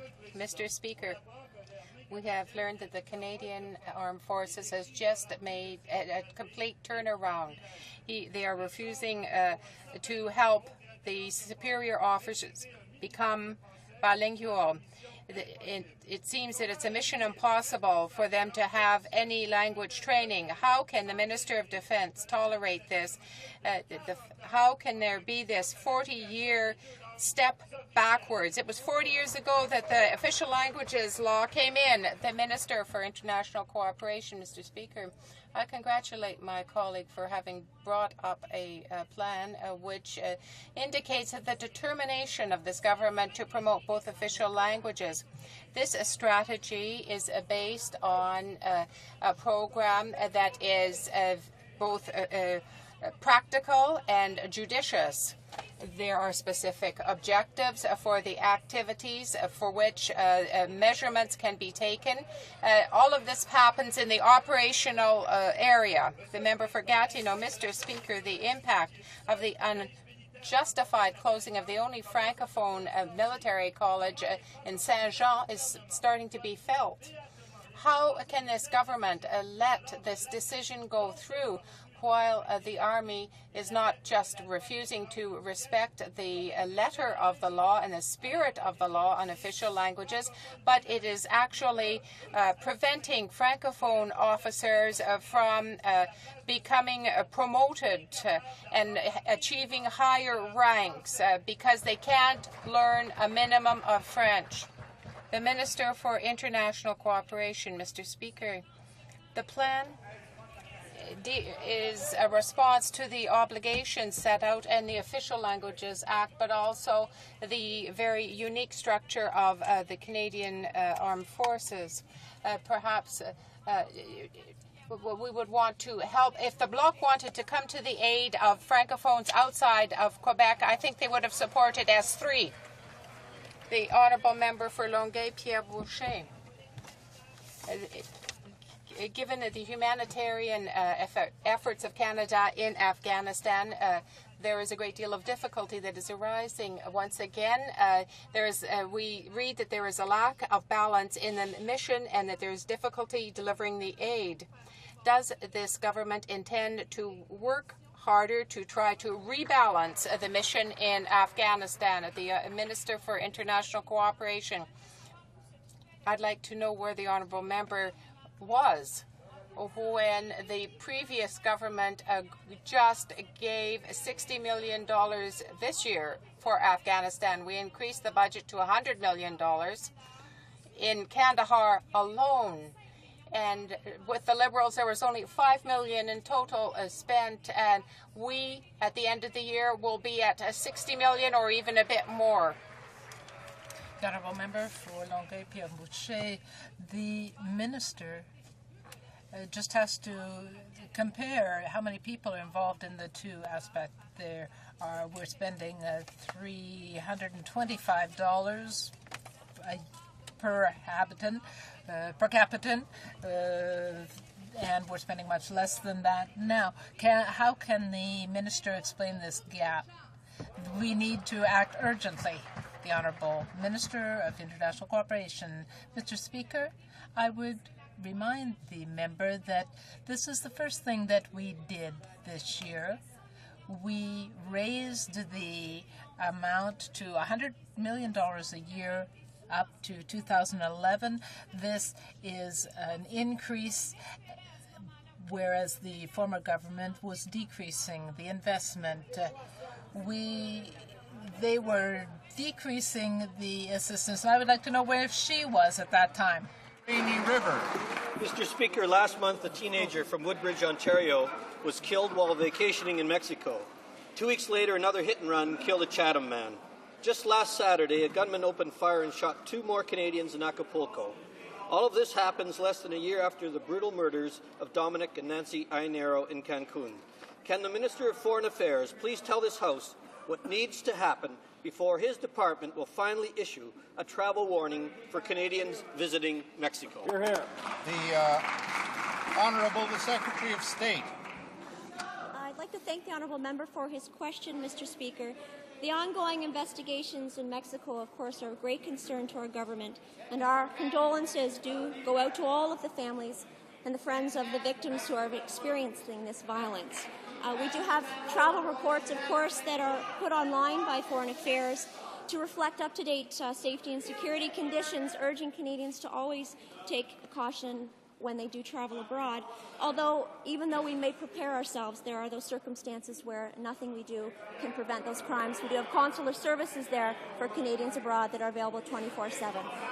The Honourable Member for Thunder Bay, Rainy River. Mr. Speaker, this government needs to take its head out of the sand on this file. Canadians deserve to be notified that their safety could be in jeopardy while traveling in Mexico. The Foreign Minister has finally met with his Mexican counterparts. Can the Prime Minister tell this House what concrete assurances were received that Canadians will be protected while in Mexico? Or can he tell this House that the Minister has instructed his department to prepare an official travel warning? The Honourable the Secretary of State.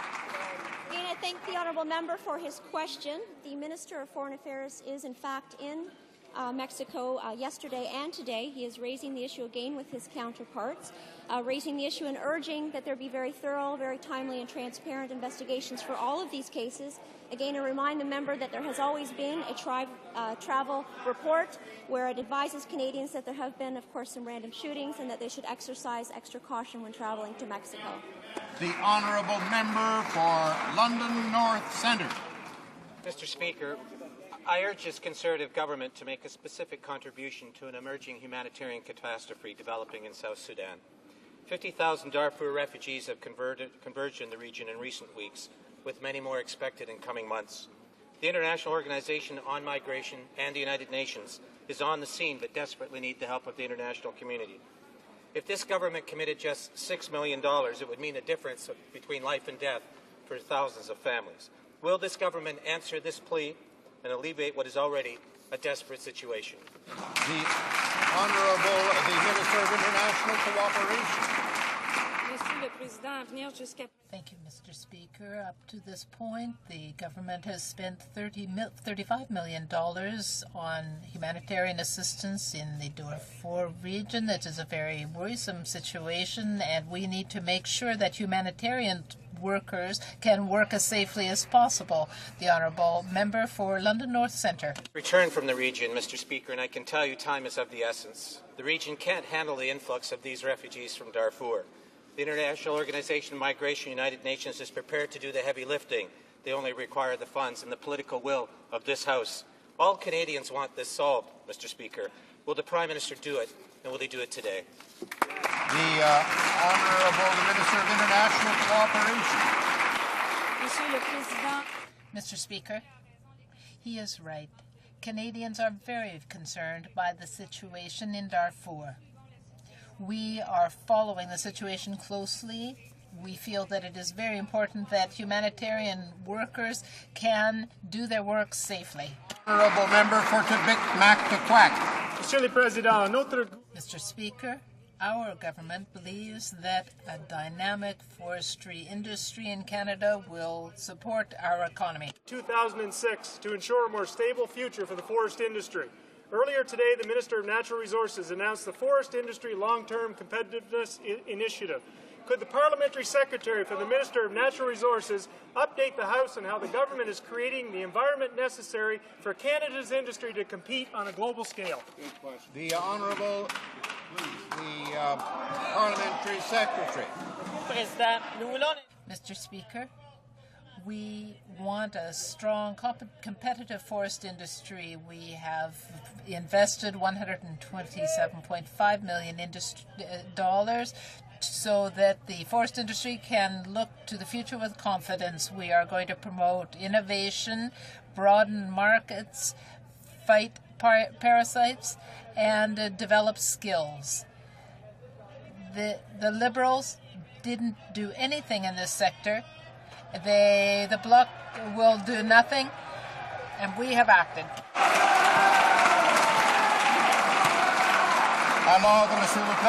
Order, please. The Honourable Member for Acadie Bathurst. Mr. Speaker, after years of not complying with the Official Languages Act, the CBC has told us now that national defense is standing idly by and will do very little to implement bilingualism. Down with the rules. Our military leaders will no longer speak French. They have given themselves until 2012 to bring in their new minimum rules over 40 years after the creation of the Official Language Act. How can the minister explain this affront to our Francophone members? The Honourable Minister. I will repeat to the member what I said earlier. We are results-based. We want more effective and practical results for national defense. We want to be able to measure the effectiveness of our actions. This plan was developed in consultation with the Office of the Commissioner of the Official Languages. The Honourable Member. This answer is an insult to Francophones. In fact, 89% of francophones at National Defense are bilingual and only 11% of the anglophones. Actually, what we're saying to francophones is there are only a few bilingual units, so you have to manage in English. Anglophones have no problem. They can go up the ladder. Will the minister call to order his department and put back in place a bilingualism policy that is worthy of our armed forces? The Honourable Minister of International Cooperation. Mr. Speaker, the new model will ensure that our military and civilian employees at National Defense will be able to work in the language of their choice in compliance with the Official Languages Act. Our government advocates strongly in favor of 2 official languages. Mr. Speaker, with massive layoffs pending at Chrysler, why has the government cancelled labour market partnership agreements that could have helped many of the 2,000 Chrysler workers? And why is this Prime Minister the first in 40 years to refuse to meet with the head of the CAW? Honourable the Minister of Human Resources and Social Development. Well, Mr. Speaker, the member should know that this government announced its intentions to strengthen labour market initiatives in Advantage Canada. We are in constant contact with our provincial partners on all of these issues, Mr. Speaker. And, Mr. Speaker, we will certainly put in place all the measures necessary to ensure that we have the strongest possible economy, something that's already happening under the leadership of this Prime Minister. The Honourable Member for Kings Hands. Council 3.5. Mr. Speaker, we have a minister who's laissez-faire and a Prime Minister who doesn't care. Right on. The Liberal government partnered with the auto industry to create thousands of new jobs. Canada's neo-conservative government has done almost nothing, and we are losing thousands of auto workers' jobs. Will the Prime Minister meet with the head of the CAW, take action, and reintroduce the previous government's auto strategy that was working and creating jobs here in Canada? The Honourable the Minister of Human Resources and Social Development.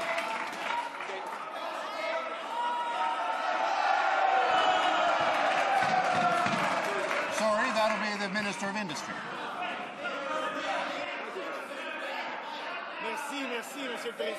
Thank you, Mr. Speaker.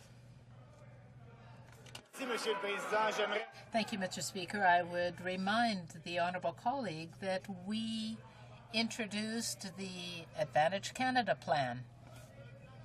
That plan will enable the auto industry and all other sectors to take advantage of competitive conditions and competitive markets. This is what we are doing. We are going to continue to lower taxes, to decrease regulation, and to help the auto sector.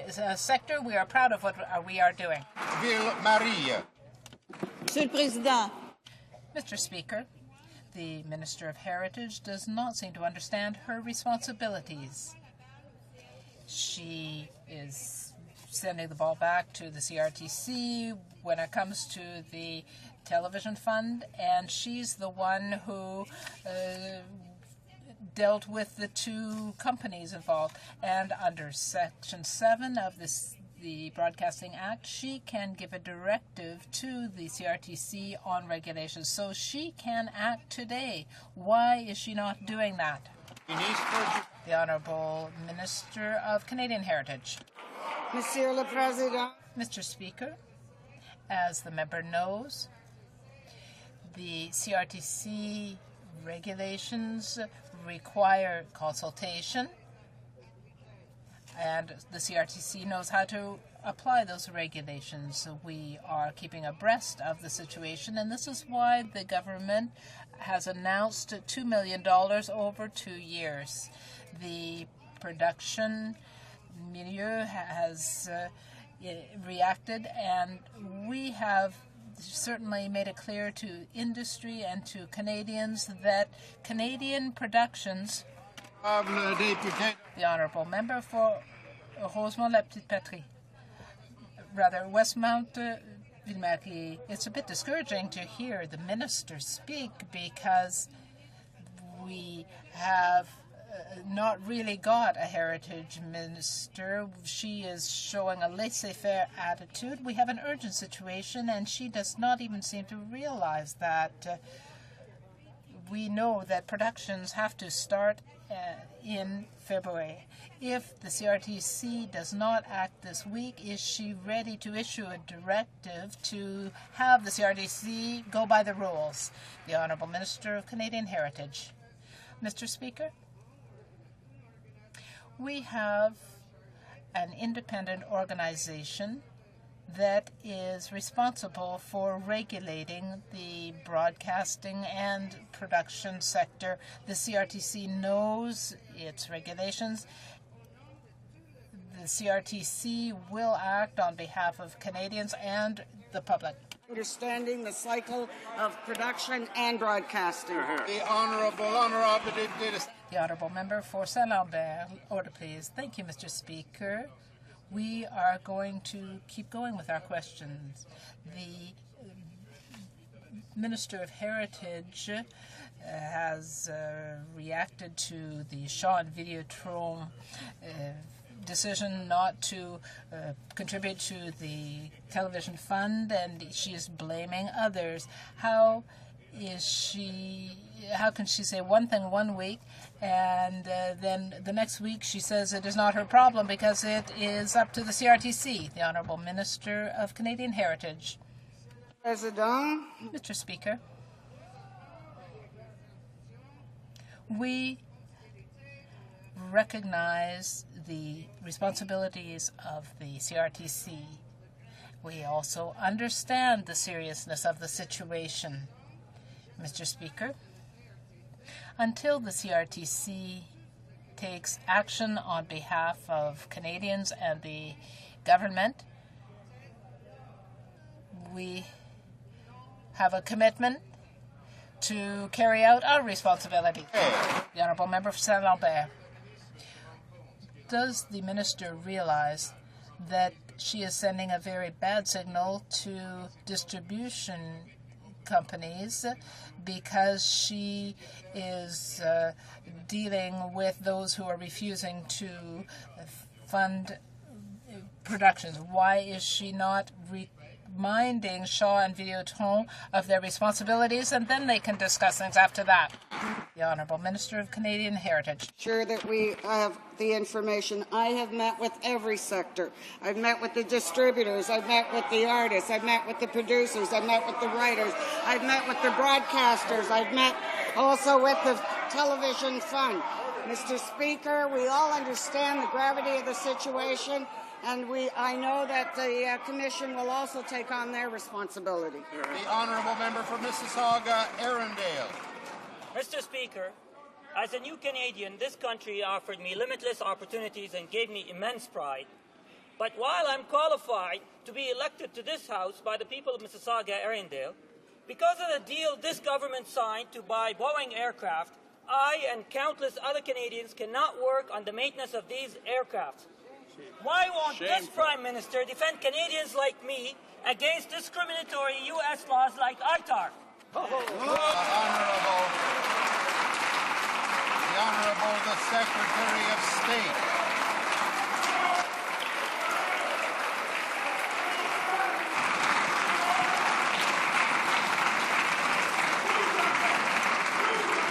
Order. The Honourable the Secretary of State. Thank you, Mr. Speaker. I thank the Honourable Member for his question. At present, there are no identifiable ITAR difficulties with respect to the C-17 procurement.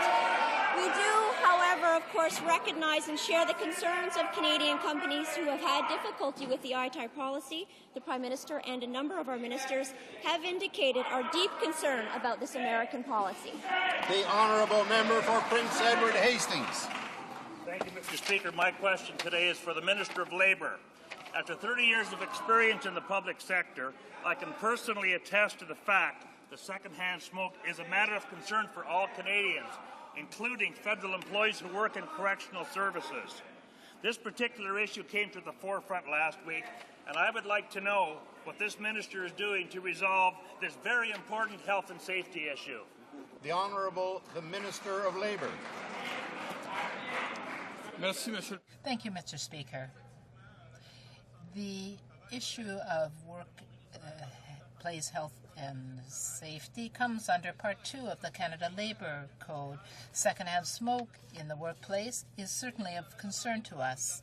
I've been asked for permission to take the Correctional Service of Canada to court on this matter, but in fact the union and the CSC are working together to find a solution to the problem. The Honourable Member for Burnaby New Westminster. Mr. Speaker, Canadians were closely involved in the resolution that was passed by the UN in December on the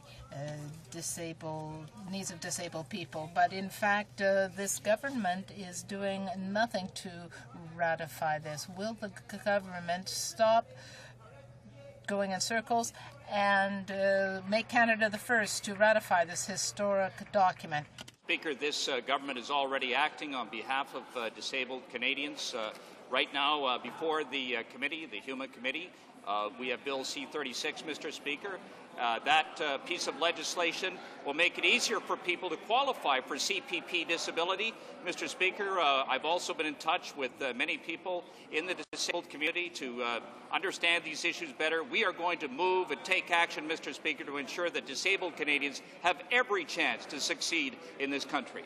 The Honourable Member for Burnaby New Westminster. Well, the minister didn't answer the question. There's a pattern to the Conservatives. When they cut services, they act with irresponsible and reckless abandon. When it's something that will actually help people, it's denial, delay, and dithering. Half of the growing number of homeless in Canada's streets are Canadians with disabilities. So are nearly half of those who line up at food banks to simply survive.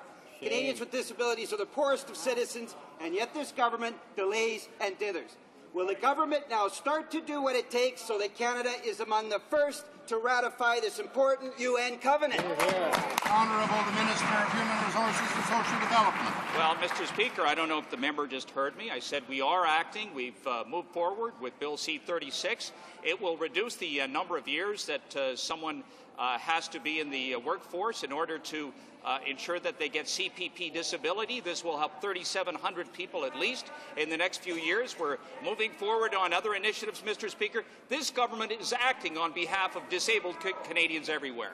The Honourable Member for Bramalea Gore Malton. Thank you, Mr. Speaker. The Minister responsible for Canada Post has shown total disregard towards Canada Post's recent decision to replace home delivery with community mailboxes in my riding. These mailboxes have been moved to an extremely high traffic area which poses a serious safety threat to my constituents. Hence, I ask the Minister, when will this issue be addressed and the safety of my constituents guaranteed by the Minister? Hear, hear. The Honourable the Minister of Transport. Well, Mr. Speaker, as a matter of fact, that question has been addressed. This House has not only adopted a resolution to maintain rural mail delivery, but we've also acted by emitting a directive to Canada Post so that they maintain and they continue. And so therefore, Mr. Speaker, we will be able to take care of that issue. We are looking at it. And incidentally, Mr. Speaker, the Chief Executive Officer of Canada Post will be going to committee to answer questions such as those that are raised by the Honourable Member. The Honourable Member for Edmonton, Millwoods, Beaumont. Mr. Speaker, the Liberal leader is on record as supporting term limits for senators. Bill S-4, which is currently stalled in the Senate, would do exactly that, place an 8-year term limit on senators. Could the Minister of Democratic Reform tell this House the importance of S-4 as part of this government's package on democratic reform? Good question. The Honourable, the Government House Leader and Minister for Democratic Reform. Mr. Speaker, today is day 254. 254 days since the bill to limit Senate terms to 8 years was introduced in the Senate. And you know, on May 8th of 2006, the now leader of the Liberal Party stated that to the Canadian press that he supported term limits, if you can believe it. But last week, the Leader of the Opposition in the Senate stated, or she described the role of senators as follows, quote, "You are appointed, you are unaccountable," unquote. That's the attitude of the Liberal Party. I'm not surprised. It's been the attitude of the Liberal Party for some time. We have a very different view. That's why we brought in accountability. I would challenge the Leader of the Liberal Party to call her own his own... The Honourable Member for Brossard-La-Prairie. Mr. Speaker, the Montreal Transit Authority has started carrying out pre-feasibility studies for a light rail project on the South Shore to link the South Shore with the Champlain Bridge. This has been going on for some time. Why does the Minister of Industry refuse to make, or Minister of Transport refuse to make these studies public? Mr. Speaker, I will verify the allegations of my honourable colleague. However, the Montreal Transit Authority comes under the provincial government of Quebec, and therefore I will check with my officials to see where this case file is at and how the provincial government is involved. Attention of honourable members, the presence in the gallery of the Honourable Petar Kobankovic, Minister of Agriculture, Forestry and Water Management for the Republic of Croatia.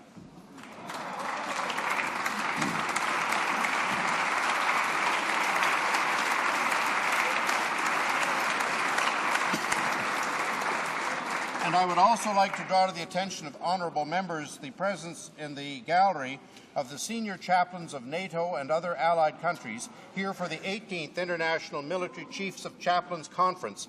And I invite all honourable members to a reception in honour of our guests at 3:15 in room 216 North.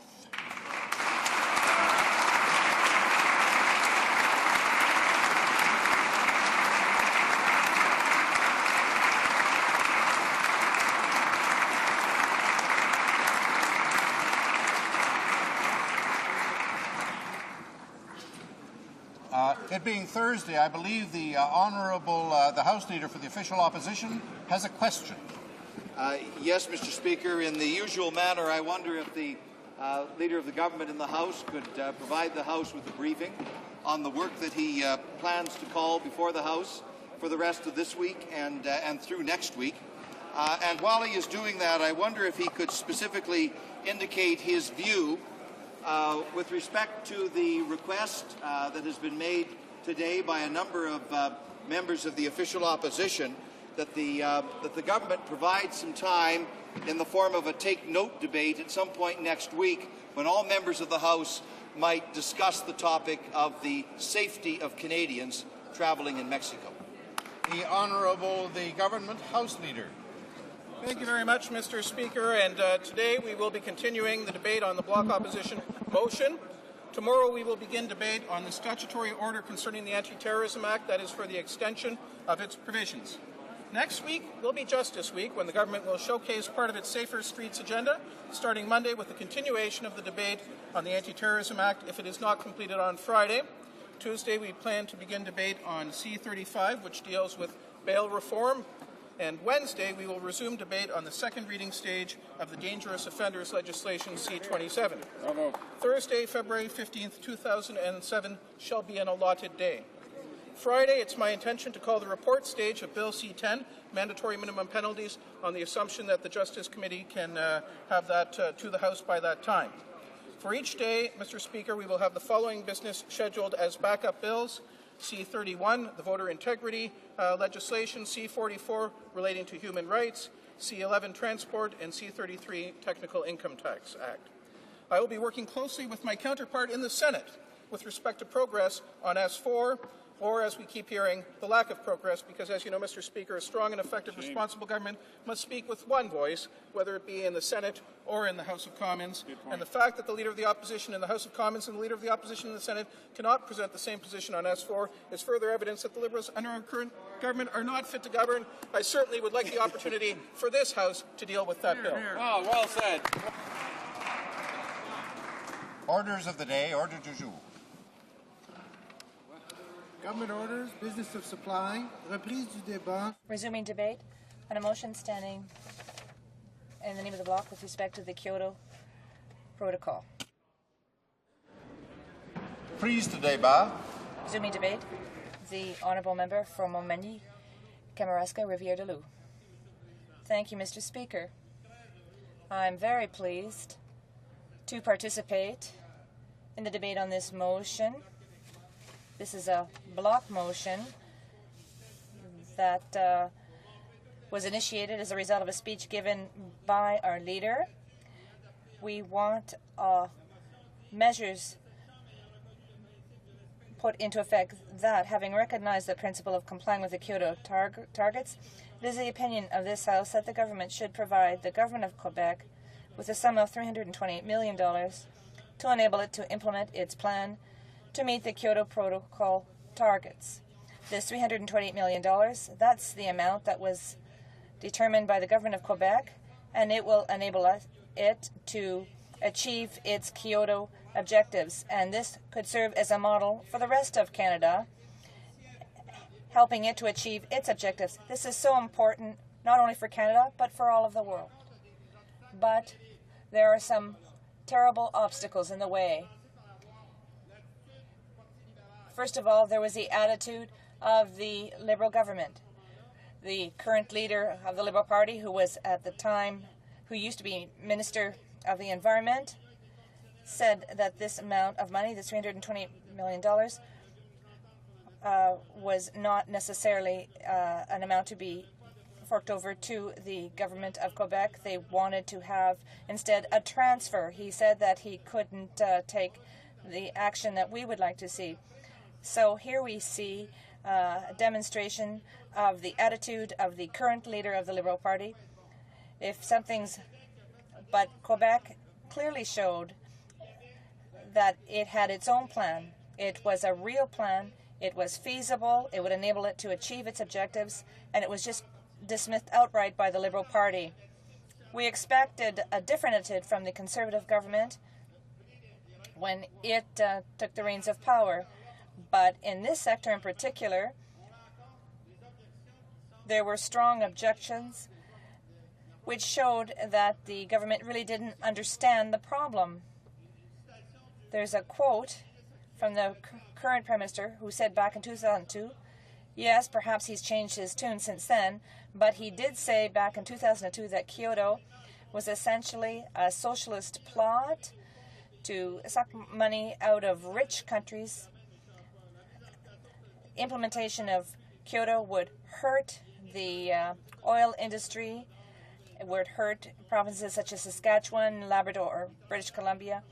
Workers and consumers in Canada will not win with the Kyoto Protocol. This type of statement, and I can remember for 2 weeks in this House, the Conservative government was unable to understand that we had to consider all environmental costs. The time has long passed when we have to just understand what's causing the problem. We have to understand the environmental costs and integrate them into different development project costs. If we don't, we'll be harming the quality of the environment in Canada, and this will have an impact on the climate in the rest of the world. We saw that the statement made by the Prime Minister back in 2002 was contradicted clearly by climate scientists who agree that it's 90% certain that climate change has been caused by human activity and that we need to resolve this problem as quickly as possible. Indeed, we have a lot of work to do. The Minister of Natural Resources said back in 2002, he said that we should not ratify the Kyoto Protocol because climate change is being challenged. But today it's very clear. Scientists have told us very clearly that climate change is due to human activity. Therefore, we can no longer use the types of statements that were made a few years ago. Quebec and Canada is going to be hard hit by climate change because the northern regions are going to be more heavily affected by climate change than any other part of the world. And the Minister of Natural Resources said, the Kyoto Protocol is not going to enable us to save the environment. We want a strong economy, and there are no guarantees that the Kyoto Protocol will allow us to do this. We can't now make a distinction between good environment and strong economy. The $328 million that we want the federal government to invest in Quebec is owed Quebec. It will enable Quebec to meet its objectives. It will help us to improve public transit. This will have economic spin-offs.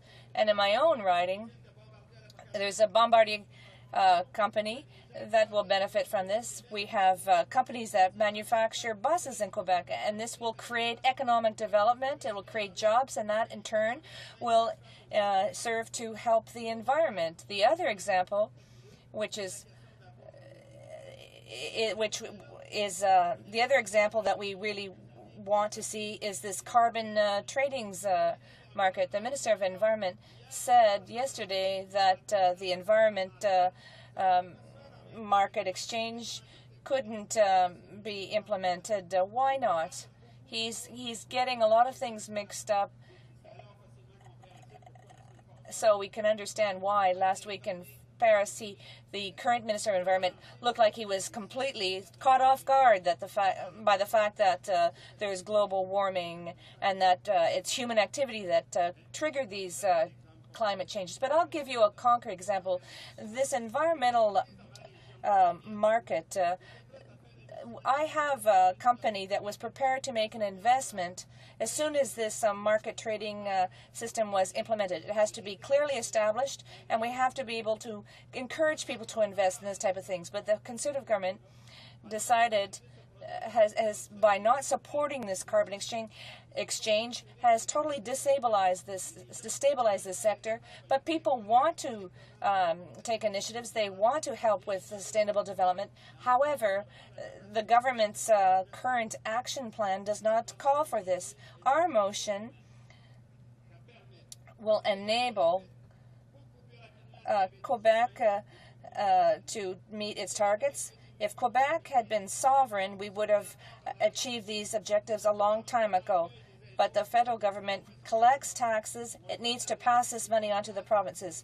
We know that there's a fiscal imbalance, and that's if Quebec had all of the tax money, it would have been able to go ahead and implement its own development plan, and it would have been able to unite the economic and environmental objectives, because this is possible. But now we've been waiting how many years for this $328 million? We still don't have it, and this was promised by the current government. But we don't know. They're simply twiddling their thumbs. We don't know if they actually are going to go ahead and provide us with this money. But they want this to be done on a project-by-project basis. The Conservative ministers, and we saw this in Nairobi in Africa, the minister simply insulted the Minister of Environment for Quebec, Mr. Béchamp, who was relegated to the hallways, and the minister could have presented an interesting plan and a record, but it was the federal Minister of Environment, who spoke on behalf of Canada, on behalf of Quebec, and who said that Kyoto wasn't necessary and that Canada would not be able to meet the targets. But now there's a different minister, but we're seeing the same kind of hesitation. That's why we decided to go ahead with this motion in the House. Will the Liberal Party of Canada, will the Conservative Party, will the NDP want to support this motion put forward by the Bloc, says that this House should provide the government of Quebec with a sum of $328 million to enable it to implement its plan to meet the Kyoto Protocol targets. When we get the results of the vote, we'll know where everyone stands. Will people be compensated for doing the work properly, as was the case with Quebec? Will there be respect for the fact that Quebec wants a territorial approach and that it will meet its objectives in its own way? We've made choices in the past in Quebec, and we should be able to reap the benefits of the choices we made. Will the Conservative government accept that this $328 million should be given to Quebec, or will the Liberal Party will support it? Will it demonstrate that the Quebec projects have been good?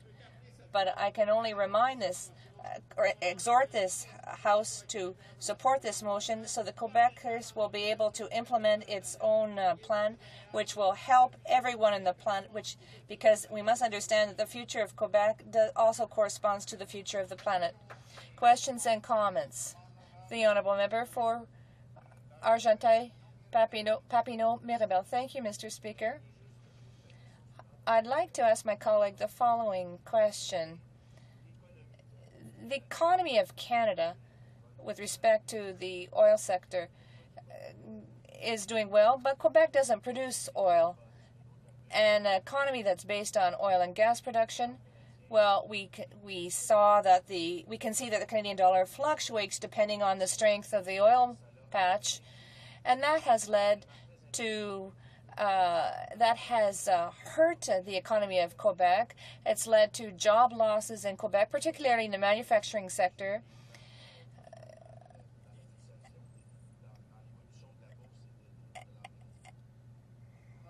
The Honourable Member for Montmagny, Ile, Kamouraska, Rivière-du-Loup.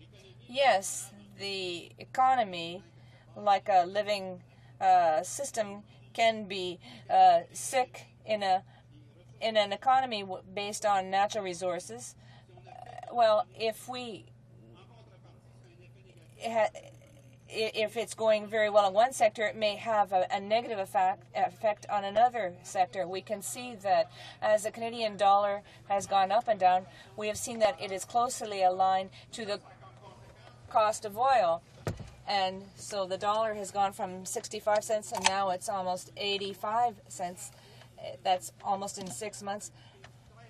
And the fluctuations have been very quick, but we have not in Quebec really been able to benefit from the benefits. Yes, natural resources bring in a lot of profits, but the people who have developed our manufacturing sector, they have not been able to compete.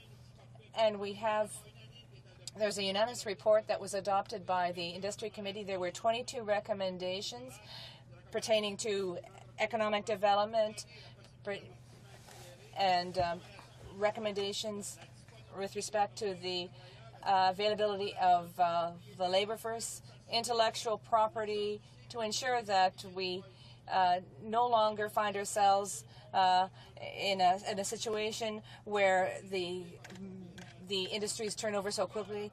So there's a report. We're hoping that in the next budget we will see the results of this report. But the first action that we're looking for is that the federal government, is that Quebec development plan takes into consideration sustainable development, and that Quebec has a plan that works, and that it's missing this $328 million that would enable it to attain its targets. And so we hope that we will obtain this money as quickly as possible. And we have to constantly ask over and over again for this money. No other party has such an approach, saying that we need this $328 million for Quebec. The NDP isn't saying it, the Liberals aren't saying it, but we're able to admit it because we're being supported by the people in Quebec. But in the final analysis, I think the clearest message is that if Quebec had control over the toolbox, if they had all their tax money, they wouldn't have to get that $328 million from another party, from another government. So the solution is sovereignty, Mr. Speaker. Questions and comments? The Honourable Member for Jeanne-Lebert. Very brief question, please. Thank you, Mr. Speaker. It's quite interesting when we're discussing the environment, to compare what the Conservatives and Liberals are saying.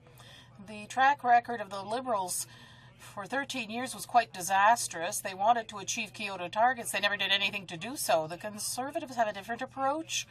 They say, well, we can't achieve those objectives, so we'll do nothing. Well, the only difference is that the Conservatives know they're incompetent. The Liberals didn't know. I'd like to ask my colleague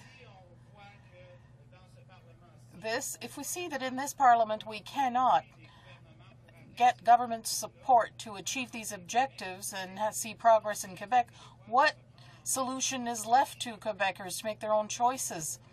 The Honourable Member for Montmagny, Lillec, Kamouraska, Rivière-du-Loup, very briefly. The Bloc Québécois is one of the instruments the population has. We have the trust of the people. That's why we brought this debate on the floor. There are ministers from Quebec who know that that money would be well used, $328 million. The Minister of Transport should be aware that that would have important impact on urban transit while allowing an increase in the quality of our environment. So that's the reality we're faced in the current system, but the solution, to my mind, is that Quebecers make their own decisions about the environment and the rest of their future and do so through sovereignty. Resuming debate. The Honourable Member or Minister of Transport, Infrastructure and Communities. Thank you, Mr. Speaker. I will inform you that I will be sharing my time with my colleague, the Minister of State for Agriculture. All political parties represented in this House aspire to form a government except the Bloc Québécois. Their supreme ambition is to sit eternally in opposition. All parties are working hard to win the Canadian political Super Bowl except the Bloc. Bloc members are content to remain in the bleachers and criticize how the teams are playing in the field. Today, the Bloc leader is proposing a resolution asking the Government of Canada to give money to the Government of Quebec. Last week, the leader of the Bloc supported a motion proposed on behalf of the Liberal Party by the one who incarnates the futility and ineffectiveness of the environmental policy of the previous government. The Bloc election platform was not very enthusiastic about what the former Minister of the Environment did.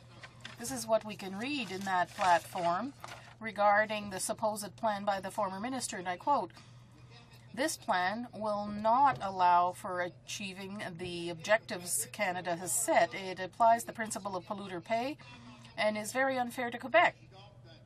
This is a despicable plan," unquote. For the benefit of the Bloc leader, I will say in summary, in response to his resolution, that a government that takes its responsibilities seriously is doing many things to preserve and restore the quality of our environment. You need political will to strike a balance between protecting the environment and economic growth. Political will on the part of all parties and all levels of government.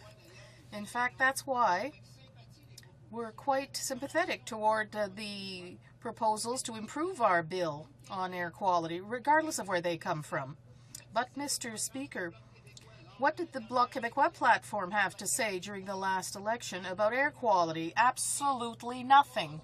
Not a single word.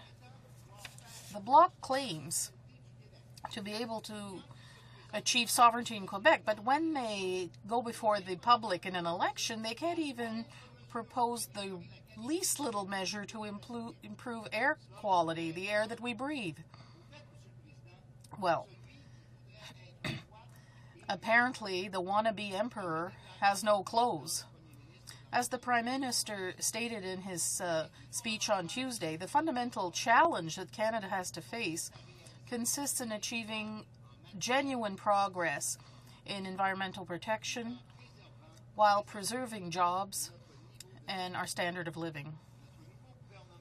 The new government has already announced very many concrete measures. For example, for the first time in Canada, we will take action in order to regulate greenhouse gas emissions and pollution emissions produced by the largest sectors of our industry. For the first time in Canada, we will regulate the fuel efficiency of motor vehicles starting in model year 2011. For the very first time in Canada, we will establish executory regulations with short, medium, and long-term objectives. The new Government of Canada will implement eco-energy initiatives to promote energy efficiency and the production of clean and renewable energy. It will require increased use of ethanol and other renewable fuels. It will take measures to make more energy efficient vehicles more affordable. It will ensure increased protection against dangerous chemicals through its chemicals management plan, and will support new projects to preserve wildlife and the flora. As the Prime Minister has said, the measures taken by the new Government of Canada are directly inspired by the values and aspirations of the Canadian public and will contribute to achieving our major objective, making Canada a more vigorous, safer country and ensure a better future for Canadians. The department I head up is very well aware that the area it's responsible for, that is transportation, contributes a great deal to the degradation of our environment, and that's why we play a frontline role in finding a solution to this problem. Transport is one of the most significant sources of atmospheric pollution and greenhouse gases in Canada. Transportation is responsible for most smog, 59% of carbon emissions and 53% of nitrogen emissions that pollute our cities. In our ports, marine transport is at the origin of almost 41% of sulfur dioxide emissions that pollute. So we can't have a significant impact on greenhouse gas emission without taking energetic measures to reduce emissions from the transportation sector. That's why the new government put transportation issues at the very heart of its environmental program. The transport portfolio, as well as infrastructure and communities, is also the hub of major issues that have concern to the government and citizens: economic productivity, transport safety, sustainable development, and the quality of life in cities and communities.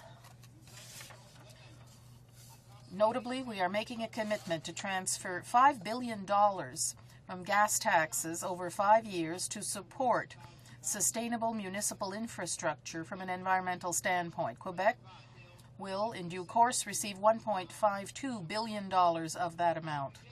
In the 2006 budget, we also announced an investment of $1.3 billion for public transit, including $400 million paid to the provinces and territories in 2005-2006. We also instituted a new tax credit for persons who buy monthly or long-term transit passes. This tax credit, which can be claimed by any member of a family, is equivalent to a rebate of 2 free months out of 12.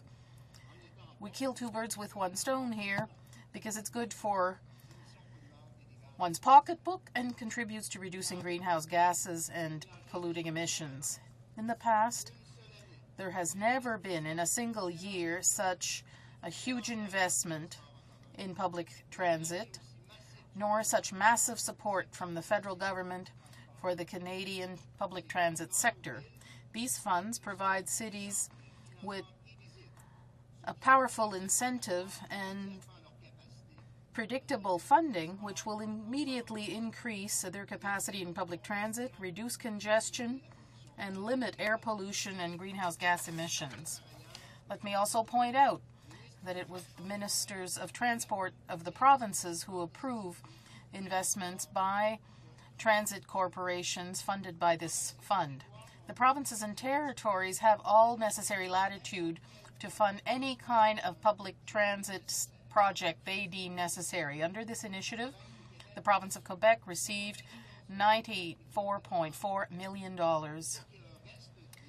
What is left over of the $1.3 billion went to the Investment Trust Fund for Public Transit. This trust, $900 million. Of this amount, Quebec received $210.8 million, which allowed it to invest in public transit infrastructure in accordance with its own priorities and needs, notably rapid transit, smart transit systems, and other usages, such as bicycle lanes or multiple occupation vehicles. These investments will have a significant impact on the supply of public transit. We're convinced that if we increase supply, customers will come. The new Government of Canada also invested in demand. We want to encourage people to use public transit. The motion by the member for Laurier-Sainte-Marie touches on the fundamental question of financial transfers between the Government of Canada and the provinces, notably equalization. Let me remind the House that for 2006-07, for example, Quebec received $5.5 billion in equalization payments that it can use as it sees fit, notably for environmental measures. Moreover, the Minister of Finance recently informed his Quebec counterpart that the province will obtain at least $6.5 billion in equalization payments in 2007-08 until the announcement of a new formula expected in the 2007 budget. The 2006 budget also listed in a detailed fashion the commitments made by the federal government to strike a fiscal balance based on 5 major principles: accountability because of the clarity of roles and responsibility, financial responsibility and budget transparency. And I understand that I have a bit 2 seconds left, but I ask you to listen to 2 more commitments: predictable fiscal arrangement in the long term and an effective and competitive economic union. Questions et commentaires. Questions and comments. The Honourable Member for Argenteuil-Papineau-Mirabel. I listened carefully to the presentation by the Transport Minister, and I'd like to point out to him that between 1970 and 1999, the federal government invested $66 billion in developing fossil fuels, hydrocarbons, whereas it has not invested a cent in clean energy, including hydroelectricity in Quebec. As a Quebecer, I feel totally comfortable not being in power and instead defending the values of Quebecers instead of being in power like he is and going against the interests and values of Quebecers. So those are $328 million we're asking for. It's not too much. Whereas $66 billion was paid to the oil industry, Quebec paid a quarter of that to develop fossil fuels and hydrocarbons. The Honourable Minister of Transport. Well, Mr. Speaker, I hear my colleague come up with these huge amounts. What I just announced is that Quebec, in the last year, got almost $300 million that it could invest in public transit. And I personally demanded this loud and clear so that we could invest in transit corporations, so that we could ensure that, first of all, transit be accessible to all. Secondly, that it reduce congestion and therefore reduce polluting emissions. Yes, the government has done something on that file. And yes, this government is working in cooperation, very close cooperation with the government of Quebec, because we sincerely believe that something must be done to reduce greenhouse gas emissions, reduce pollution. Mr. Speaker. The Honourable Member for Winnipeg Centre.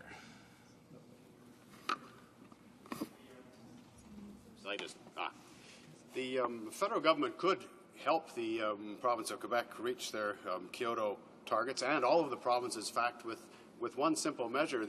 The Government of Canada owns roughly 68,000 buildings across Canada, many of which were built in an era where energy conservation wasn't an issue. They're wasteful, they're older, and we lease space in many buildings that are of a similar vintage. Now, through their energy retrofit program currently, the Federal Building Initiative, they've renovated less than 1,200 buildings total out of 68,000, and usually just in very simplistic ways, like changing the light bulbs to a different type of ballast, etc., picking the low-hanging fruit.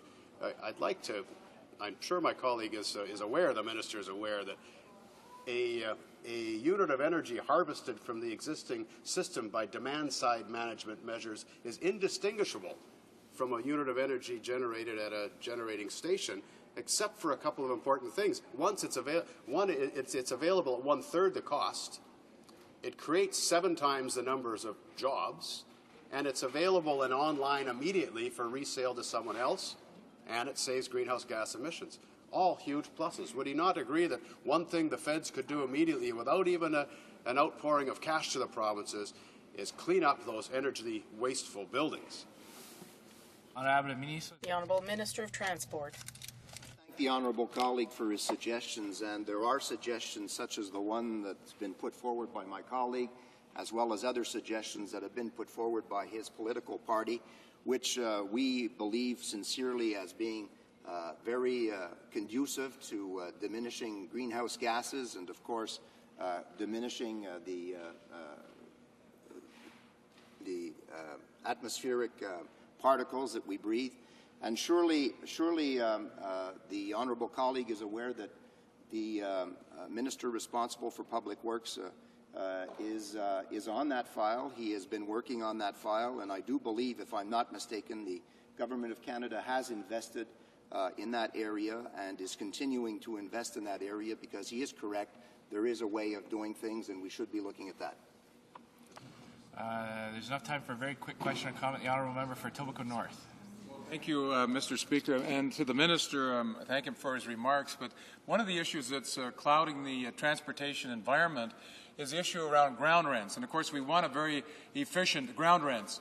We want to have a very efficient transportation system, air transportation system, and the Greater Toronto Airports Authority is being charged ground rents that are unfair. They're being charged ground rents comprising 50% of the ground rents to the federal government, when the amount of traffic through GTA in Toronto was around 30–35%. And the reason for that is their heavy debt load. They've had to recapitalize, invest huge amounts in capital. And so will a minister deal with this inequity right away? The Honourable Minister of Transport, 30 seconds.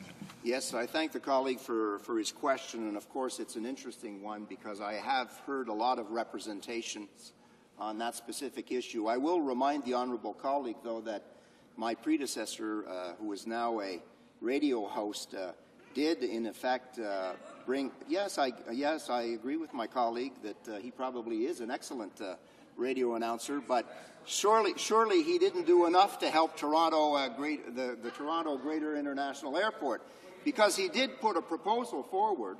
He did put a proposal forward, which a lot of the airports, is indeed 99% of all of the airports in Canada, bought into. The problem is that the Greater Toronto Airport Authority hasn't bought into that proposal that was there. So there is an opportunity for the folks in Toronto to be able to bring down the costs of their rent if they sign on to the proposal that was put forward by my honourable colleague. Resuming debate, the Honourable Secretary of State for Agriculture. Thank you, Mr. Speaker. I'm happy to speak to the House today to underscore the government's commitment to the environment of Canada and Quebec. Canada's new government understands the concern of Canadians about the environment and air quality and makes it a priority. It means taking significant, concrete, and realistic steps to reduce pollutants in the air, pollutants that threaten our health, economy, and quality of life. The previous government had a plan that did nothing to solve the problem of smog threatening the health of Canadians. It's completely unacceptable that Canadians suffering from asthma are regularly warned to stay inside on a summer afternoon because of the smog. The most vulnerable of our society, our children and our seniors, deserve better. That's why Canada's new government is taking steps, unprecedented steps, to reduce air pollution and greenhouse gas emissions. Despite all of the Liberal and Bloc Québécois rhetoric, the fact remains that in the period beginning with when the previous government signed the Kyoto Protocol, greenhouse gas emissions have only gone up in Canada. we're not content to talk about the need to reduce greenhouse gas emissions. We're going to take steps to do that. Our government will tackle all kinds of atmospheric emissions. But today, Mr. Speaker, I'd like to talk more about the concrete measures we're proposing to Canadians to counter emissions from transportation. Transportation is one of the main sources of air pollution and greenhouse gas emissions, and this industry will play a key role in our efforts to improve air quality for all Canadians. The total quantity of emissions has gone up by 25% from 1990 to 2003 for the transport industry alone. This is even truer in Quebec, where transportation is the main source of greenhouse gas emissions, representing almost 40% of emissions. That's why I'm also proud of the many accomplishments of our government to significantly reduce emissions from this source. I'm thinking, among other things, of amendments we're proposing to the vehicle fuel consumption standards, which for the first time will allow Canada's government to set mandatory standards for automobiles. I'm also proud about the series of steps in our budget 2006 that we took immediately upon taking office. For example, we've spent $1.3 billion on transportation, public transit, to relieve traffic congestion and reduce CO2 emissions and improve the quality of life in our cities. $900 million in a trust for transportation infrastructure and $400 million in agreements with the provinces and territories. Since September 2006, all jurisdictions have had access to this trust fund for infrastructure for public transit, and most of the agreements for public transit have been signed. We've also transferred part of the federal gasoline tax to the tune of $5 billion over 5 years to the provinces and territories. We also want to encourage people to stop using their car and to take public transit. That's why we set up a tax credit for people buying transit passes for a month or longer. A person buying an $80 transit pass will save up to $150 in taxes per year. Believe it or not, these accomplishments are impressive, but that's not all. As a matter of fact, our government has also been determined to ensure that a larger part of gasoline consumed in Canada comes from renewable fuels. We've proposed a regulation that would require an annual average of 5% of renewable fuel based on gasoline volume starting in 2010. Canada's new government also plans to require an average of 2% renewable fuel in diesel and heating oil, and this should come into effect in 2012. These new requirements, Mr. Speaker, will enable us to reduce greenhouse gas emissions by about 4 megatons per year, which represents about 1 million cars taken off the roads in terms of greenhouse gas emissions. In December, we announced a sum of $345 million to fund 2 agricultural programs to support the development of biofuels and other bioproducts. The Innovation Program for Agricultural Products, which is represents $145 million, and the Program for Renewable Fuel Production, $200 million, will consolidate Canada's place in biofuels. This will enable farmers to acquire the capital they need to build or increase their production of biofuels and biomass. These programs are an important step forward to reach the 2010 and 2012 government objectives, while creating new economic avenues for farmers in Canada. The more farmers contributing to the production of biofuels, the more easy it will be for us to reach the 2010 and 2012 goals for cleaner air. Canada's new government also believes that it's important for farmers to participate by providing biofuels to create rural prosperity. And this is not just talk, Mr. Speaker. We're offering real opportunities to Canada, and all regions of Canada will be able to participate in this green turn. Mr. Speaker, after 13 years of inaction and liberal negligence, the new government of Canada is making the environment one of its priorities. As for the Bloc Québécois, they talk a great talk, but they'll never be able to do anything other than put words on paper.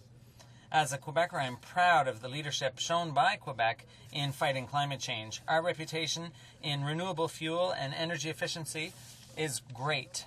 I also believe that the steps taken by our government will allow Quebecers and other Canadians to have a clean environment in the years to come, and that's what matters foremost. Our success will depend, Mr. Speaker, on the concerted effort of various levels of government, private industry, and Canadians.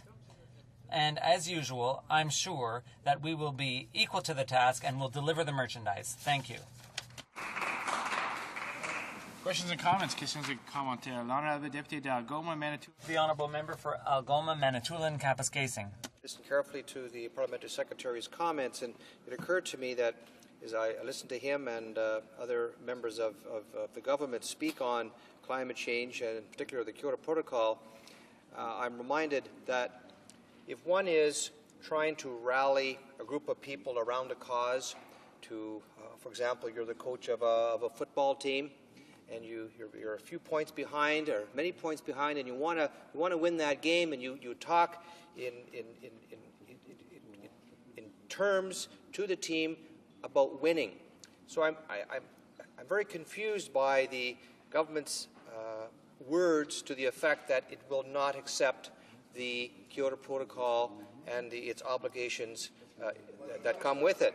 So I wonder if it's not better for a government to aim high, to rally the nation around a goal which is an international goal, rather than to speak in terms which are defeatist. It's impossible, they say, to reach these objectives. Why should we even try? So I'm wondering, the Department Secretary would not agree with me that aiming high is a call to the nation that the public will readily receive. Honourable Secretary of State for Agriculture. Thank you, Mr. Speaker. I'd like to thank the honourable colleague for his comments. So to come back to that metaphor, let's be clear, let's be honest. When the previous government signed the Kyoto Protocol, it was like early season, and they're saying, if you feel like doing this, we'll do it, and if not, no problem. It was all voluntary. But when our team took office, we had a mess on our hands. Even the official opposition says that the results aren't realistic in the short term. So when we took power, we said we have to change our culture. We have to get rid of this slack attitude and say, if you don't win, you're not going to make it through the playoffs. So this is the first time that there's been a government that's imposing compulsory standards on industry and will make Canada a leader. And that will be credible internationally. We'll be able to tell the major emitters like China and the U.S., get on board with us because now the problem's serious. Questions and comments? The honourable member for Jean Lebert. Thank you, Mr. Speaker. I stood up. I nearly fell over on my chair when I heard the Conservative member saying that the problem was serious, because we really don't get the impression that that's the way they see things on that side of the House from the Conservative government. Earlier, the Minister of Transport was saying that the Bloc Québécois platform had nothing to do with air quality, and I just went and quickly checked on internet, and I saw that in the Conservative platform, there's nothing about Kyoto. So if they thought this was a serious problem, they would have taken the time to include something about Kyoto and global warming on their website. That's the least they could have done. He also mentioned that they wanted to impose requirements on industry, and yet there are still no objectives set, no targets set. So the question I have is, can we contemplate something other than Kyoto as a minimum acceptable target to protect our planet and to protect Quebec industry too, and Quebec society? Does the member not think that the Kyoto targets are a minimum and that more needs to be done, not less? The Honourable Parliamentary Secretary for Agriculture. Mr. Speaker, I'd like to thank my colleague for his question. First of all, when a problem is serious, what do? You set compulsory standards. That's never been done before. No government before us has ever dared do that. The Bloc Québécois would never have had the guts to do that. So now, Mr. Speaker, I sit on the committee. We've heard experts, Claude Villeneuve and so on, and he said that given the current state, since nothing's been done in the past 10 years, in the very short term, it's impossible to meet our commitments. So what should be done? Well, you have to set mandatory targets. That's what we're doing. We're going to table legislation.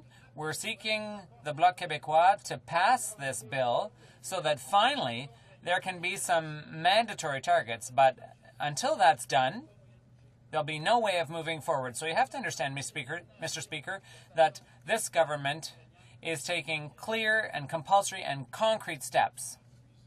The Honourable Member for Châteauguay-Saint-Constant. Mr. Speaker, I'm going to be sharing my time with the member for Argenteuil-Papineau-Mirabel.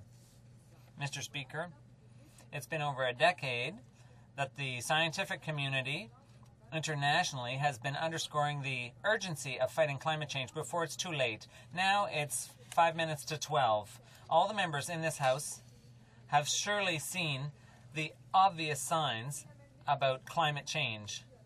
The weather has become more violent more frequently, with tropical storms, hurricanes, droughts, forest fires, just to name a few. The polar ice caps at the North Pole are melting, and it's so fast that the ocean levels are rising, endangering polar wildlife. And this is something that could, the scenario could, it's not something that's going to happen over 2 centuries, but rather over 50 years. Smog has gotten to be a more serious and frequent problem in major cities, and in Montreal there are frequent smog advisories. Mr. Speaker, these few examples don't really do justice to the scope of the problem and the need to take action. The list of drawbacks from climate change is long and even overwhelming. I don't want to be alarmist, but just observing these effects and imagining that my children are going to suffer even worse really bothers me. Scientists from the world over have sounded the alarm.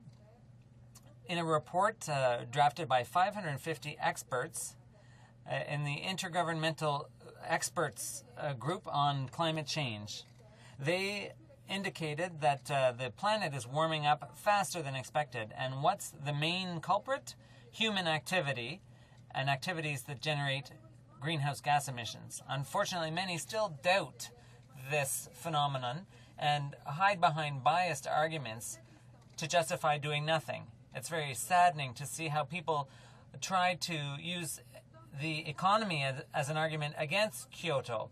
And yet Nicholas Stern, a former chief economist of the World Bank, recommended that each country invest up to 1% of their GDP to fight climate change in order to avoid economic losses of up to $7.5 billion for the entire world.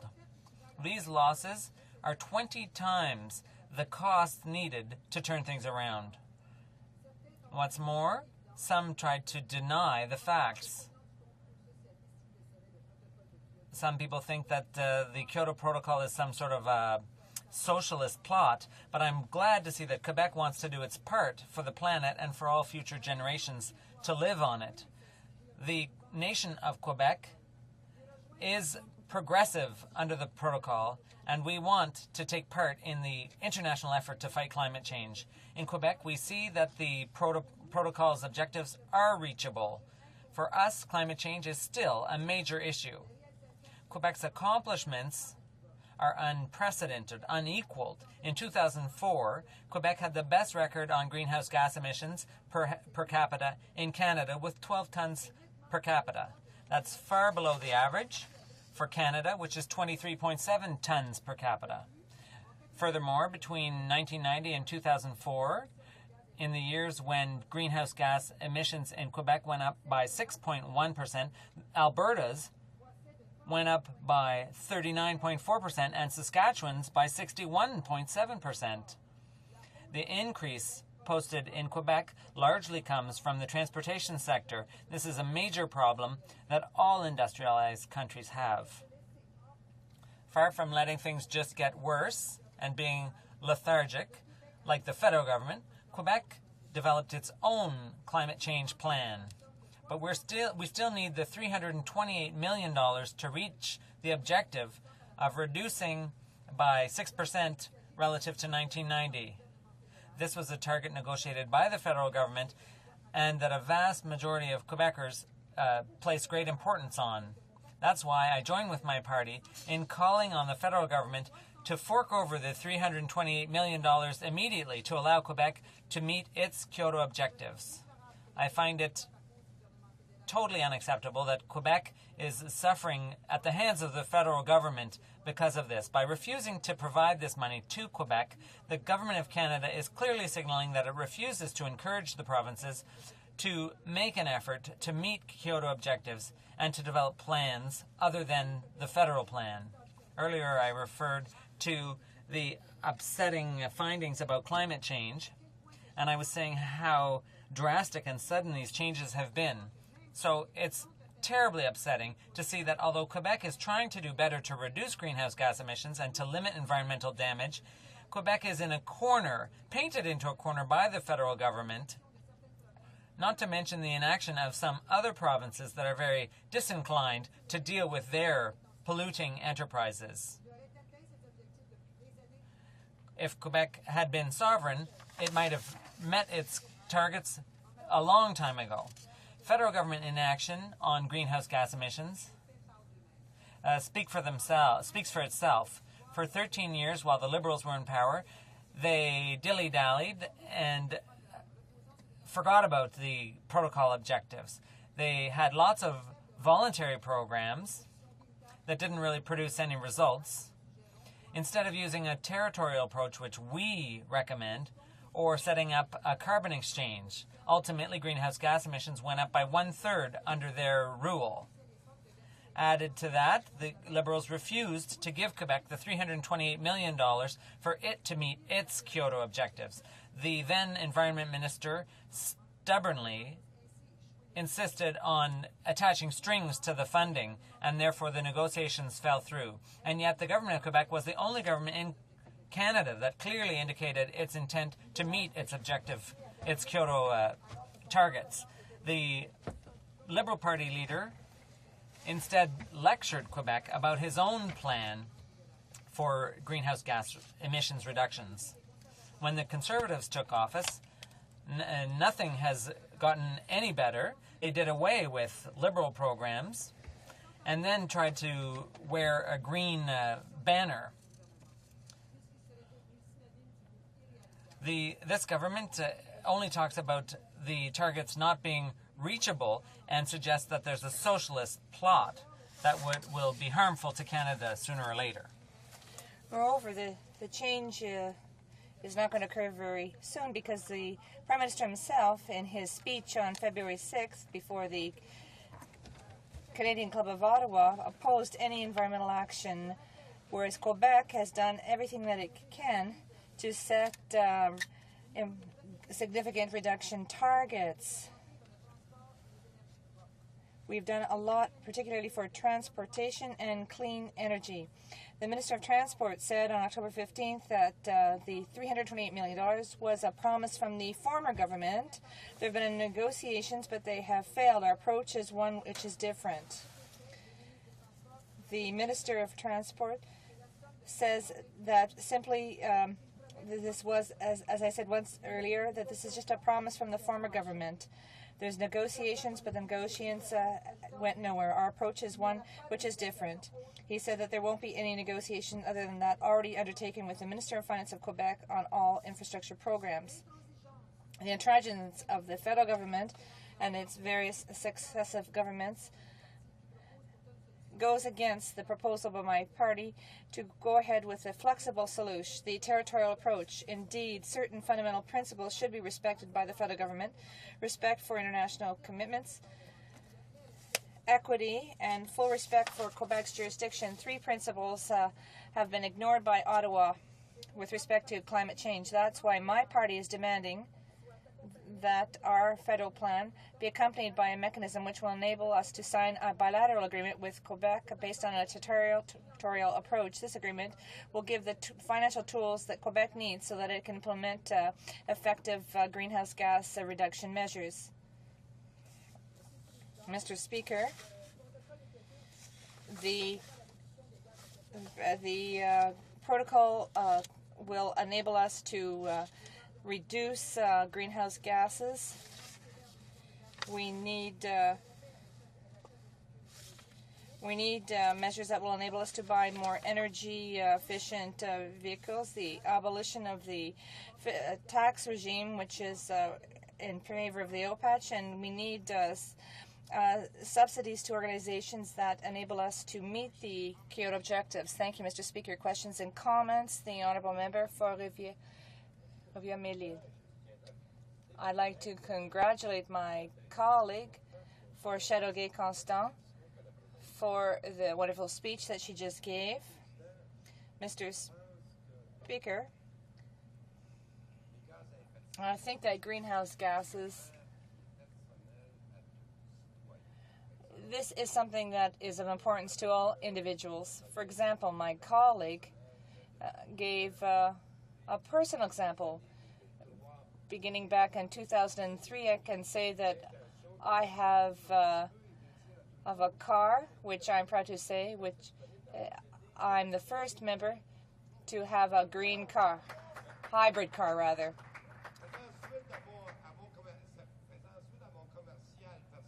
So I'll put an end to my little personal plug, but I would like to ask my colleague a question. I would like to hear her comments on the principle of polluter pay. Your comments, please. The Honourable Member, Châteauguay Saint-Constant. Mr. Speaker, I'd like to thank my colleague for the question with respect to polluter pay. We realize that over the past few years, Quebec has making a great deal of effort to meet its objectives, and that other provinces are also going to some effort to pollute even more.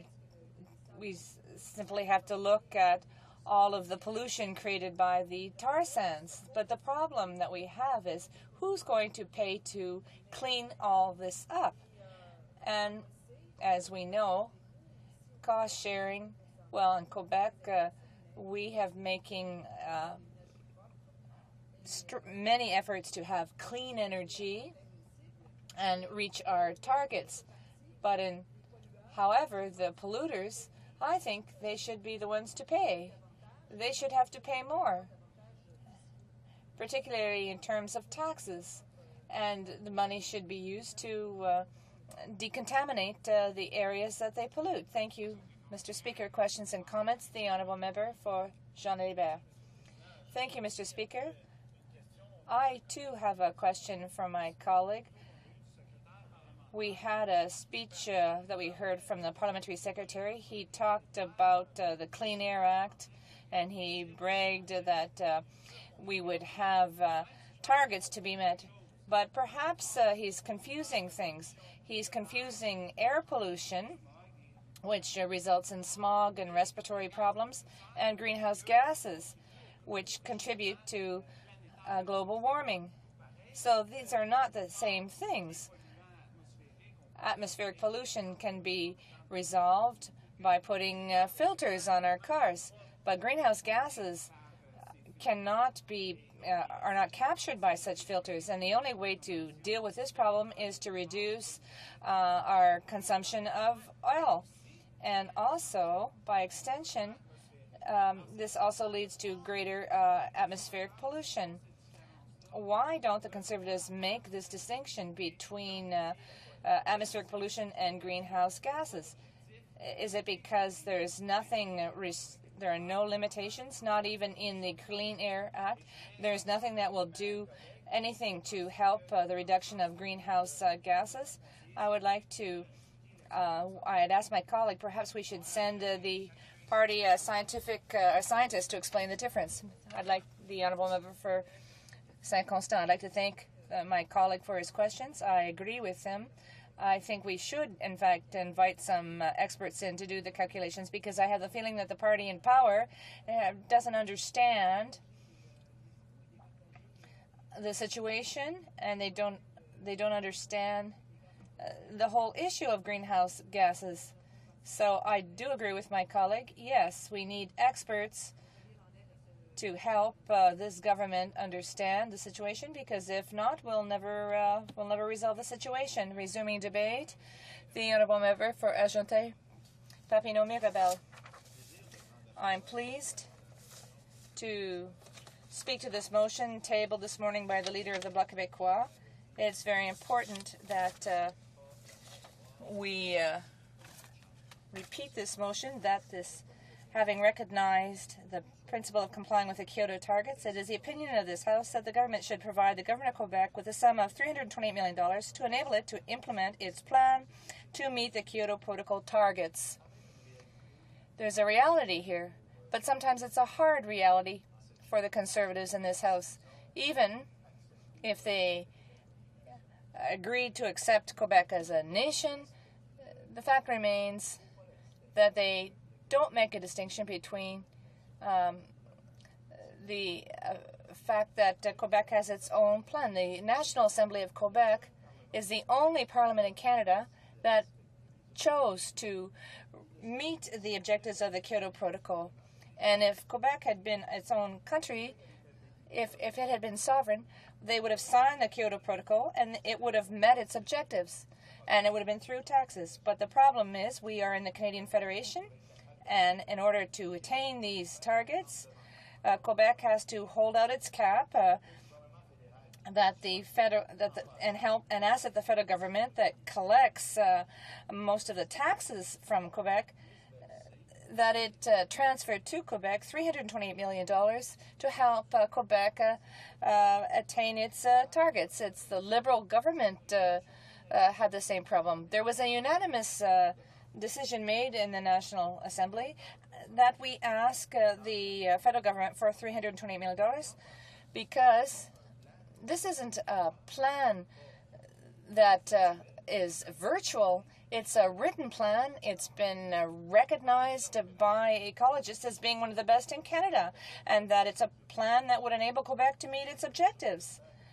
I hope that all parliamentarians in this House recognize that this is the case, because if not, I would suggest that they go on the internet and visit the Quebec government's website. Obviously, Quebec is much closer to reaching the Kyoto objectives because Quebecers made a choice in the past. They made a choice to invest in clean energy, in hydroelectricity, and now wind power. This is a choice that Quebecers made, but it's not a choice that Canada made. And I will explain, I'll give you some numbers. Between 1990 and a few years later, Canada spent millions and millions of dollars on the coal, oil, and natural gas. I can give you other examples.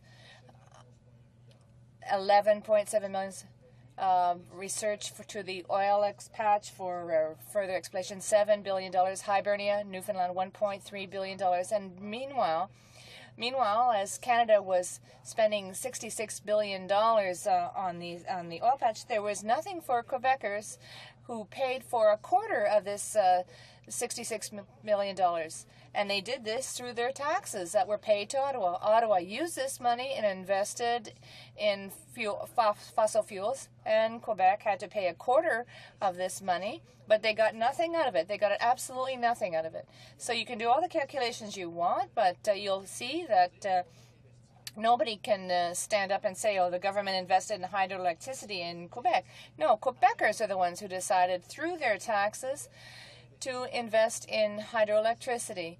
And this was a societal choice that Quebecers made. So it's not for nothing that today, at a time when all countries have realized what the situation is, all the experts are coming together and saying that it's human activity that's produced greenhouse gases.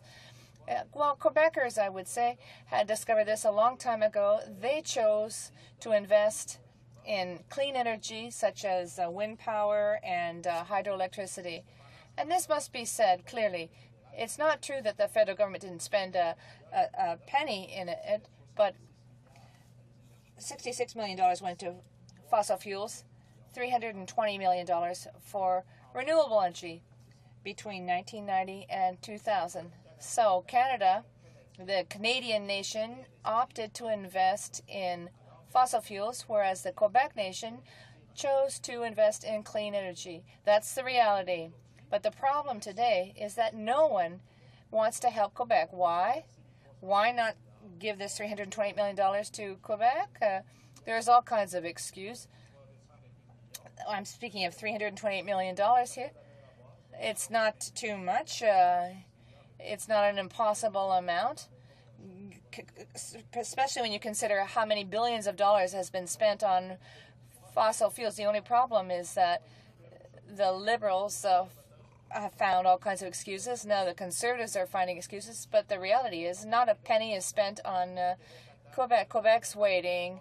Our tongues hitting the floor. We're still waiting. We're waiting to see whether or not we're finally going to get this money. So you'll understand that Quebecers are slowly becoming aware of the situation, and they want to be able to improve their nation, and they will one day take their affairs under control. But it doesn't just end there, because this $1 billion in the oil patch, well, in addition to that, there have been improvements to the tax system. In 2003, the Liberals improved the tax system for the oil patch. Perhaps they're not rich enough already. They gave them, between 2002 and 2003,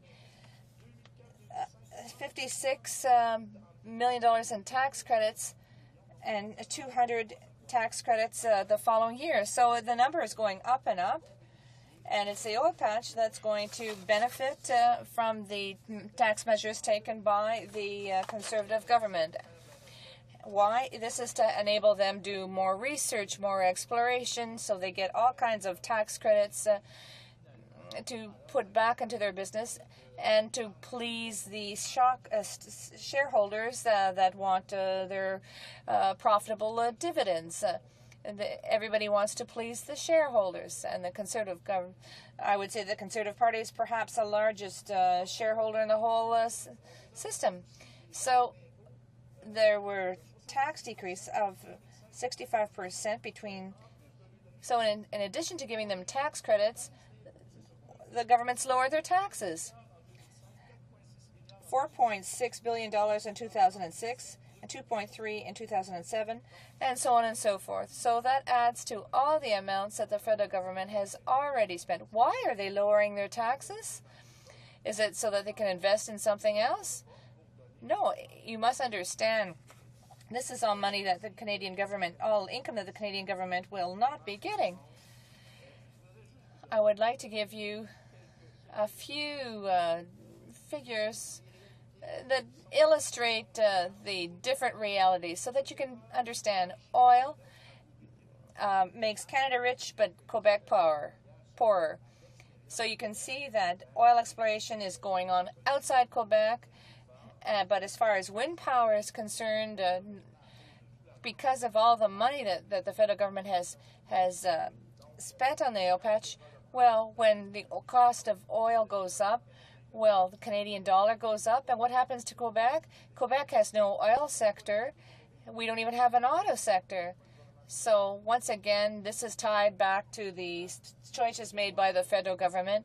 We were supposed to have a strong aerospatial industry in Quebec, but you can see that Boeing is getting very little out of the last contract. But that's the reality. Ontario has its auto sector, the West has the oil sector, and everyone is consuming more and more oil. But in Quebec, what do? We manufacture buses, public transport vehicles. So this is, once again, this is a choice that Quebec has made. All this to say that Quebec and Norway are the only countries in the world that make the cleanest energies in the world. So once again, it's a choice.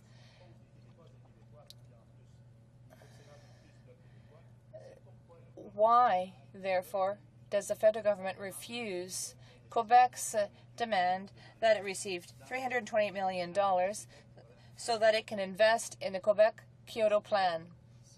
Is it because the rest of Canada is a bit jealous of Quebec's position? Or is it because we want to punish Quebec? I hope that my Conservative and NDP and Liberal colleagues are going to be voting in favor of the block motion, and that Quebec be given part of its tax money back, tax money that has been invested in fossil fuels. We want the $328 million back in Quebec to enable Quebec to attain its Kyoto Protocol targets, and will be the first country in North America that will meet the Kyoto Protocol. That's what we're all hoping for. Questions and comments? The Honourable Member, Brossard-La Prairie. Mr. Speaker, thank you, and I'd like to congratulate my colleague from Argenteuil, Mirabel-Papineau. I'd like to get his opinion on the statements that I found in a report by the Department of Transport and experts that were hired by the Department of Transport said that 10 cents excise tax that the federal government collects on oil has turned into a huge pile of money. I think that it's now worth billions of dollars. And the report went on to say that this money, the most of this money, should be put back into Quebec or Canadian infrastructure. And this infrastructure has been underfunded, whether it be at the municipal level, whether it be funding for bridges. Do you have any figures what percentage of this 10-cent excise tax should be put back into Quebec infrastructure projects? The Honourable Member for Argenteuil-Papineau, Mirabel. Thank you, Mr. Speaker. With regard to the first part of my colleague's question, it's quite simple. Obviously, we have an infrastructure deficit because in the 90s the federal government decided to cut back transfer payments to the provinces. I know that the transport minister is aware of this because at the time he was in municipal government as I was. He was subjected to these savage cutbacks of the federal government toward the provinces, and then the provinces cut back at the municipalities and school boards with the results we know. So municipalities and provinces invested less in their infrastructure, and today we have a record deficit in infrastructure that's in bad shape. And indeed, that recommendation by all organizations that are involved directly or indirectly with infrastructure, they are saying in compensation for these cutbacks in the 90s, you have to invest that money in infrastructure now. But the problem with infrastructure, and that includes public transit, is that it's just one part of what the Kyoto Protocol is all about. Now we'll see the federal government attempt to tell us that by solving the problem of public transit, we will solve the Kyoto problem and attain our objectives. That's totally different. The Quebec government has gone much further than that already, as I said earlier. We produce public transit equipment. We need money to buy some, to give it to our communities and cities. But we also have to tell the Quebec government and encourage it to continue to invest in clean energy, hydro, wind power, have alliances with other countries so that Quebec can achieve its greenhouse gas emission reduction stand.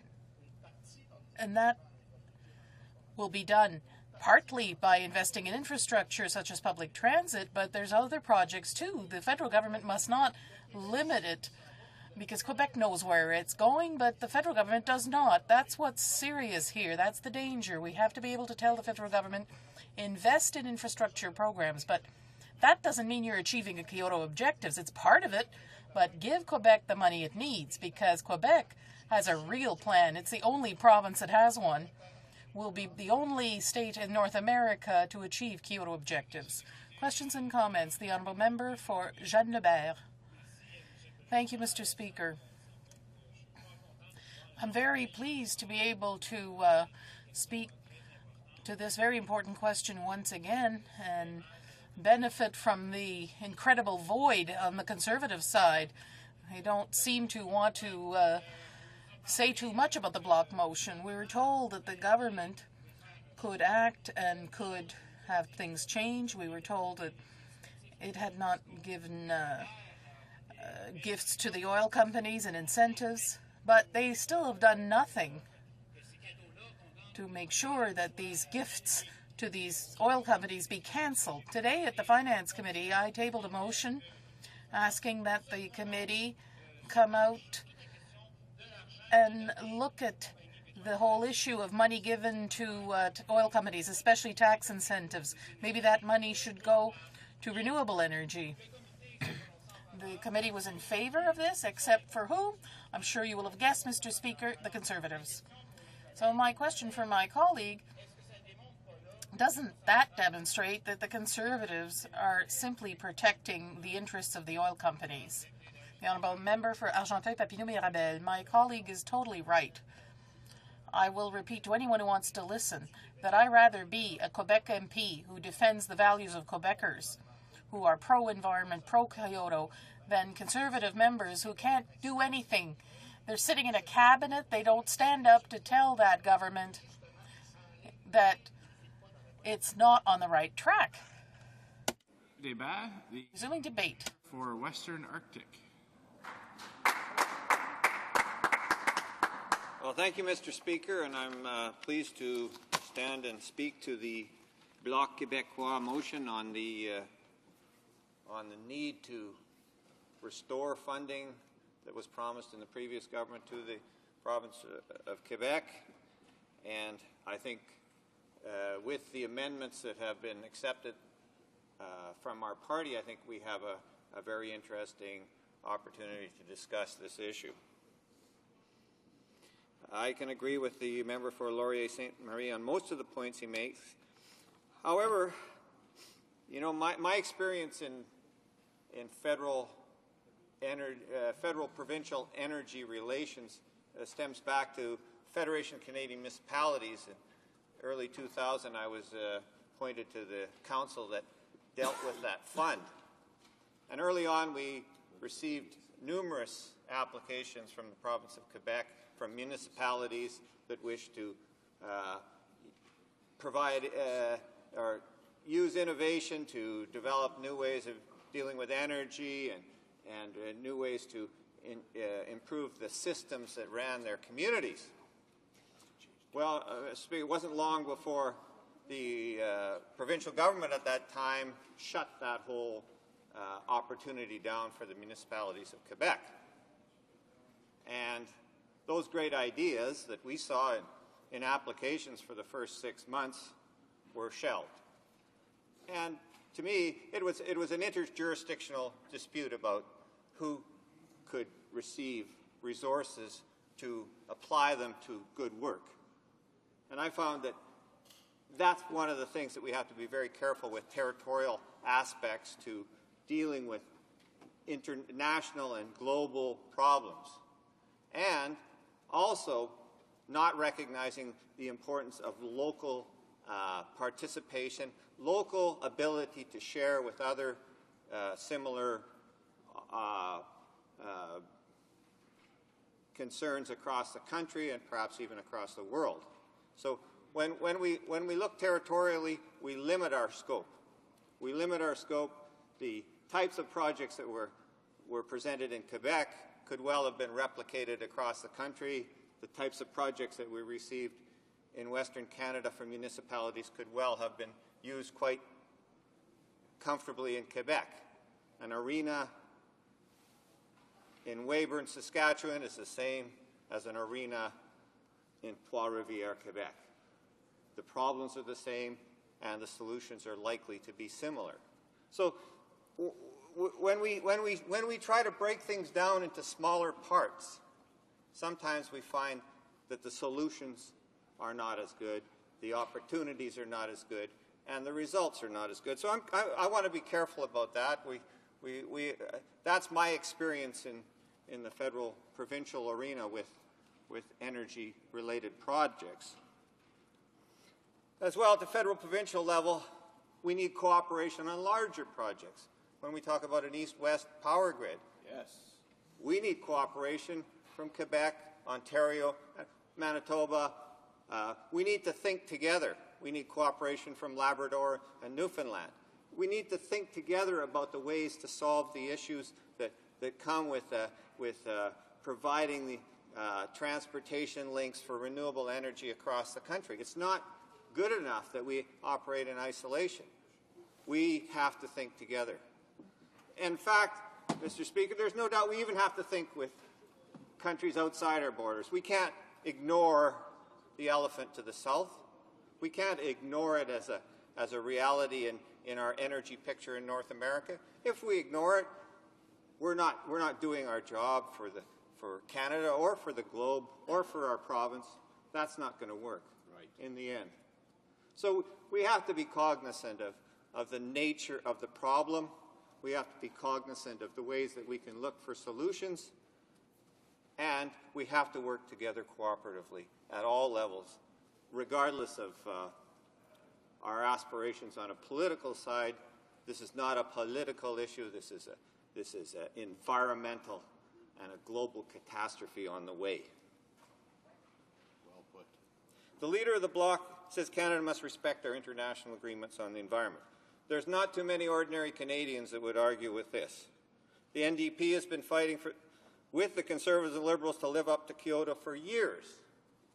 We all voted in favor of such a motion only last week, and it's so very good to see this House respecting that agreement, honoring that agreement, and unfortunately we still haven't seen action on it that can even come close to making our way towards Kyoto.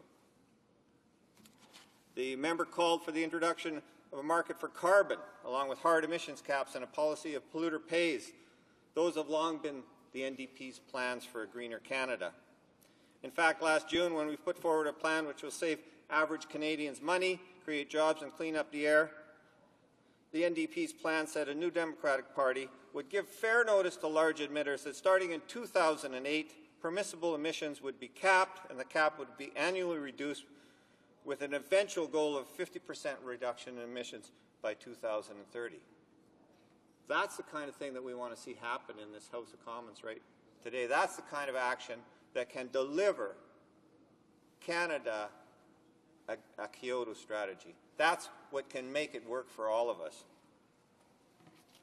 We also want to introduce a market-based auction for available emissions credits in 2009, with credits divided among sectors. At the outset, the auction will cover less than 10% of available credits, with a goal of all emissions credits sold by auction by 2030. Proceeds from the sale of emission credits will go to sustainability projects across this country. That's real action, Mr. Speaker. And it's good to see other parties coming around to the NDP's thinking. Yeah. The Bloc's third point, that Canada must stop the government assistance to the oil industry. The NDP has been long calling for an end to this corporate welfare, started under the Liberals and continued under the Conservatives. Last year, Imperial Oil posted the largest profits in its history, $3 billion. Their parent company, Exxon, was considerably larger at $40 billion. Even the senators of the United States couldn't take that and swallow it. They couldn't take that, Mr. Speaker. That was just too much for them. That was outlandish, in the words of the senators from the country to the south of us. They want to brag about how much that amount was made in the oil sands, and no doubt, because of course the tax and royalty regimes that are in place for the oil sands are the biggest giveaway that we've seen in a long time in the oil industry. It truly is remarkable, Mr. Speaker, that this continues today. No kidding. And with record profits like this, do the oil companies really need these tax breaks? Do they really need this? Well, I think Chavez proved it in Venezuela when he upped the royalties by over 30%. There was only one oil company that walked out of that country, and that was Exxon. The rest stayed, the rest make money. So, in reality, things can happen in this country as well. Or I'm not sure about the last 2 points that the Leader of the Bloc made. I feel that a territorial approach to dealing with climate change, as I pointed out, will lead to lost opportunities, duplication of efforts, and an inefficient use of the limited resources of all of us here in this House and across the country. Climate change is a problem faced by all the peoples of the planet. We have to work collectively together. While there's room for individual action, I believe that much more can be achieved by working together. On the last point that the leader made, I agree that Canada must be prepared to offer financial help, but to all jurisdictions. And I'm very glad to see that the Bloc has accepted that amendment here. And I really do think that quite clearly the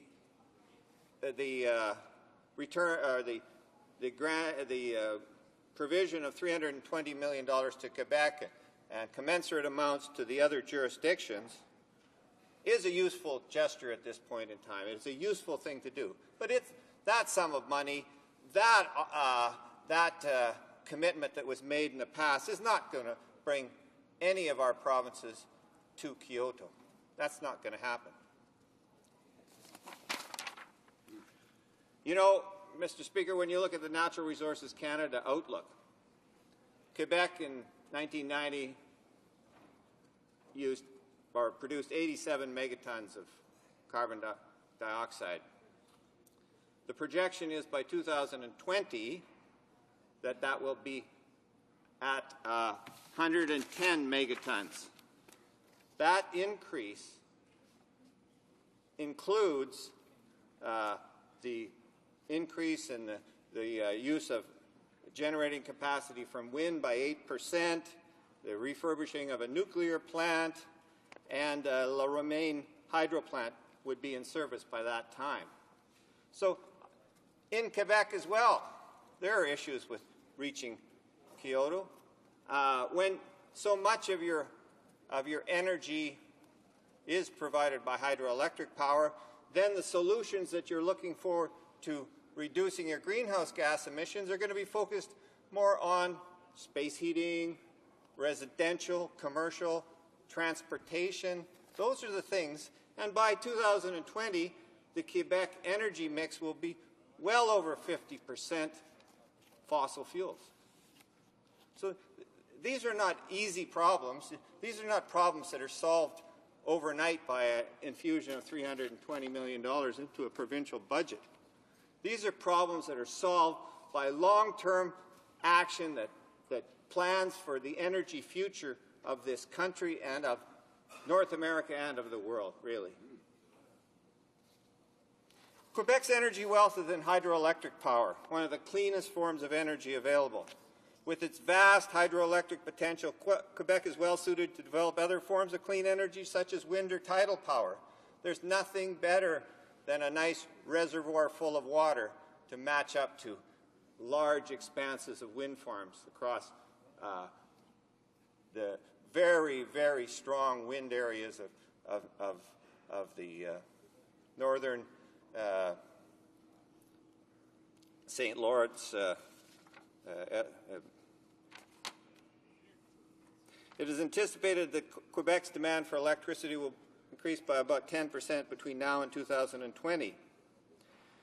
Supported by hydroelectric, alternative sources of energy could meet the increasing demand and provide residents of Quebec with clean and secure energy in the future.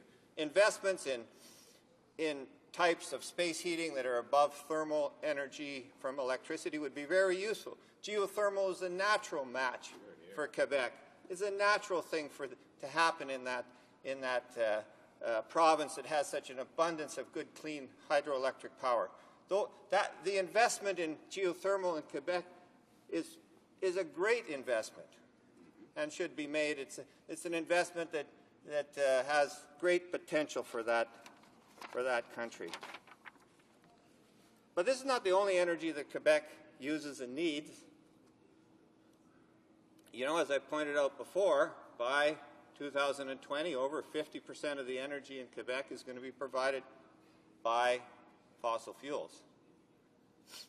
And quite clearly in Canada, we have a very secure supply of natural gas, oil. Those things are in a world of increasing turmoil, in a world that we know is going to have energy issues in almost every other place in the world, Canada can be a haven, at least for its own citizens, for these kinds of energy. But if that's the case, why then does the Bloc support the development of liquefied natural gas entering into the Quebec market? Despite the overwhelming opposition from local residents, the Liberal government of Quebec is supporting the construction of a liquefied natural gas terminal at Lévis, across the river from Quebec City. Liquefied natural gas, Mr. Speaker, uses 4 times as much energy in its production and transportation as natural gas in a pipeline from Western Canada. Liquefied natural gas really has a CO2 profile equivalent to crude oil. It's really not the product that is going to provide clean energy to Quebec. It's, of course, transferring that CO2 to another country, whether it be Russia or Indonesia or Qatar, one of those countries where, that's where the greenhouse gases will be emitted into the atmosphere and add to the problem that we have globally with energy.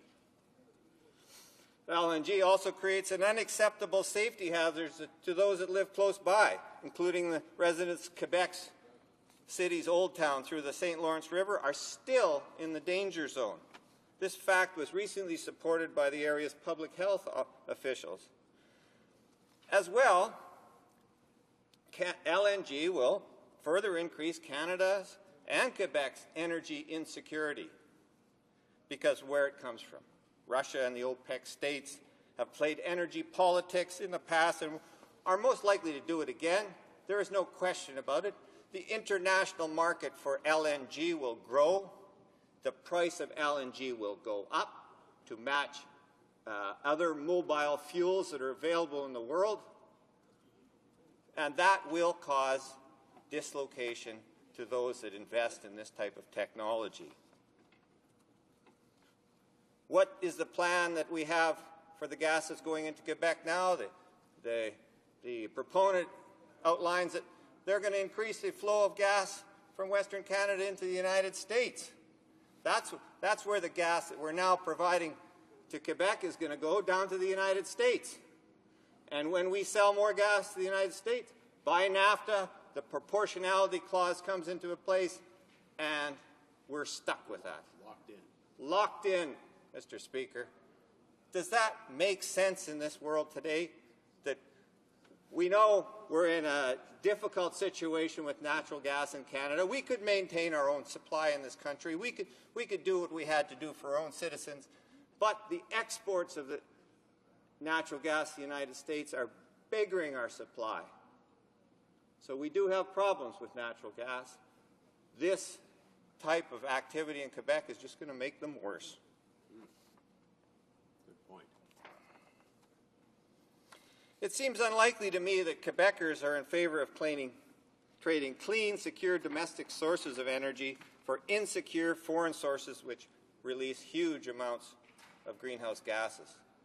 So, to my colleagues from the Bloc, I say to you, what's your position on this? Have you had the time to take a position on this? Do we understand all the ramifications of what's happening in Quebec with this product, what's happening in Nova Scotia with this product, and what's potentially happening in British Columbia with it? No, we don't. Mr. Speaker, we don't have an energy strategy for this country. We're putting ourselves at risk as we move along. This is unacceptable to a civilized country.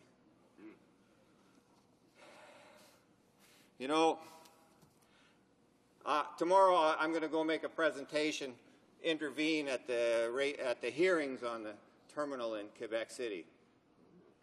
Perhaps, my Bloc colleagues would like to join me there in talking about the nature of energy in this country and the importance of thinking ahead about energy and planning ahead and not allowing the world forces to run Canada. For too many years now, we've allowed a laissez-faire system about energy. Every other exporting country in this world has taken hold of their energy resources, and they're saying, this is going to work for us. This is going to work for us. What are we doing in Canada? We're down and we're holding meetings, North American Energy Working Group meetings, where we're not truly having a debate among Canadians about what we should do with our energy. We're listening to what the United States wants us to do with the energy to help them out.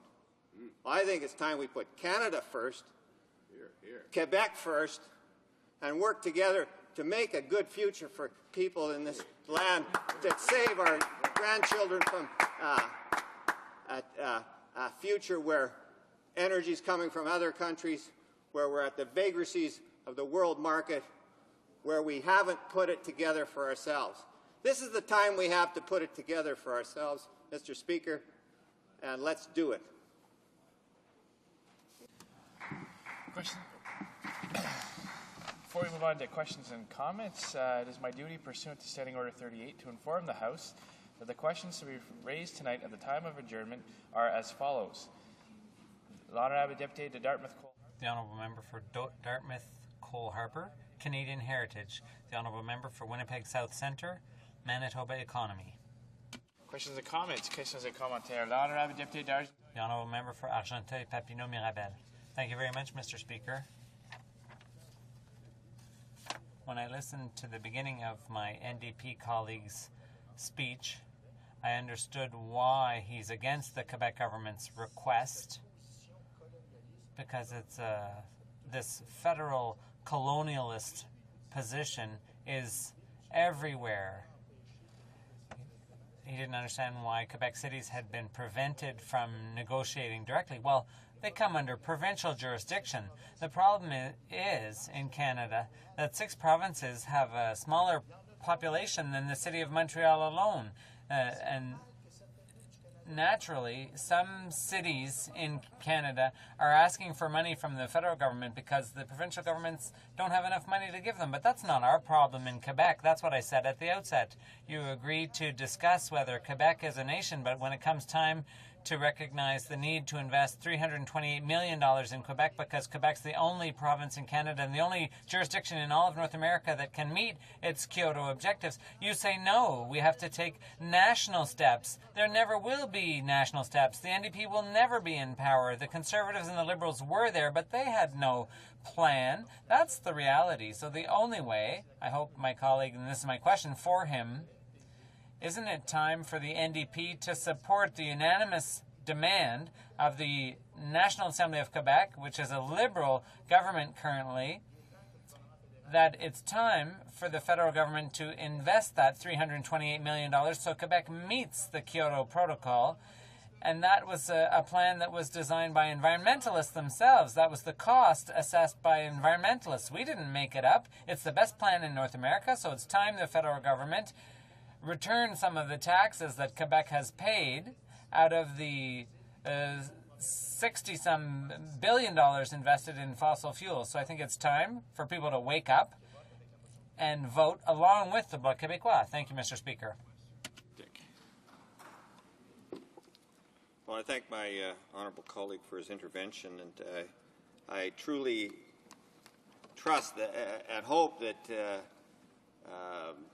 that Quebec is successful in achieving, its plans to move ahead on to make itself Kyoto compliant. And I certainly, the $320 million, as I said in my speech, the $320 million is part of what perhaps needs to be done in Canada. But I fail to see that the effort that has to go into this across this country is not much larger. And, when I look at a commensurate amount of money that would perhaps go into my riding and, in my jurisdiction, which is the Northwest Territories, it wouldn't be too much money. And I know what the result of that kind of investment would be there. Simply not enough. So we need to mobilize vast sums of money across this country, invest them in correct fashion to achieve the results that we're looking for. in Kyoto. I personally feel that there's such a good return to the economy in the end that this will all work for us. All work for us. As they say, our party is supporting this amendment, and we're pleased that the Bloc is supporting the amendment, and we'll look forward to the vote on this motion. Questions and comments? The honourable member for Winnipeg Centre. Thank you, Mr. Speaker, and thank you to my colleague from Western Arctic for a very thorough and interesting speech. You can tell how comprehensive his background and knowledge is on this issue.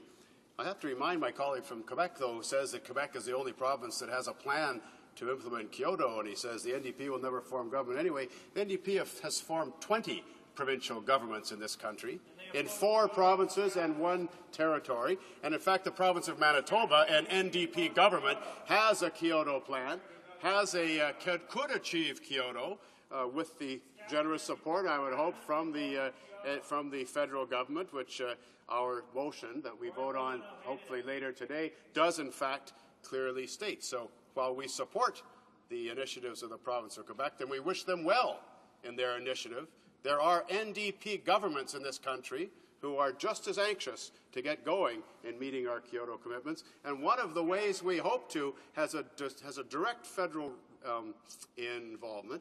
It was mentioned by my colleague, and I'd like him to talk more about it, and that is the East-West grid.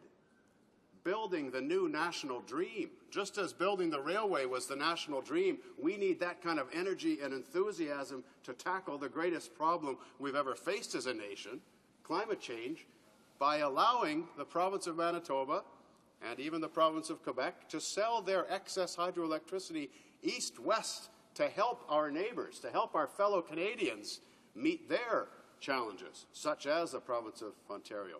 Why have coal-fired generating plants in Thunder Bay when the province of Manitoba has a ton of excess clean electricity that we can only sell to the United States? We can't get it east-west. Wouldn't that be a logical place for the federal government to put their energies? The honourable member for Western Arctic.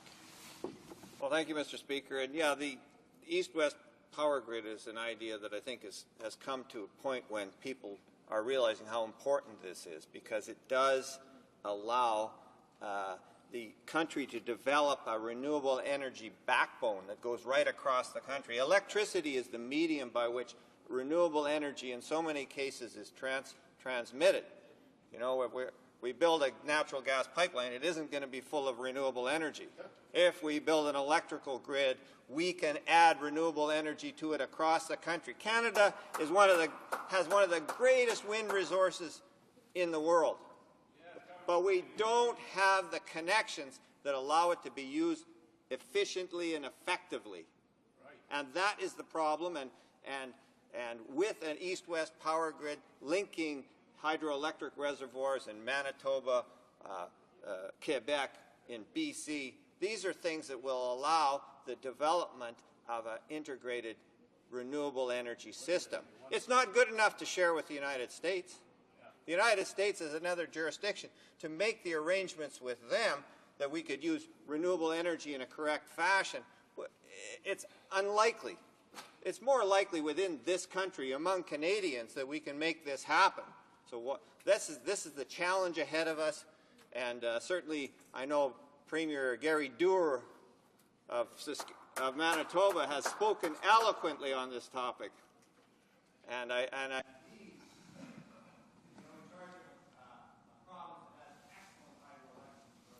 We've got a few more minutes left in questions and comments. Questions and commentary. The honourable member for Saskatoon-Humboldt. Well, Mr. Speaker, I found it most interesting to listen to my honourable friend's remarks when he was talking about the NDP and then he was in the question and answer about NDP governments. I should remind the House, when Kyoto was passed, the NDP government of Saskatchewan was adamantly opposed to Kyoto.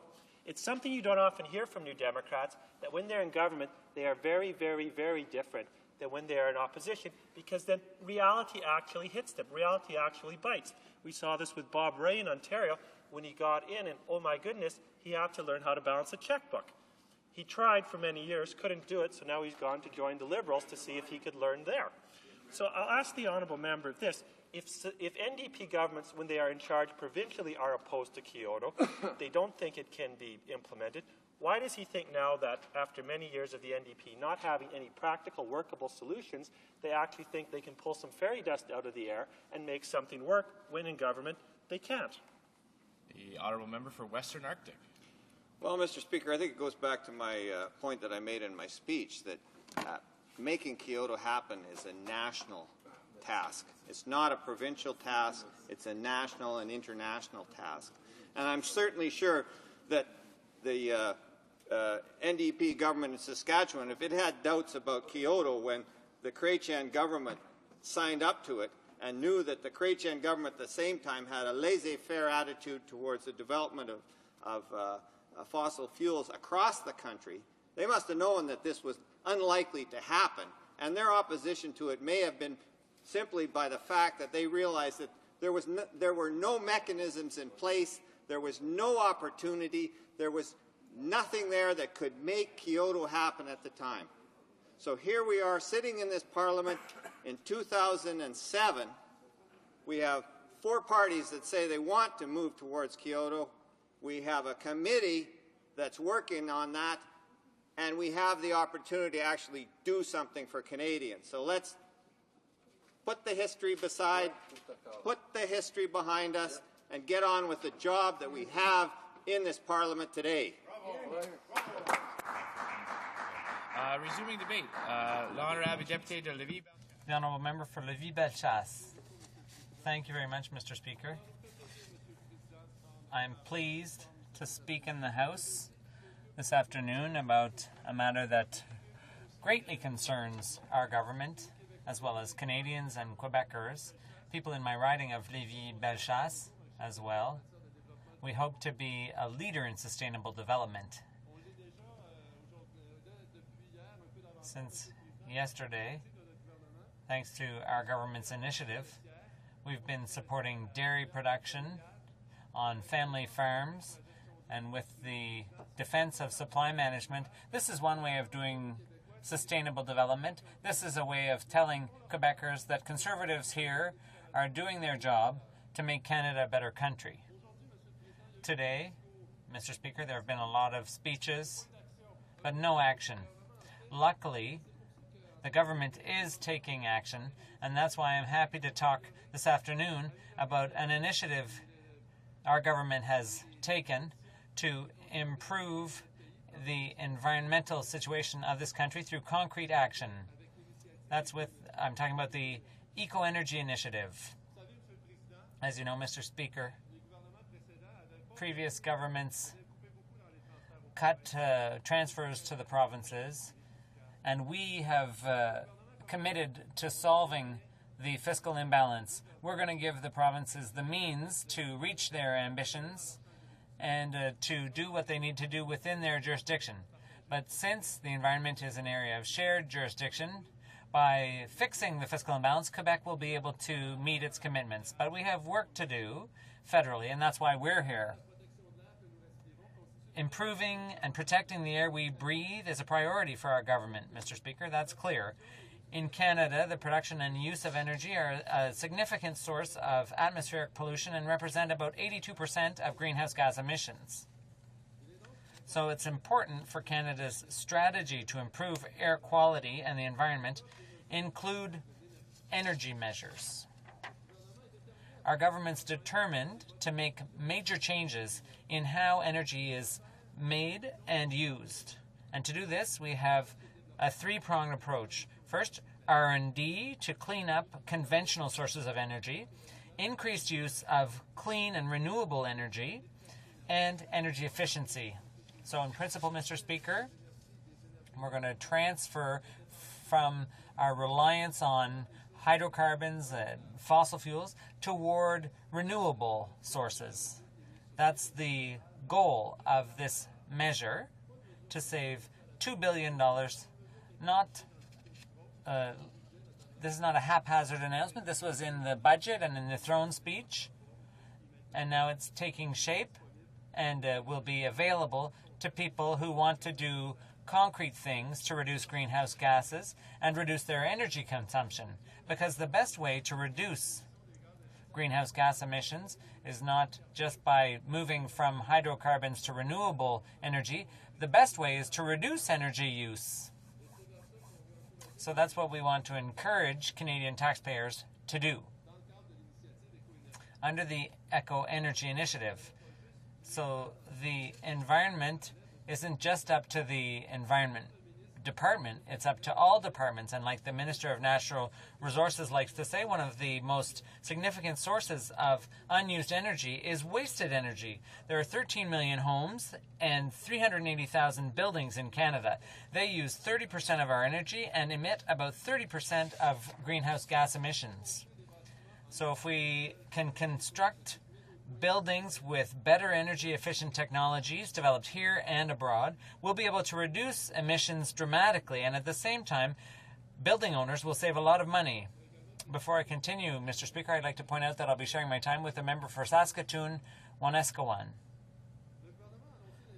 The government has announced an investment of $300 million in the Eco Energy Initiative for energy efficiency.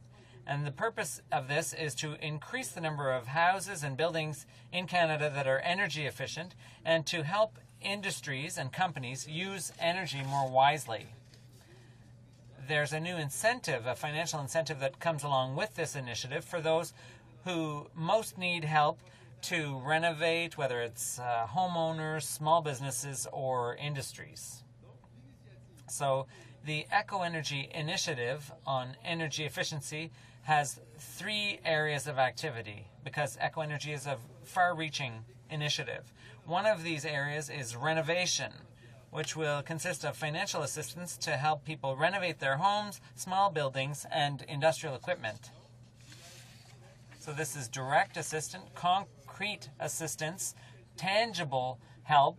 It's a type of tax relief that allows Canadian taxpayers to reduce their energy consumption and to save money. So we're encouraging them as a government because this is a choice that we're making as a society. Another area of activity is Eco Energy for buildings and homes, which will support the construction of new energy-efficient buildings and homes, as well as the renovation of buildings and homes. The government will work with the provinces and territories to develop building codes based on best practices in terms of construction and energy efficiency. In 1976, when my parents built their house, it was with 2x4s, and in 1993, when I became a homeowner myself, it was 2x6s. Houses were better insulated and the energy bills were lower. Finally, Eco Energy for Industry will stimulate investment in energy savings in the industrial sector in Canada. This will promote the exchange of information on best practices, provide training to managers, and give access to better, newer technologies and practices. Mr. Speaker, I should turn now to the renovation part of Eco Energy, which is of interest particularly to homeowners and small business owners. Under this initiative, the government, our government, is going to provide financial incentives to some 140,000 homeowners to reduce their use and energy costs. We expect that on average the subsidy will be $1,000 per homeowner, depending on the number of improvements made. So this will enable homeowners to adapt to climate change. So every homeowner will have a personalized checklist showing which renovations should be made to the house. This checklist will be created as a result of an evaluation carried out by an energy expert. Then another assessment will enable the homeowner to understand whether all the work was completed adequately. The subsidies or grants will be established based on the efficiency of each improvement to reduce energy consumption. For example, replacing an old furnace, a gas furnace, by with a certified high-performance Energy Star furnace will result in a 20% savings on the heating bill and will be eligible for a sizable grant. And there's other grants for vehicle fleets. Once the improvements are made, the energy performance of each house will be improved by 30% on average. What that should enable us to do, Mr. Speaker, it'll enable us to reduce greenhouse gases by 4 tons. That's the housing sector. But there's also the eco-energy renovation sector for 800 small and medium-sized businesses and organizations. Factories, community centers, stores, and offices will be eligible for financial assistance. There'll be eligibility criteria which will be established after consulting focus groups and partners such as the provinces, the territories, and the public services. Hydro-Quebec, for example, had an assessment which enabled municipalities to reduce their electric bills. The renovation projects will apply to improve equipment or buildings. The initiative will target, amongst other things, improvements to heating and air conditioning systems, lighting, motors, and industrial processes. Financial encouragements will be assessed based on the savings determined by through this checklist of operations. The projects will then be subject to a verification by a third party, who will indicate whether the improvements in fact were carried out. The total savings for energy as a result of this eco-energy renovation program would be enough to heat all of the houses in the city the size of Windsor, Ontario, for a whole year. So, Mr. Speaker, we have concrete measures to improve our houses, to improve our vehicle fleets. This comes under jurisdiction, and we can also clean up house. We'll give, on average, measures that will help the provinces such as Quebec to meet energy requirements and make reduce greenhouse gases. Thank you, Mr. Speaker. Questions and comments? The Honourable Member for Jean Lebert. Thank you, Mr. Speaker. I'm pleased to have heard my colleague from Lévis-Bellechasse discuss the former Liberal program, which was then abolished. If the environmental situation wasn't as dramatic as it is, if this wasn't of such a big concern, we could simply hear him talk about programs that are being reintroduced. But it doesn't have to do very much with the motion that's before us today, which is that the $328 million be given back to the government of Quebec so that it can implement its own plan. This was requested unanimously by all parliamentarians in Quebec. It's not just the main PQ members who have asked for it. It was the ADQ and the Liberal Party, all under Jean Charest, and we can't accuse those Liberals of being involved in a conspiracy to hurt Canada. But I would ask him the following questions. Will the colleagues from Quebec vote in favor of the block motion, yes or no? And if not, he should explain to this House who is he representing, the interests of Quebecers or the interests of the oil patch in Alberta? The Honourable Member for Lévis-Bellechasse. Thank you, Mr. Speaker.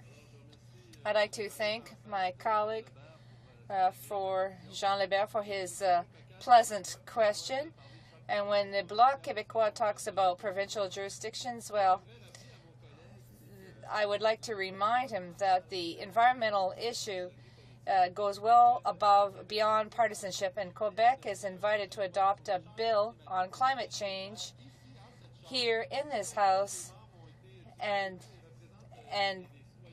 the members representing Quebec should vote in favor of this bill because we need to do something. I would invite my colleague but I must point out that the members from his party are obstructing the work of the committee. What do they have against a Clean Air Act? Their leader, the leader, says this is exactly what we need. I would like to make a quote. In Vancouver, we shouldn't be, we have a basic challenge, and this is what the Prime Minister said, not only a challenge for us, but for our children. And we have to stop insulting each other, working together, because that's what citizens are expecting. Citizens are expecting that we deal with the important issues confronting our generation and future generations. So I'd invite my colleague opposite to work together and pass the Clean Air Act. Well, thank you, Mr. Speaker. In that same spirit of cooperation expressed by my colleague, I will say that I agreed with much of the tone and the content of his remarks, even if it didn't directly answer the Opposition Day question specifically. But it certainly, I agree with him that we have an opportunity to become the world's center of excellence in demand-side management, in energy conservation, to where, even in our harsh northern climate, we can show the world how to do more with less, and perhaps that will be our most valuable export, is the technology associated with the demand-side management of our precious energy resources. I don't see evidence that the government has embraced that notion other than the programs that my colleague mentioned, a small housing retrofit program. As a demonstration project, could the Government of Canada not do a comprehensive energy retrofit on the 68,000 buildings that it itself owns and operates, to show the world how it can be done, to show the private sector how you can save as much as 40% in your energy costs and greenhouse gas emissions by energy retrofitting comprehensively those buildings that the federal government has direct control over? The Honourable Member for Lévis-Bellechasse. A brief response, please. I'd like to thank my colleague for his questions. I would like to remind him that Public Works is a world leader as far as sustainable development, particularly with respect to green buildings. I agree with him. The federal government should be a leader, show the way ahead, and there are many public service buildings that distinguish themselves because of the energy efficiencies that have been accomplished. Resuming debate. Mr. Speaker, I'm pleased to take part in this debate today as we come to the close here at 5:30. There's no doubt in my mind and in the minds of most Canadians that there is a big issue before us, the environmental issues, and there's a big concern, obviously, on the part of Canadians. And our government, our Conservative government, clearly understands that global warming is a serious threat to the health, to the well-being of Canadians. They want clean water, they want clean air. They most of all want actions. They don't want just empty words that they've heard for so very long on this matter of the climate file. Mr. Speaker, there's really no doubt about that fact. This government is taking action, some concrete action already promised from our campaign last fall, and some of those things last fall and in the first part of this year here, and we've actually followed through on some of those things already. We're moving forward with some pretty concrete, very specific results. The most obvious example of late, of course, is the Bill C-30, which is the Clean Air Act, which is now before a special committee, a legislative committee of the House. And that legislation lays out a very solid, a very workable plan. It makes a fundamental change in the approach of the federal government with respect to air pollution and also greenhouse gases, a change which is vital, crucial to the health of all of our Canadian public. You compare that, of course, to the record of the previous government, the Liberals, as they stalled on the environment over some 13 years, actually. Many of those years I was there. In the decade that I served as a member, that stalling occurred. And they racked up a lot of rhetoric, a lot of verbal diarrhea, some would say, over that time, but stalling because of lack of realistic goals. They stalled because a timid government was unwilling to step up and accept its responsibility in concrete terms for fear of giving offense to others. Stalling as well because of the clear failure to accept that simple truth that Canadians already know. Canadians cannot be healthy without clean air. The Liberal regime may not have been willing to act, but this Conservative government certainly is, and are committed to do that in very practical, concrete ways. This government respects the objectives, and I underline the objectives, the principles of the Kyoto Protocol. We are committed to making some real progress toward achieving those objectives. But we do face a challenge, and I think we need to be honest to admit that, a challenge made greater by the inaction of the Liberal government, the previous government, as it failed to set out and then follow up with clear priorities for greenhouse gases and air pollution reductions. The path towards a new and more realistic approach, Mr. Speaker, requires an approach that we have started through, in fact, the Clean Air Act.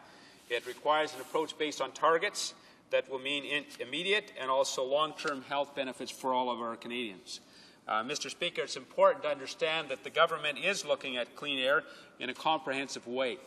We believe we can ensure that Canadians receive health benefits from cleaner air now, and we can take actions that will address also the longer-term issues of climate change.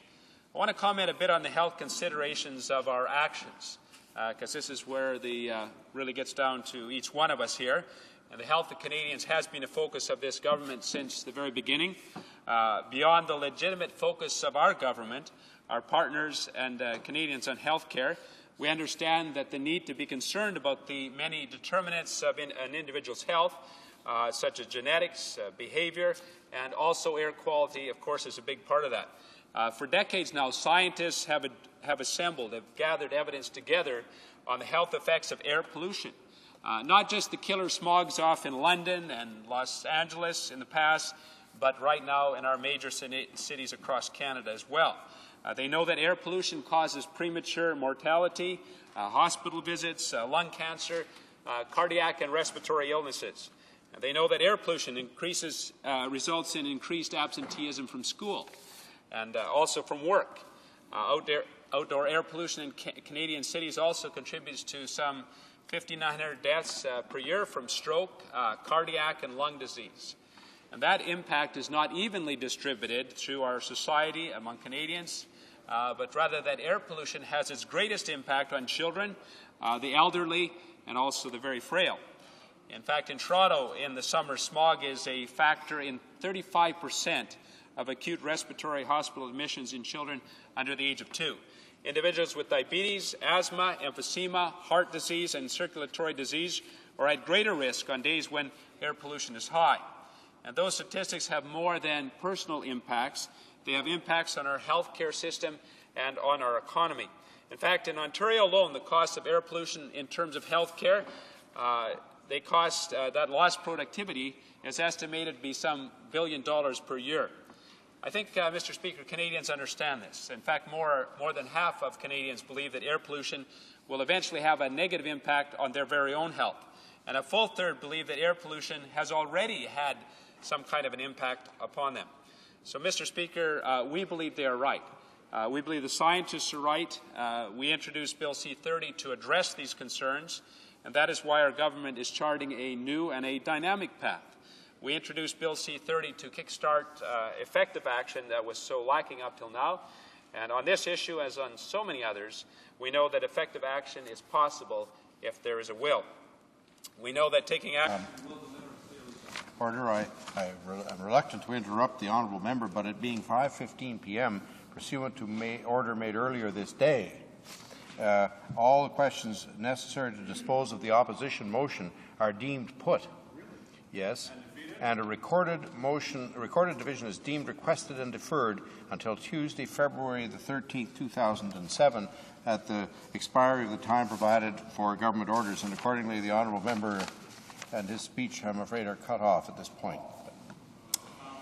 The Honourable Secretary Powell. The Honourable Parliamentary Secretary. Speaker, if you were to ask the House, there would be unanimous consent to see the clock at 5:30. Is it agreed?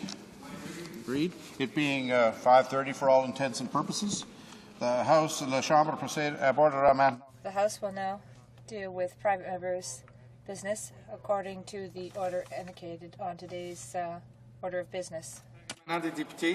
Private members' business, motion M158 on the textile industry, standing in the name of Mr. Crett. Mr. Crett, seconded by Mr. Vincent, moves that in the opinion of the House, the government should act on the motion proposing to help the textile and clothing industry adopted in the House on October 5th, 2005, and worded as follows.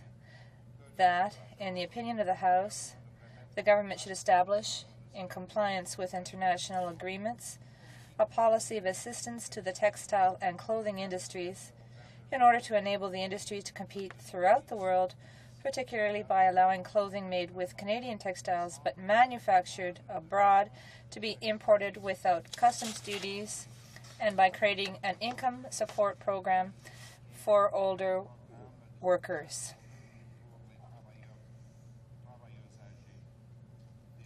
Debate.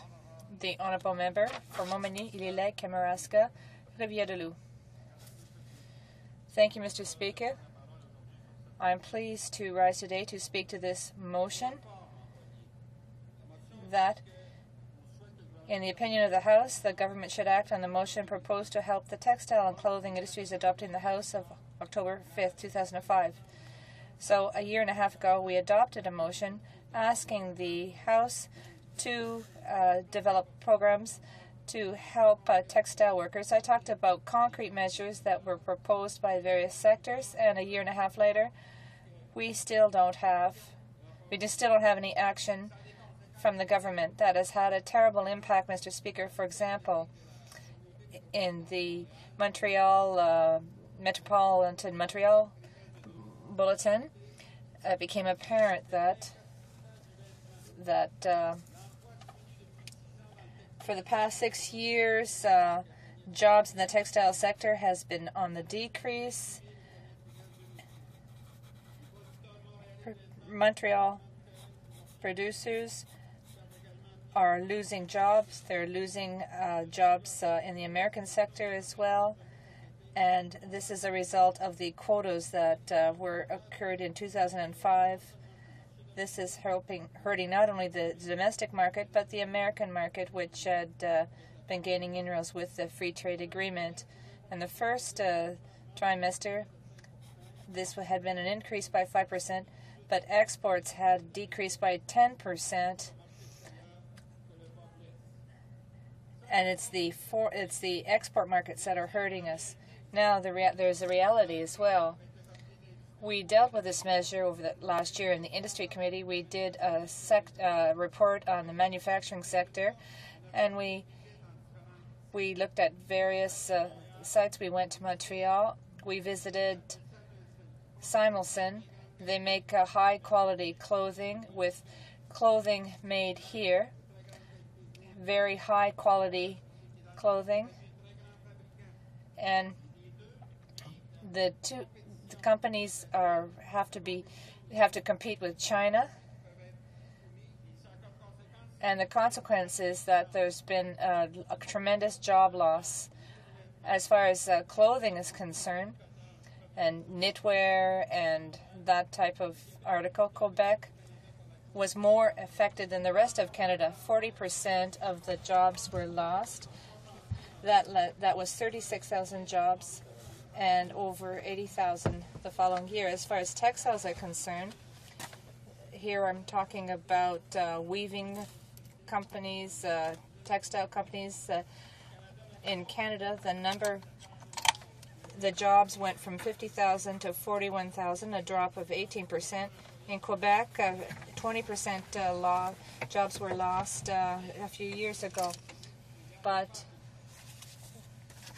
the government, the Liberal government that preceded the Conservative government, hesitated for years to put in place adequate measures, and they're the ones responsible for these horrible results.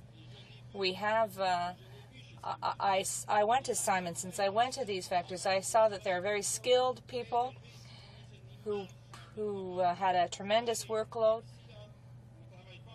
and we work hard here as MPs, but if you could see how hard these people work, who work in knitwear, who work in the textile sector, I think that if we did what they had to do, we would be very, very tired. These people deserve support. They deserve to be given a chance to develop and get through this, because it is possible. It's possible. There were many suggestions made by the two industrial sectors that were included in the proposal put forward by the Bloc. In the motion, we talk about allowing clothing made with Canadian textiles and manufactured abroad to be imported without custom duties. The piece of clothing would come into Canada without competing with a garment made here. We want it to be exempt of custom duties. The cloth is made here, sent abroad, comes back in. The same piece of clothing that comes from very poor developing countries, made with textiles that come from, let's say, India or Bangladesh, they don't pay when the garment comes back here. So it's an aberration. It's a perverse effect of an initiative taken with the poorest countries, and that situation has to be corrected. We've been asking for that for a long time, but we bang our head against the wall with the finance minister bureaucrats. We haven't managed to make them budge, but we hope that we will manage to do so soon. Now, with regard to the textile and garment industry, this is something where it's not fatal. We can do something. There can be measures put forward. For example, the Bloc Québécois, in its strategy, proposed incentives for Quebec and Canadian textile usage, as I just mentioned, clothing made abroad. But we could also have more stringent rules of origin. Sometimes we're trying to help these countries that are least advanced, but we're harming our own local industry and we don't help them. Looking at the agreements with the United States and countries in Latin America, before the U.S. market was a good market for Canadian textiles. We would sell our textiles to the Americans, and they manufactured clothing. They signed bilateral agreements with Caribbean countries. They send their garments to be manufactured there with American textiles. They go back to the U.S. without customs, but we pay. We can no longer sell our textiles to have these garments manufactured, because in order for the Caribbean countries to get into the U.S. without customs duties, they have to use U.S. textiles. So let's use the same weapons. Let's give these industries a chance. When it's in accordance with international agreements, we could have local purchasing policies that help us. It's sensitizing people. When I became a member of Parliament, I didn't always check whether the clothing I was wearing was manufactured in Quebec or Canada, but now, because I know the impact on employment, I do that. When I buy a garment, when I buy any kind of clothing, a shirt or what have you, any textile, I am concerned about that so that we can get results in the final analysis. We also have to help workers in plants that shut down, increasing their training. The Bloc Québécois fought to have a program for older worker adjustment. Recently, we heard that the new Minister of Human Resources, for the first time, had agreed to assess the implementation of passive measures. What's a passive measure? It's income that gives security to someone until he or she reaches old age pension, because that person may have tried to find a job but didn't manage to do so. What's sad is that the government continues to wait, continues to have things drag out, and we won't get any news in the next budget either. I think from that standpoint, the Conservatives get an even lower grade than the Liberals. So the older workers program is very important. In the garment industry, people are older than average. 45% of workers are over 45 years old in 2005. So there is a crying need there. When you've worked 25, 30, 35 years in the garment industry, you won't become a computer programmer tomorrow morning. You don't become somebody who can work in another sector very easily. We're trying to give them opportunities. People want to work, but they don't necessarily manage to retrain, and we have to give these people a chance. These are people who often came from other parts of the world, that supported families, that raised a family, that helped their country, their family in their country of origin often. And after dedicating their lives to a company, all for very, very low salaries, very reasonable salaries, well, they end up on welfare because there are no programs to help them when they're laid off. Our society produces wealth, and we have a problem with the distribution of wealth. The government should look at that matter more closely. Safeguards for trade should also be considered. What's that? Well, that's what the Americans and Europeans do with Chinese textiles. they decided that the textiles were coming in huge quantities as of 2005. There was a rule provided for in international agreements that allowed them to put a stoppage to that, to block the quantity, and say that for a 3-year period they would limit the entry of those textiles, to such an extent that the Chinese agreed to negotiate an agreement so that this transition could be done more harmoniously. But no, in Canada we don't do that. It's free trade. We're Boy Scouts, really. We think that our attitude, our complacency, will produce results. Well, there are no results today. It's a systematic disappearance of jobs, as was with statistics on Montreal, was the same in the regions. In my riding, there are textile companies like Consolitex that shut down. There are others that we saw disappear throughout those years. The statistics for Montreal, and this is true for all of Quebec. You go from 62,000 jobs in 99, only 28,000 in the first quarter of 2006. That's a complete mess that the governments could have confronted and reduced significantly. There's laissez-faire here that is unsatisfactory. For example, you could have quotas on Chinese imports under the protocol for China's accession to the WTO. It was provided that countries could limit Chinese imports by having temporary quotas so that their industries would not be decimated by the membership of this giant country. Europe, US did it. We just crossed our arms. We could have a policy to prevent outsourcing. We should have universal minimal standards about the rights of workers in our agreements, in our trade agreements, and same for the protection of the environment. The same happened in the Industrial Revolution at the end of the 19th century. You had children in factories. People said, well, we can't do without them. Before we had slavery, they said we can't do without them. Well, today, we're saying, well, you know, if there are people working for 25 cents an hour, that's just the way things are. Well, in practice, planet-wide, we have to protect minimal standards, because right now we're penalizing workers here who have significant expertise. We're not giving them the opportunity to have their share of the increase in wealth through globalization. If there were true globalization, there would be standardization of all the rules, be it environmental, labor standards, or what have you. There'd also be better distribution of wealth. You know, when you get millions of dollars selling aircraft or selling any kind of product to another country somewhere in the world, there are people who pocket those profits. They're doing it right now because markets were opened up, but there are victims of globalization. And our system cannot be assessed only on the way it creates wealth. It has to be assessed on the way it distributes wealth. And right now, in the textile and garment industry, we don't get a passing grade in Canada and Quebec because the government did not implement adequate programs. You know, there was a program called Cantex. This is really the end. It encouraged the industry to modernize, but the Conservatives cut the program. You know, in that series of cutbacks, without really taking a close look, they decided to cut the Core Challenges program that allows people who can't afford to do so to contest the system when there's a decision that's not adequate. They cut literacy programs. That's quite interesting, isn't it?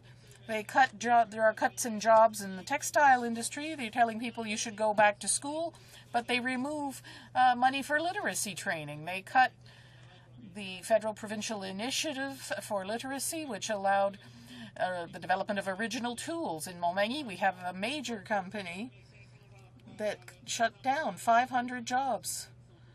Maybe 250 people found another job, but a number of them needed help with literacy. We had developed tools, but now those programs are being cut because you don't necessarily train people the same way if they're 15 or 20 or 40 or 50. The government hasn't registered that somehow. We have shortages of labor in some sectors. If they had continued to invest in literacy, there would have been people for those jobs, but we don't have that result because the government hid behind, I'm told I have 1 minute left. This wave of neoliberalism saying the market forces will solve everything. Well, it does not. There are people who deserve assistance. There are sectors with a future. The people in the textile industries are not people who are dreamers, but they have modern projects. Same with garments. We have good designers. We have a qualified workforce, but there's inertia on the part of the government. It just makes the sector so mad, be it garments or textiles. They were sacrificed by this government in the world market, and that's what we don't accept here. The Bloc Québécois is defending these people, and after having adopted the motion on October 5th, 2005, well, let's have the decency to adopt it anew this year and exert pressure on this government so that there can be adequate programs, because there are still thousands of people working in this sector which deserve support, not by subsidies, but original programs that encourage these industries to perform and to produce results. That's what we're expecting from this government, Mr. Speaker. Questions and comments? The honourable member for Winnipeg Centre. Thank you, Mr. Speaker. And I share the outrage of my colleague from the Bloc Québécois, because for 10 years or more, the NDP has been raising the issue of garment workers and the garment industry and how successive federal governments have abandoned this industry sector.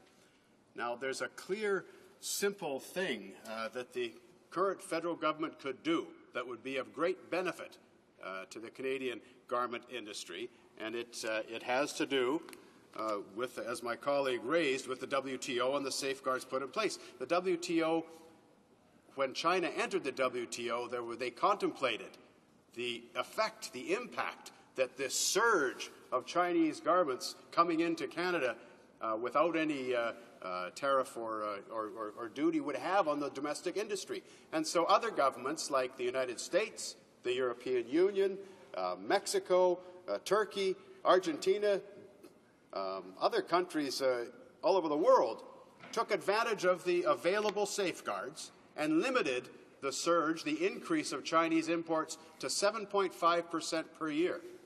Whereas our Canadian government, in some zeal to be free traders, allowed 200% and 300% per year increases. In some sectors or some specific garments, it was as much as 385% increase. Flooded with ladies' pants, for instance, specific garments.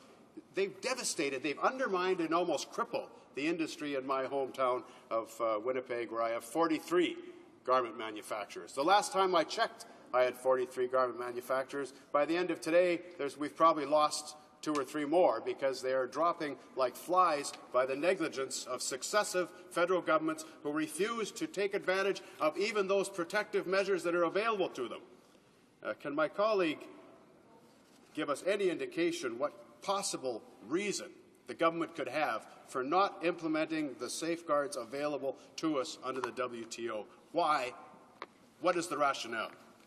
Honourable member for Montmagny-Lillet, Kamouraska, Rivière-du-Loup. It's an interesting question raised by my colleague. Why did the Americans, why did the Europeans use these measures? Why didn't Canada? Well, in the U.S. and in Europe, they didn't give the market economy status to China. They figured that they didn't meet the criteria. So that then allowed them to use the safeguards. We were Boy Scouts. We decided to give them that status without really requiring anything in return. And when we could have used those safeguards, we just shut our eyes. We saw this on bicycles. The industry minister, in the first months that he was in this chamber, in his own riding, there is a bicycle factory. And when the decision was made not to appeal, even though the International Trade Tribunal allowed it, well, that's clearly a neoliberal decision, saying, well, that's market rules, that's the market forces, that's the same thing as deciding to give Boeing a $3.4 billion contract without any constraints or conditions. We could have looked at how they did this, but in this government there's some kind of absence of political will to help certain industrial sectors, and yet there's hope. The Industry Committee had a unanimous report on the manufacturing sector that covers the textile and clothing industry. It was received by the manufacturers and importers as exporters as a breath of fresh air. We hope to see it in the budget and other actions over the coming months. 22 recommendations by the committee. For example, accelerated amortization is an interesting measure to integrate to new equipment in a factory. Have arrival of staff, of labor. But I think you need to respect the population. You need to respect workers who in these sectors have long days. They've developed an expertise. Each one of us, as citizens of Quebec, of Canada, we should be attentive to the way we shop. There's a lady in Quebec called Laure Varidel who wrote an extraordinary book called Buying is Voting.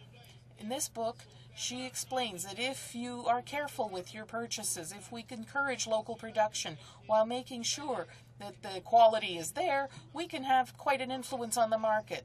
It's not sufficient if the government does not intervene to have sufficient tools for development and say that our manufacturing sector should go ahead. But let me conclude with this, Mr. Speaker. Before they reduce the GSD by 1%, because if that is reduced again, it will increase consumption, but it also be consumption on products from elsewhere. If it was my choice, I would change the structure, the tax structure, to protect our manufacturing industry so that we keep jobs, better paying jobs that may be more sustainable. And that's how we can turn things around. Resuming debate. The Honourable the Parliamentary Secretary to the Minister of Veterans Affairs. Thank you, Mr. Speaker. Mr. Speaker, I appreciate the opportunity to participate in today's debate on M158 and specifically speak to the challenges and opportunities facing older workers in Canada.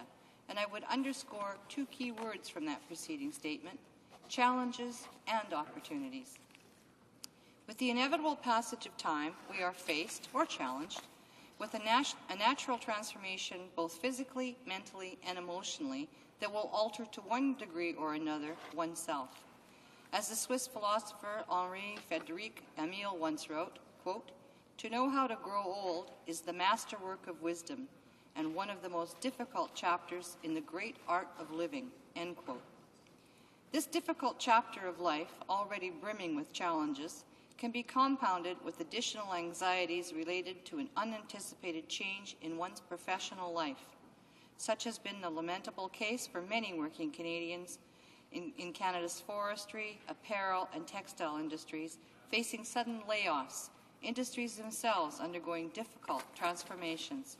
Regardless of what the Bloc would have you believe, I wish to assure Canadians that this Conservative government recognizes the challenges confronting older workers.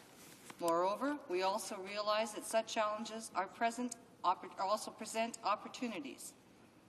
As Canada's labour shortage becomes more pronounced, we must seize on this moment to ensure older workers have ample opportunity to contribute their immense knowledge and skills to our national workforce. As Judy Cutler of Canada's Association for the 50-plus so succinctly put it, there's a shortage of workers, and as more and more people retire, there will be a greater shortage. We have older workers who want to work. Why not embrace their expertise? Why not indeed, Mr. Speaker? I am proud to report that Canada's new government has taken tangible action in pursuit of this objective. For instance, last fall, we announced the $70 million targeted initiative for older workers. Working with our provincial and territorial partners, we will help ensure older workers between the ages of 55 and 64 in vulnerable communities, such as those affected by transformations in the forestry, textile, and apparel industry, remain active participants in the labour force. Furthermore, participating provinces and territories will have significant latitude in identifying such communities and in the design and delivery of the projects. Support will particularly assist those workers who have exhausted their EI benefits and may require further assistance to stay active in the workforce. For the interest of the member opposite, the province of Quebec has already signed on to this initiative and will receive $19 million in federal funding for older workers, $19 million more than the Bloc Québécois has ever managed to deliver for older workers. Canada's new government is not content to end there. Building on Budget 2006 commitment, we have recently announced the appointment of an expert panel to study the labour market conditions affecting older workers.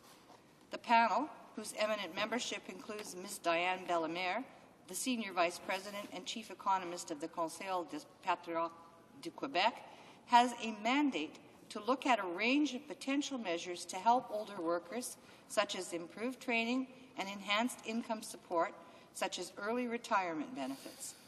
Additionally, the panel will engage in extensive consultations with provincial and territorial governments, as well as with employers, labour representatives, academics, and other stakeholders. Unlike the Bloc, many Canadians have acknowledged that the striking of this panel is a positive and important step as we seek to address the issues facing older workers. Gabrielle Bouchard of the Montreal-based Monster Canada, a leading human resources agency, remarked, and I quote, "This is a very positive move by the government, a much-needed step in the right direction. Many Canadian businesses are already feeling the dramatic impact of our shrinking labour pool, and it is crucial that we look for answers now, including new ways to capitalize on the excellent experience and qualifications that older workers bring to organizations." End quote. These two important measures undertaken by Canada's new government just the past year alone underline our commitment and, more fundamentally, our belief that older workers still have the ability to make vital contributions to our labour force. Contrast that with the Bloc's pessimistic assessment of older workers. For example, listen to the words the Bloc member from Drummond uttered when assessing an older worker's ability to perhaps learn a new skill. And I quote, "Let us be logical. That is impossible at 58. What is more, employers are hesitant to hire older workers, and the only way they can manage to go is on welfare." End quote. I am proud to state our Conservative government rejects such an assessment, and we instead have chosen to work with our provincial and territorial counterparts to advance solutions promoting the continued labour force involvement of older workers, especially those in the forestry, textile and apparel industries. I would also like to highlight for this House other federal support measures provided, although indirectly, to older workers. Chief among them is the Employment Insurance Program. The first line of assistance for eligible unemployed Canadians, EI provides eligible older workers active reemployment benefits and measures to help them find and regain employment. In 2004-2005, unemployed Canadians aged 55 and over received nearly $1.4 billion in benefits. An additional 80,000 workers 50 or older also participated in retraining programs that helped them prepare for new employment under EI Part 2 programming.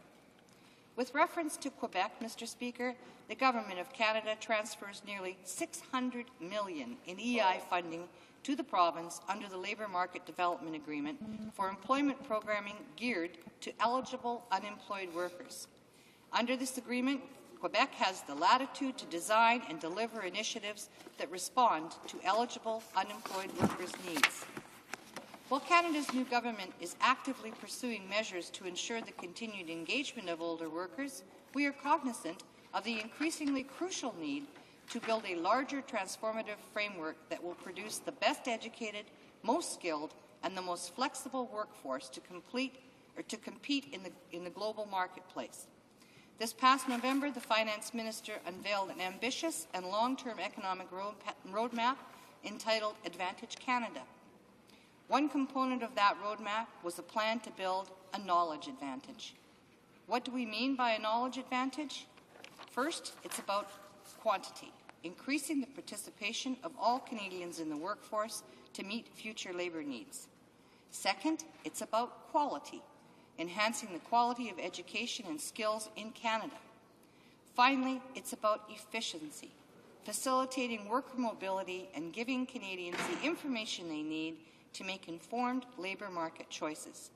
Canada's new government has made a pledge to make significant and sustained progress on each of these fronts. On quantity, we are taking steps to encourage the increased participation of Canadians in the labour force. We have improved the Foreign Workers Program service delivery. We are working towards the creation of a Canadian Agency on Foreign Credentials to allow more new Canadians an opportunity to fully contribute their skills. We are also striving to eliminate the barriers preventing underrepresented groups like Canadians with disabilities and Aboriginals from greater participation. On quality, we are utilizing a multifaceted approach to foster an improved environment of learning for Canadians. We are working to provide stable and predictable federal funding to the provinces and territories to ensure the quality of the post-secondary education system. Furthermore, to encourage the skilled trades, Canada's new government introduced apprenticeship and tools tax incentives in Budget 2006. On efficiency, we are following through to ensure Canada has the most efficient and effective labour market possible to succeed in the highly competitive global economy. We firmly believe workers, older and otherwise, must have the option to pursue opportunities and to practice their occupations wherever and whenever they choose, free of interprovincial barriers. Similarly, Canadians also need relevant and accessible labour market information in order to know what job opportunities are available, what skills are likely to be in demand, and where those jobs will be. Not surprisingly, Advantage Canada, especially the Knowledge Advantage component, was well received. The Canadian Chamber of Commerce, Nancy Hughes-Anthony, called it a great roadmap. It's got all the elements of things we need to do. The Canadian Council on Learning stated the measures supporting post-secondary education are welcome and positive initiatives. Clearly, despite the Bloc's empty rhetoric, Canada's new government is already building the foundations for a strengthened workforce, one which older workers will form an integral element. Thank you, Mr. Speaker. Resuming debate, the honourable member for Davenport. Mr. Speaker, I'm honoured to rise in this House for the first time as the official opposition critic for Labour. I look forward to working with members of all parties to ensure that Canada's labour market continues to grow in fairness and prosperity. In that vein, I am pleased to have this opportunity to speak on the motion put forward in relation to the protection of Canada's textile and clothing industries. The textiles and clothing industry is clearly in need of support, and this motion helps to demonstrate that we in this House recognize this reality. If we were to look back only 20 years ago, we would see that approximately 70% of the textile and clothing production consumed in this country were actually made in Canada. However, by 2004, as reported by Statistics Canada, imported goods have come to supply the Canadian market with over 60% of the textiles and clothing consumed in this country. That is an astounding shift in the marketplace and is a resounding call for action from the Government of Canada. Mr. Speaker, this is an important sector for Canada and for the major urban centres across the country that have textiles and clothing industries an integral part of their local economies. For example, my city of Toronto, there are over 550 apparel manufacturers operating, and they account for nearly $1.4 billion in wholesale shipments. This represents 16% of the domestic market in this country. Perhaps more importantly than the dollar figures are the numbers of people in the city of Toronto who work in the textile and clothing sector. There are an estimated 50,000 people who work in this sector, with more than half of them employed in the manufacturing side of this equation. These jobs include cutters, sewers, pressers, art directors, and so forth.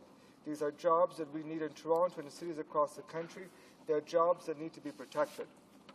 The même industrie de textile et de vêtements. The apparel and textile industries in Montreal are very important, and this is recognized throughout the world.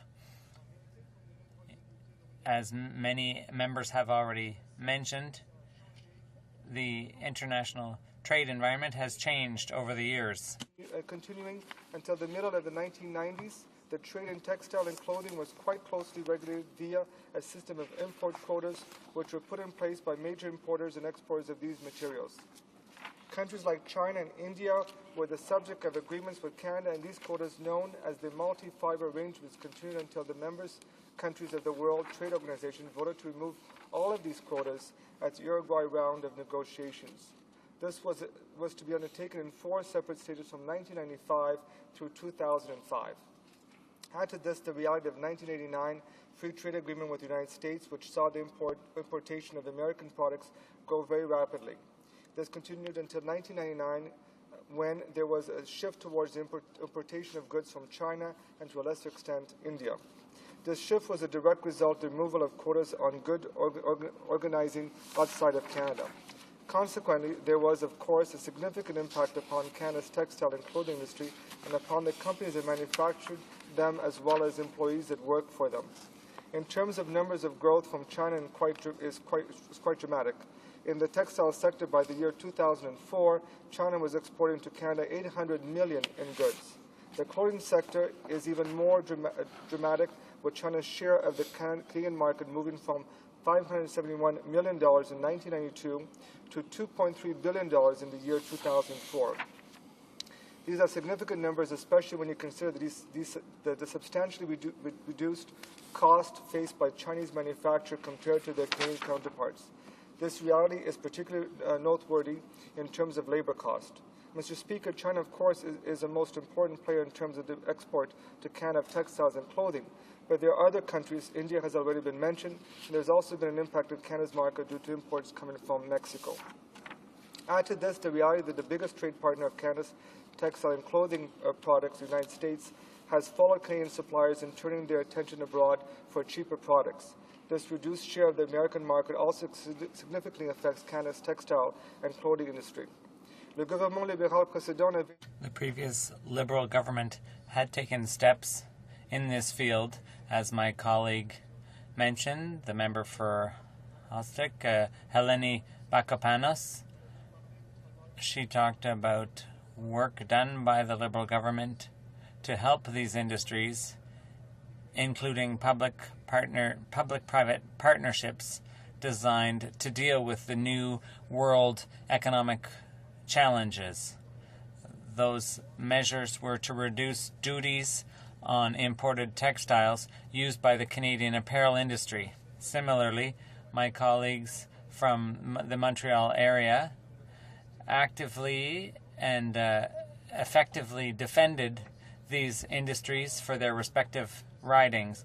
The member for Saint-Léonard-Saint-Michel, where there are a number of apparel and textile manufacturers, took an active role in the defense of this industry. Assistance to the textile and clothing industries in order to compete throughout the world. I am in full agreement with the spirit of the supporting our textile and clothing sectors. While we all recognize that there are new realities in terms of global economic development, it is essential that we as a country recognize throughout public policy the obligation of the Government of Canada to protect industries that provide a means of livelihood to so many Canadian workers.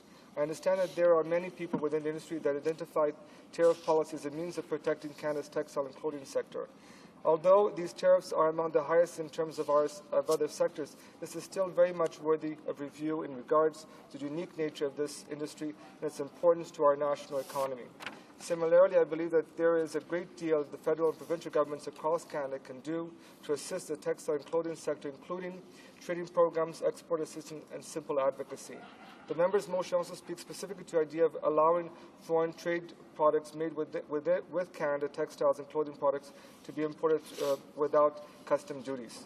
This trade procedures is known as outward processing, and I believe that indeed this has potential to be a great assistance to the textile and clothing industry in Canada. In cooperating with the various partners within Canada, textile and clothing industry, the government needs to move promptly in terms of outward processing in conjunction with Canadian producers. It is my understanding that both the United States government and the European Union has already taken practical implementation steps in terms of outward processing on behalf of their textile and clothing sector. Mr. Speaker, as members of this House are aware, during the last Parliament, the members who now comprise the government voted against our original motion dealing with this matter. I would encourage these members to join with the other parties in this House to support this important motion. As noted in the beginning of my remarks, there are phenomenal pressures on Canada's textile and clothing industries. The textiles and clothing industry sector is a significant player in our national economy, and like other governments across the world, we have an obligation to assist these Canadian businesses and workers to compete effectively in the new global economy. Quite frankly, Mr. Speaker, it is clear that no sector in our economy operates within a vacuum. Jobs lost in one sector will invariably affect another, and the ripple continues The textile and clothing sector are experiencing considerable pressures over the last 25 years, and it is important that when these Canadians employed in this industry look to the government for assistance, that their voices are not go unanswered. Mr. Speaker, I intend to support this motion, and I encourage all other members, regardless of their party affiliation, to vote with Canadian workers in the textile and clothing industry by voting in favor of this motion. Thank you, Mr. Speaker. Resuming debate, the honourable member for Winnipeg Centre. Well, thank you, Mr. Speaker, and I appreciate the opportunity to enter into the debate on the motion put forward by my colleague from the bloc today, motion M158, because it gives us the opportunity to draw attention to an industry that suffers terribly from neglect from not just this federal government, but a series of federal governments. Time doesn't permit us to go through the complex difficulties that this industry has, Mr. Speaker. Let me start by saying, though, that I represent 43 garment manufacturers in the inner city of Winnipeg.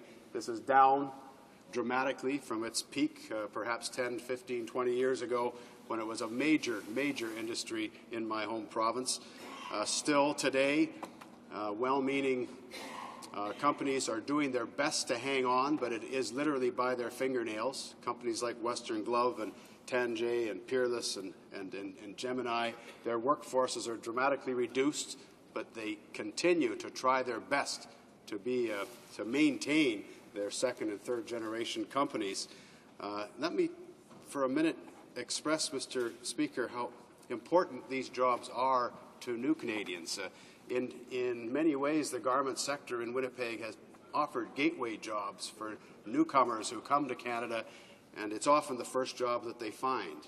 And these are good jobs. These are unionized jobs that pay a reasonable wage with fair working conditions. These are not sweatshops.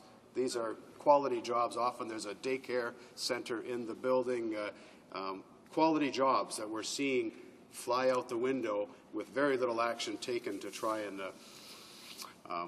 arrest this flight of jobs. So the single issue that I will dwell on today in the few minutes that I have, Mr. Speaker, is to appeal to the Government of Canada to reconsider exercising the safeguards that are available to them to stem the onslaught, the absolute floodgates of Chinese imports that have taken place since the January 1st, 2005 WTO system of quotas was lifted for Chinese imports.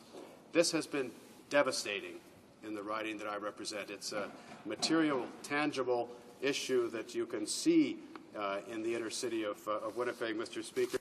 And I don't rise in any way to object to international trade or free trade, etc. This is all about fairness, because the reason that China enjoys this unfair competitive advantage is because of the illegal, we believe, illegal and unfair subsidies given to the Chinese producers in the form of currency manipulation, non-performing loans, reduced or free utilities provided to those factories, subsidized shipping, sometimes no property taxes, export tax rebates, etc., etc. My colleague from the Conservative agrees that we face an almost insurmountable unfair competitive disadvantage as Canadian manufacturers. And for that very reason, China agreed when they joined the WTO that safeguards might be needed to avoid disruptions in domestic marketplaces where they hope to trade. And so the United States availed themselves of that offer from the WTO to limit imports to 7.5% per year, or increases in Chinese imports to 7.5% per year. The European Union, very wisely, also availed themselves of this negotiated phase-in period. Mexico, Argentina, most countries, Turkey, most countries said, if we don't phase in this influx of Chinese imports, our domestic industry will collapse. Why didn't Canada do the same? It boggles the mind, because what we were faced with, Mr. Speaker, is in the first 4 months, from January 1st, 2005 to July 1st, 2005, a 40% increase overall in Chinese imports. But in some categories, in certain categories, Mr. Speaker, like, for instance, men's jackets and blazers, imports grew 358% in the first 5 months. Can you imagine, Mr. Speaker, that was in the area of 11 million units come flocking in here. In women's skirts, the growth rate accelerated 233%. So clearly China was waiting for this date. It's within their rights and within the WTO rules to bombard the Canadian marketplace with Chinese imports. And you and I know, if you are looking at the labels of where things are manufactured, it's difficult to find something that isn't manufactured in China or Bangladesh, and it's more and more difficult to try and support our domestic industry. So we're not asking for anything unusual here, Mr. Speaker. We're just trying to, it defies reason. When we brought it to the Minister of International Trade and to the Liberal government in 2005, we were met with a stone wall. They said, "Oh no, we're free traders.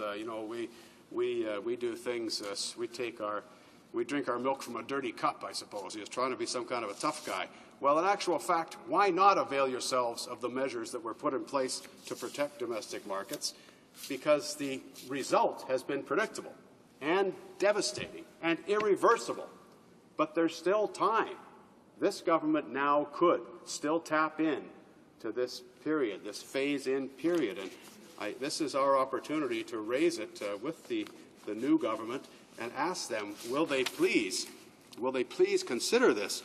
I should note that in November of 2005, the official opposition at the time, the conservative official opposition critic for international trade, said that he supports the safeguards. A conservative government would stand up for Canadian workers and work proactively through international trade policies to ensure Canada competes on a level playing field. He was speaking specifically about these garment industry trade safeguards, and he was the official opposition critic. I think he's now the chair of the International Trade Committee, Mr. Speaker. So the solution is simple. The WTO allows member countries to impose limits on the growth of specific categories of Chinese clothing imports, and it can be 7.5% growth per year for a period of 3 years. This would translate into hundreds of millions of dollars of economic opportunities for our domestic manufacturers to be able to perhaps plan a strategy at least instead of being attacked in this way. The question is, the rest of the world has acted. Why not Canada? If we value this industry sector, if we haven't abandoned the garment industry and simply resigned ourselves to the fact that Canada won't manufacture clothes anymore, I like to believe that no one in this House of Commons believes that, then we have to help this industry in a way that's not a handout. It's simply availing ourselves of the protective measures that other countries have the common sense to put forward. There are strategies, Mr. Speaker, that we could talk about further, and the motion that we're negotiating with today addresses some kind of a transition plan for the workers that are going to be displaced, because there has been casualties. There's been collateral damage to the extreme. In fact, 50,000 jobs. There are more jobs lost since January 1st, 2005 than there are left in the industry. We're down to less than 50,000 across the country now manufacturing. In my own riding of Winnipeg Centre, I think we took one of the hardest hits because the industry in Montreal and Toronto have a certain critical mass that we don't enjoy. It's been devastating, and I don't say that with any trying to overstate the situation. Mine is the poorest riding in Canada already. To lose this many jobs in that key industrial sector in the inner city of my riding is a blow that we cannot remain silent about. So as we look at an industrial strategy for Canada, and as we address pressures on the auto industry, we're urged to act. As we address pressures in the aerospace industry, we seem motivated to try to encourage our domestic industry sector so that it continues to be a viable force and a well-respected sector internationally. I'm urging Canada, emerging the policymakers, the decision makers in this House of Commons, to apply the same attention to the garment industry. Garment industry, whether it's men's clothing, women's clothing, textiles, weaving, it should be one of those value-added industries that's exciting. Instead of, Mr. Speaker, I see I'm running out of time, I appeal to all members present, pass this motion and extend the spirit of this motion by availing ourselves of the opportunity in the WTO. The safeguard measures, they're important. They might be our last chance to save this industry. Thank you, Mr. Speaker. Reprise de débat. Resuming debate, the honourable member for Shefford. Thank you, Mr. Speaker. I'm pleased to debate my colleague's motion, and here I refer to the motion put forward by the colleague from Montmagny-Lille-Kamouraska.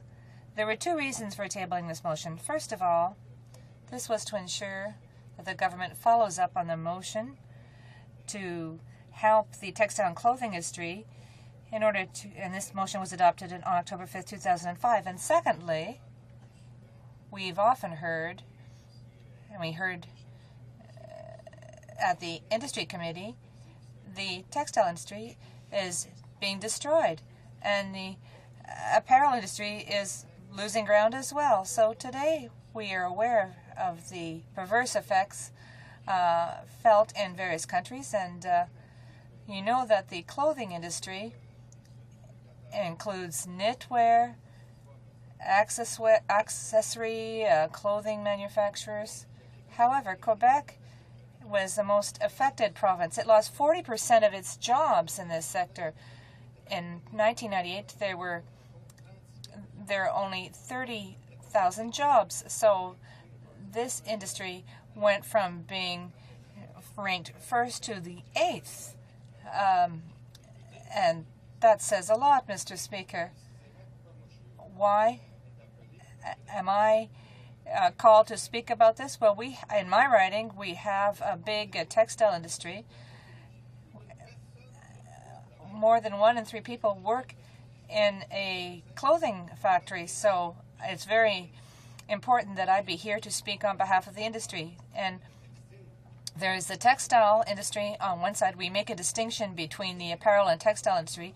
Textiles are finishing plants, which include processing plants, housewares groups, industrial groups. But in Quebec, this industry has 20,000 jobs and 36 jobs.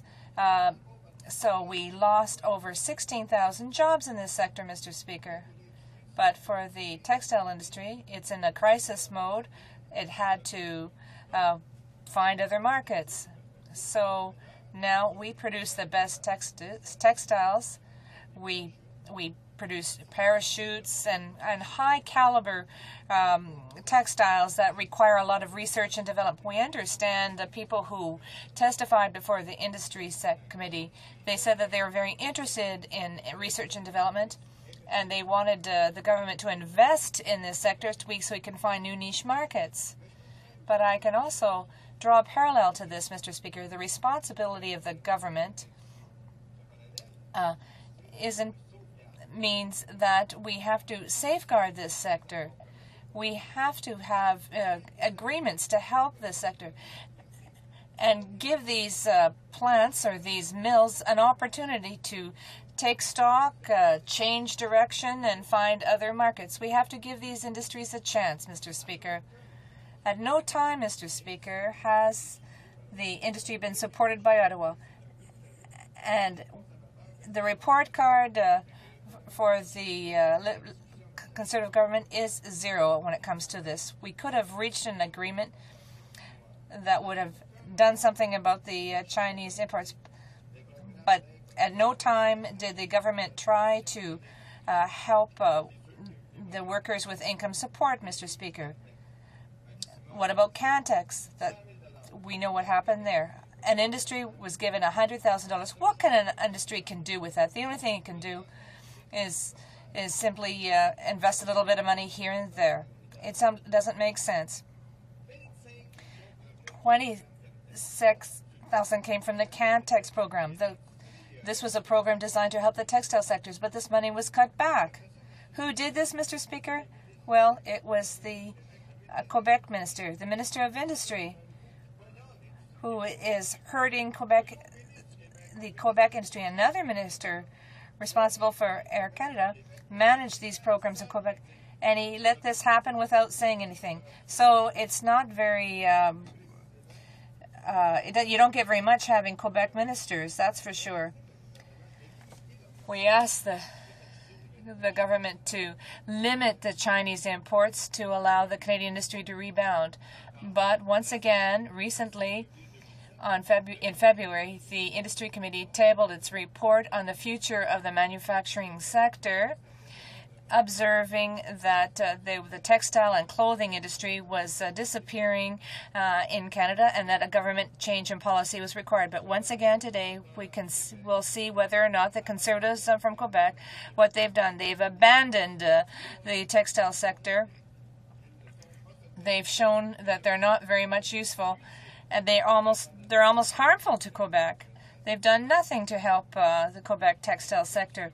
What about solutions? We often hear that Conservatives say that we criticize them, but we never come up with any solutions. Well, I'll give you some solutions. First of all, let's allow textiles, clothing made abroad using Canadian textiles to be imported without custom duties. Let's negotiate, let's enter into agreement with Latin American countries. Let's have a policy of buying locally. And what about older workers? What can we do to help older workers, Mr. Speaker? There was a program, a one-year program under the Conservatives, and the region of Montreal and Quebec City were not really helped by this program. We know that there are many clothing and textile factories in Montreal, but I think these people were just forgotten. These people spent their lives working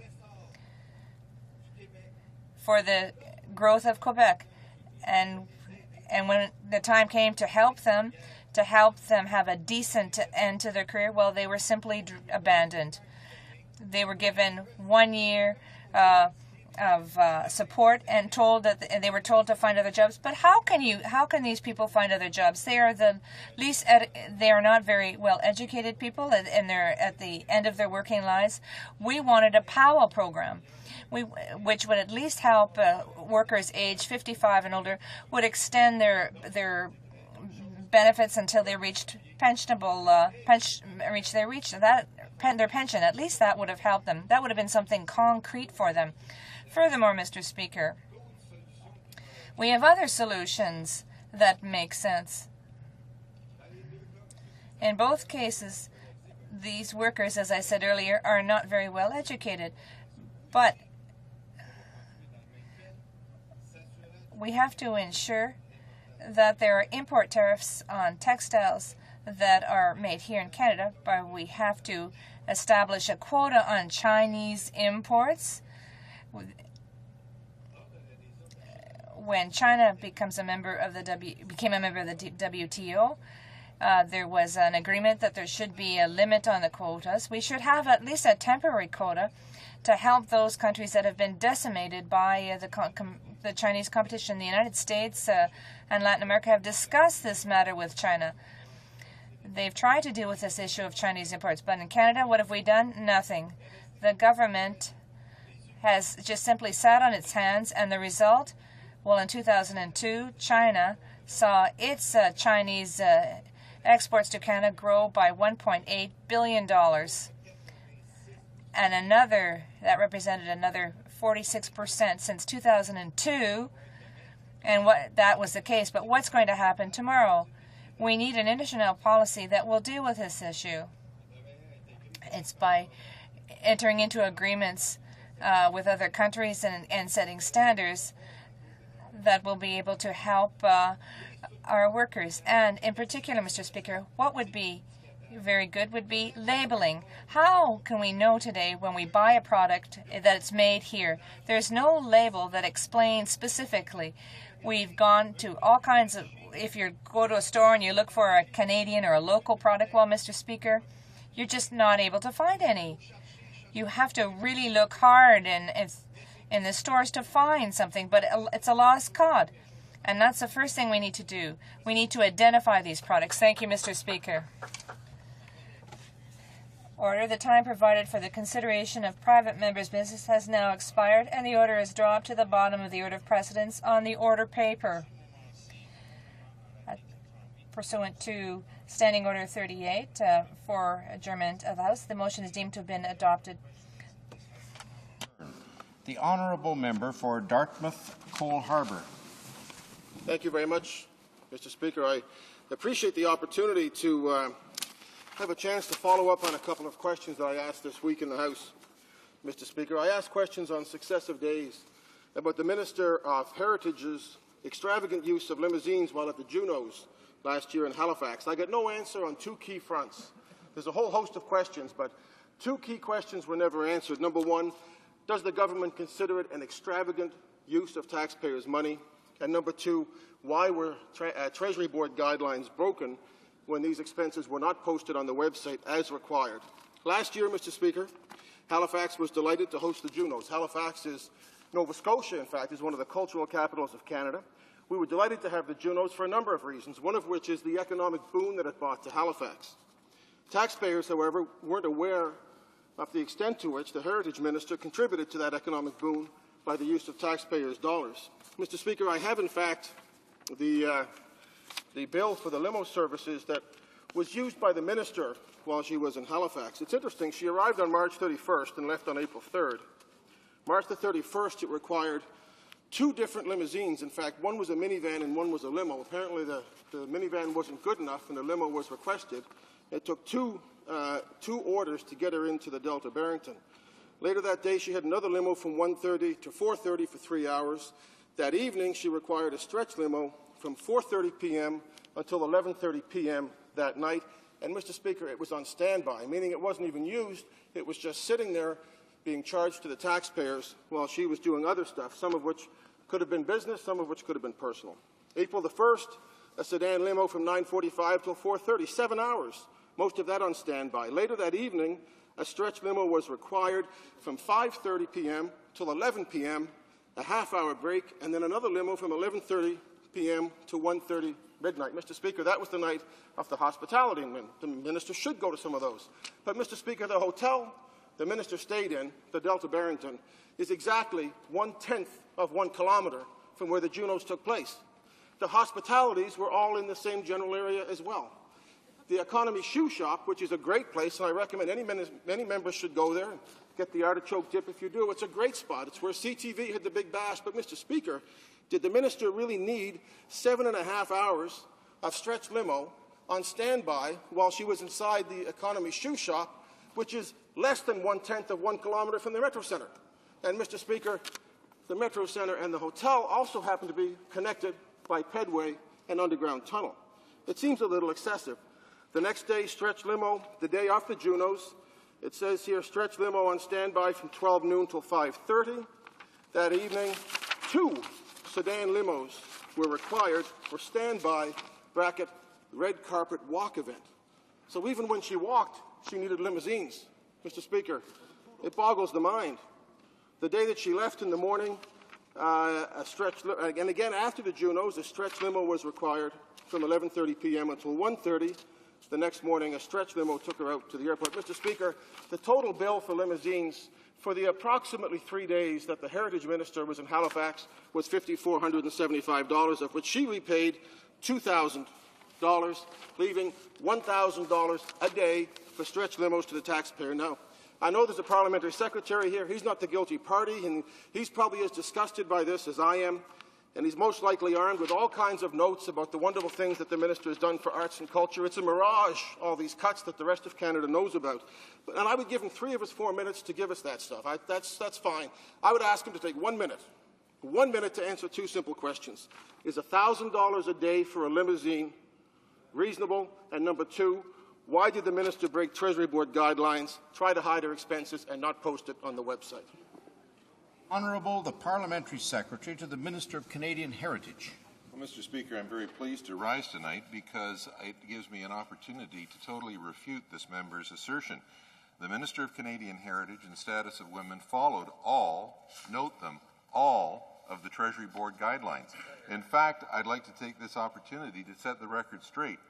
In a one-year comparison of the proactive disclosure, clearly shows our government takes seriously its responsibility to Canadian taxpayers.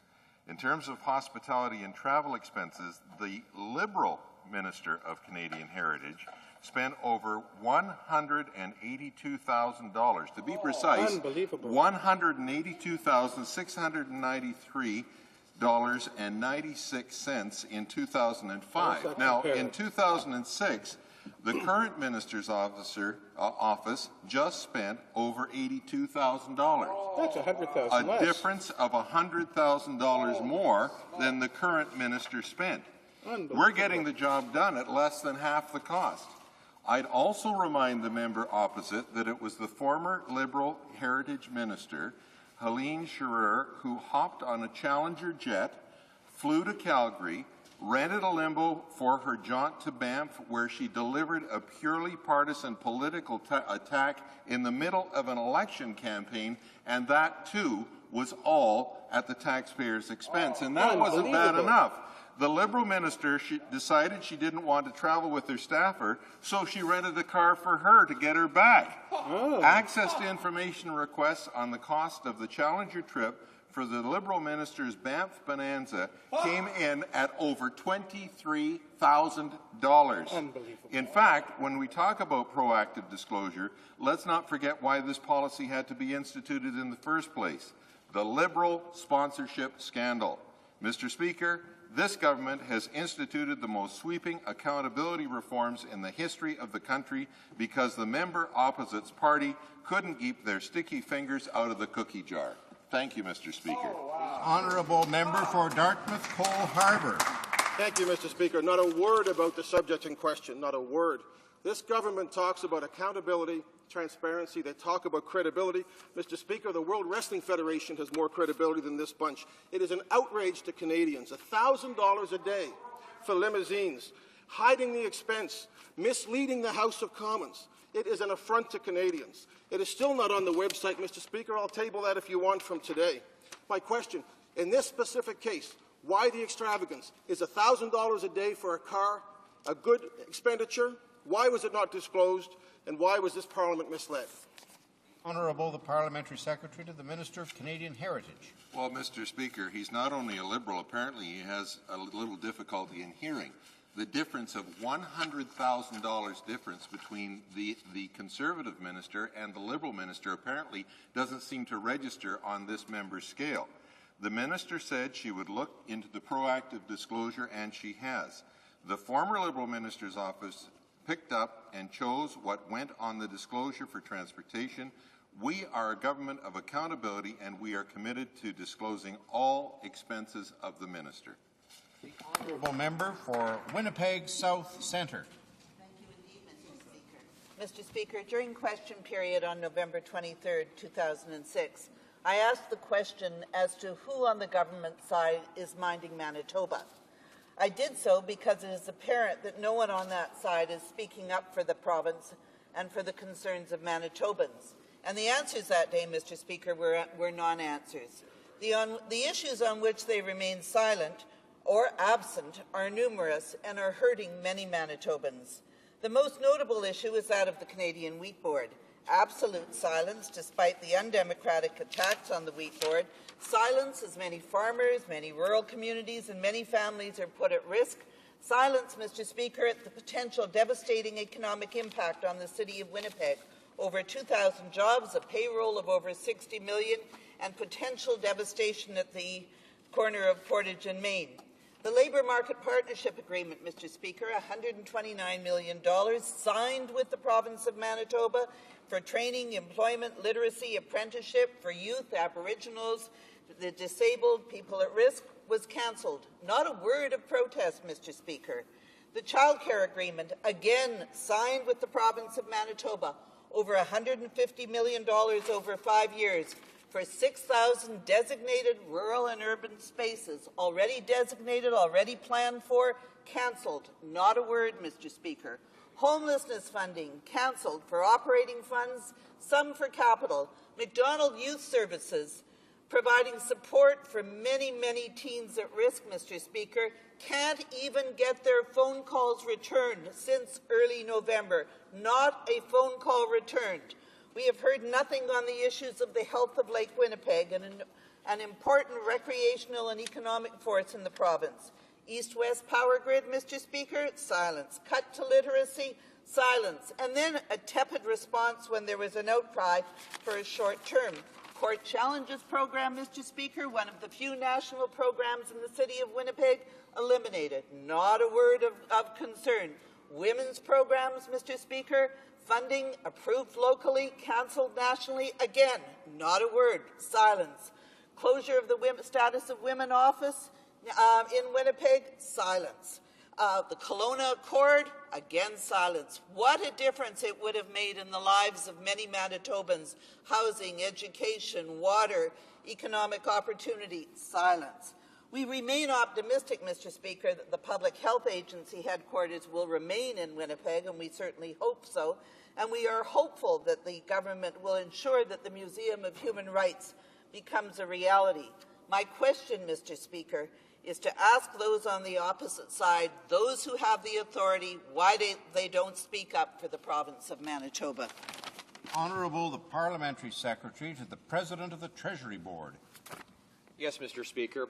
One of the astonishing things that Conservatives learned upon forming government in January 2006 was that our Liberal predecessors would regularly announce their support for particular projects and then refuse to sign supporting agreements.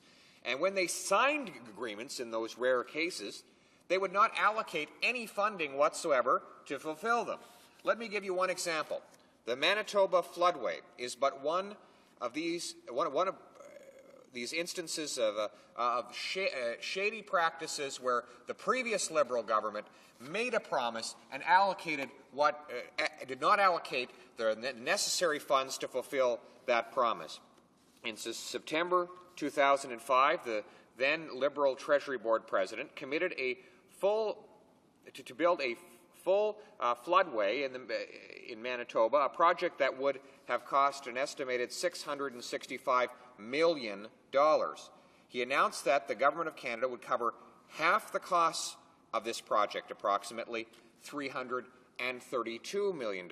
However, when we came to office and started checking the books, we found out that the federal government had only agreed to contribute $120 million, a small fraction of what they had promised publicly. And, Mr. Speaker, in fact, the $120 million only covered the first of 3 phases of the floodway. Last summer, when the second phase of the floodway was to begin, we were facing possible work shortages because there was no actual money available. Despite their much publicized promise, Liberals hadn't actually budgeted the remaining $213 million to bring that project to fruition. Now, there is some good news. I'm happy that my colleague, the Minister of Transport, Infrastructure and Communities, was able to act swiftly in order to come up with an additional $42 million immediately in order to make sure that tendering and construction remained on schedule. As for the remaining $170 million, Mr. Speaker, I want to assure this House that unlike the previous Liberal government, we will make sure that money is budgeted and is available. A similar situation occurred with respect to the Labour Market Partnership with Manitoba, another agreement signed with great pomp and ceremony, but never allotted any money by the previous Liberal government. This government is engaged in ongoing discussions with all provinces as to how to assist each with its labour market development and post-secondary training. Unlike the previous government that would sign agreements without funding, the Minister of Finance, the present one, is in the process of serious discussions about how best to restore fiscal balance. Since forming government in January 2006, Canada's new government has cooperated with provincial governments and private sector partners in order to see that projects like the Manitoba Floodway Project have funding that was promised so that we can deliver real results for real people. Mr. Speaker, that is what this government is all about. We make a promise and we deliver. Instead of following the ancient practice of the previous government of making false promises that they have no intention whatsoever of keeping and for which they do not allocate a single solitary red cent in order to honor. Thank you. The honourable member for Winnipeg South Centre. Thank you, Mr. Speaker, and I thank the member opposite for his comments. It would have been nice to see a Manitoban here to respond. And again, it's part of a pattern. Mr. Speaker, the member opposite claims monies were not allocated. Those who were involved in the signing of the Labour Market Partnership Agreement know where that money was allocated. It was redistributed by this government, and those who were expecting it in Manitoba had it allocated, knew where it was going. The member opposite neglected to answer the many other issues that I raised: Wheat Board, East-West Grid, Lake Winnipeg, homelessness, Mr. Speaker. I ask you to come to Winnipeg on a day where it's minus 39 and see some of the issues that we are dealing with. And when we see funding of $400,000 cut to a program and no response on the other side, no phone call returned, it is indeed, Mr. Speaker, time for that side to stand up for Manitoba and be there. Honourable the Parliamentary Secretary to the President of the Treasury Board. Mr. Speaker, let's talk about those state-run daycare programs that she alluded to. That member would like for the Canadian parents who are now receiving $100 a month for every child under 6 to have that, to lose that money, so that she and lobbyists from the daycare industry can then decide how that money should be spent, so that Manitobans would not have the ability to determine how to raise their own children. The Liberal Party wants to take away the $100 choice in child care allowance that goes to every single child under the age of 6. They would take that away. And not only that, Mr. Speaker, they would block the tough on crime initiatives that we are taking to clean up the streets in places like Manitoba, in places like Winnipeg, where crime is increasingly a problem, where streets are ruled by guns, gangs, and thugs. She would allow that to go on. We're acting to pass tough on crime legislation. Why, Mr. Speaker, are they blocking that legislation? Order. It being 6:35 p.m., this House stands adjourned until tomorrow at 10 a.m. pursuant to Standing Order 24-1.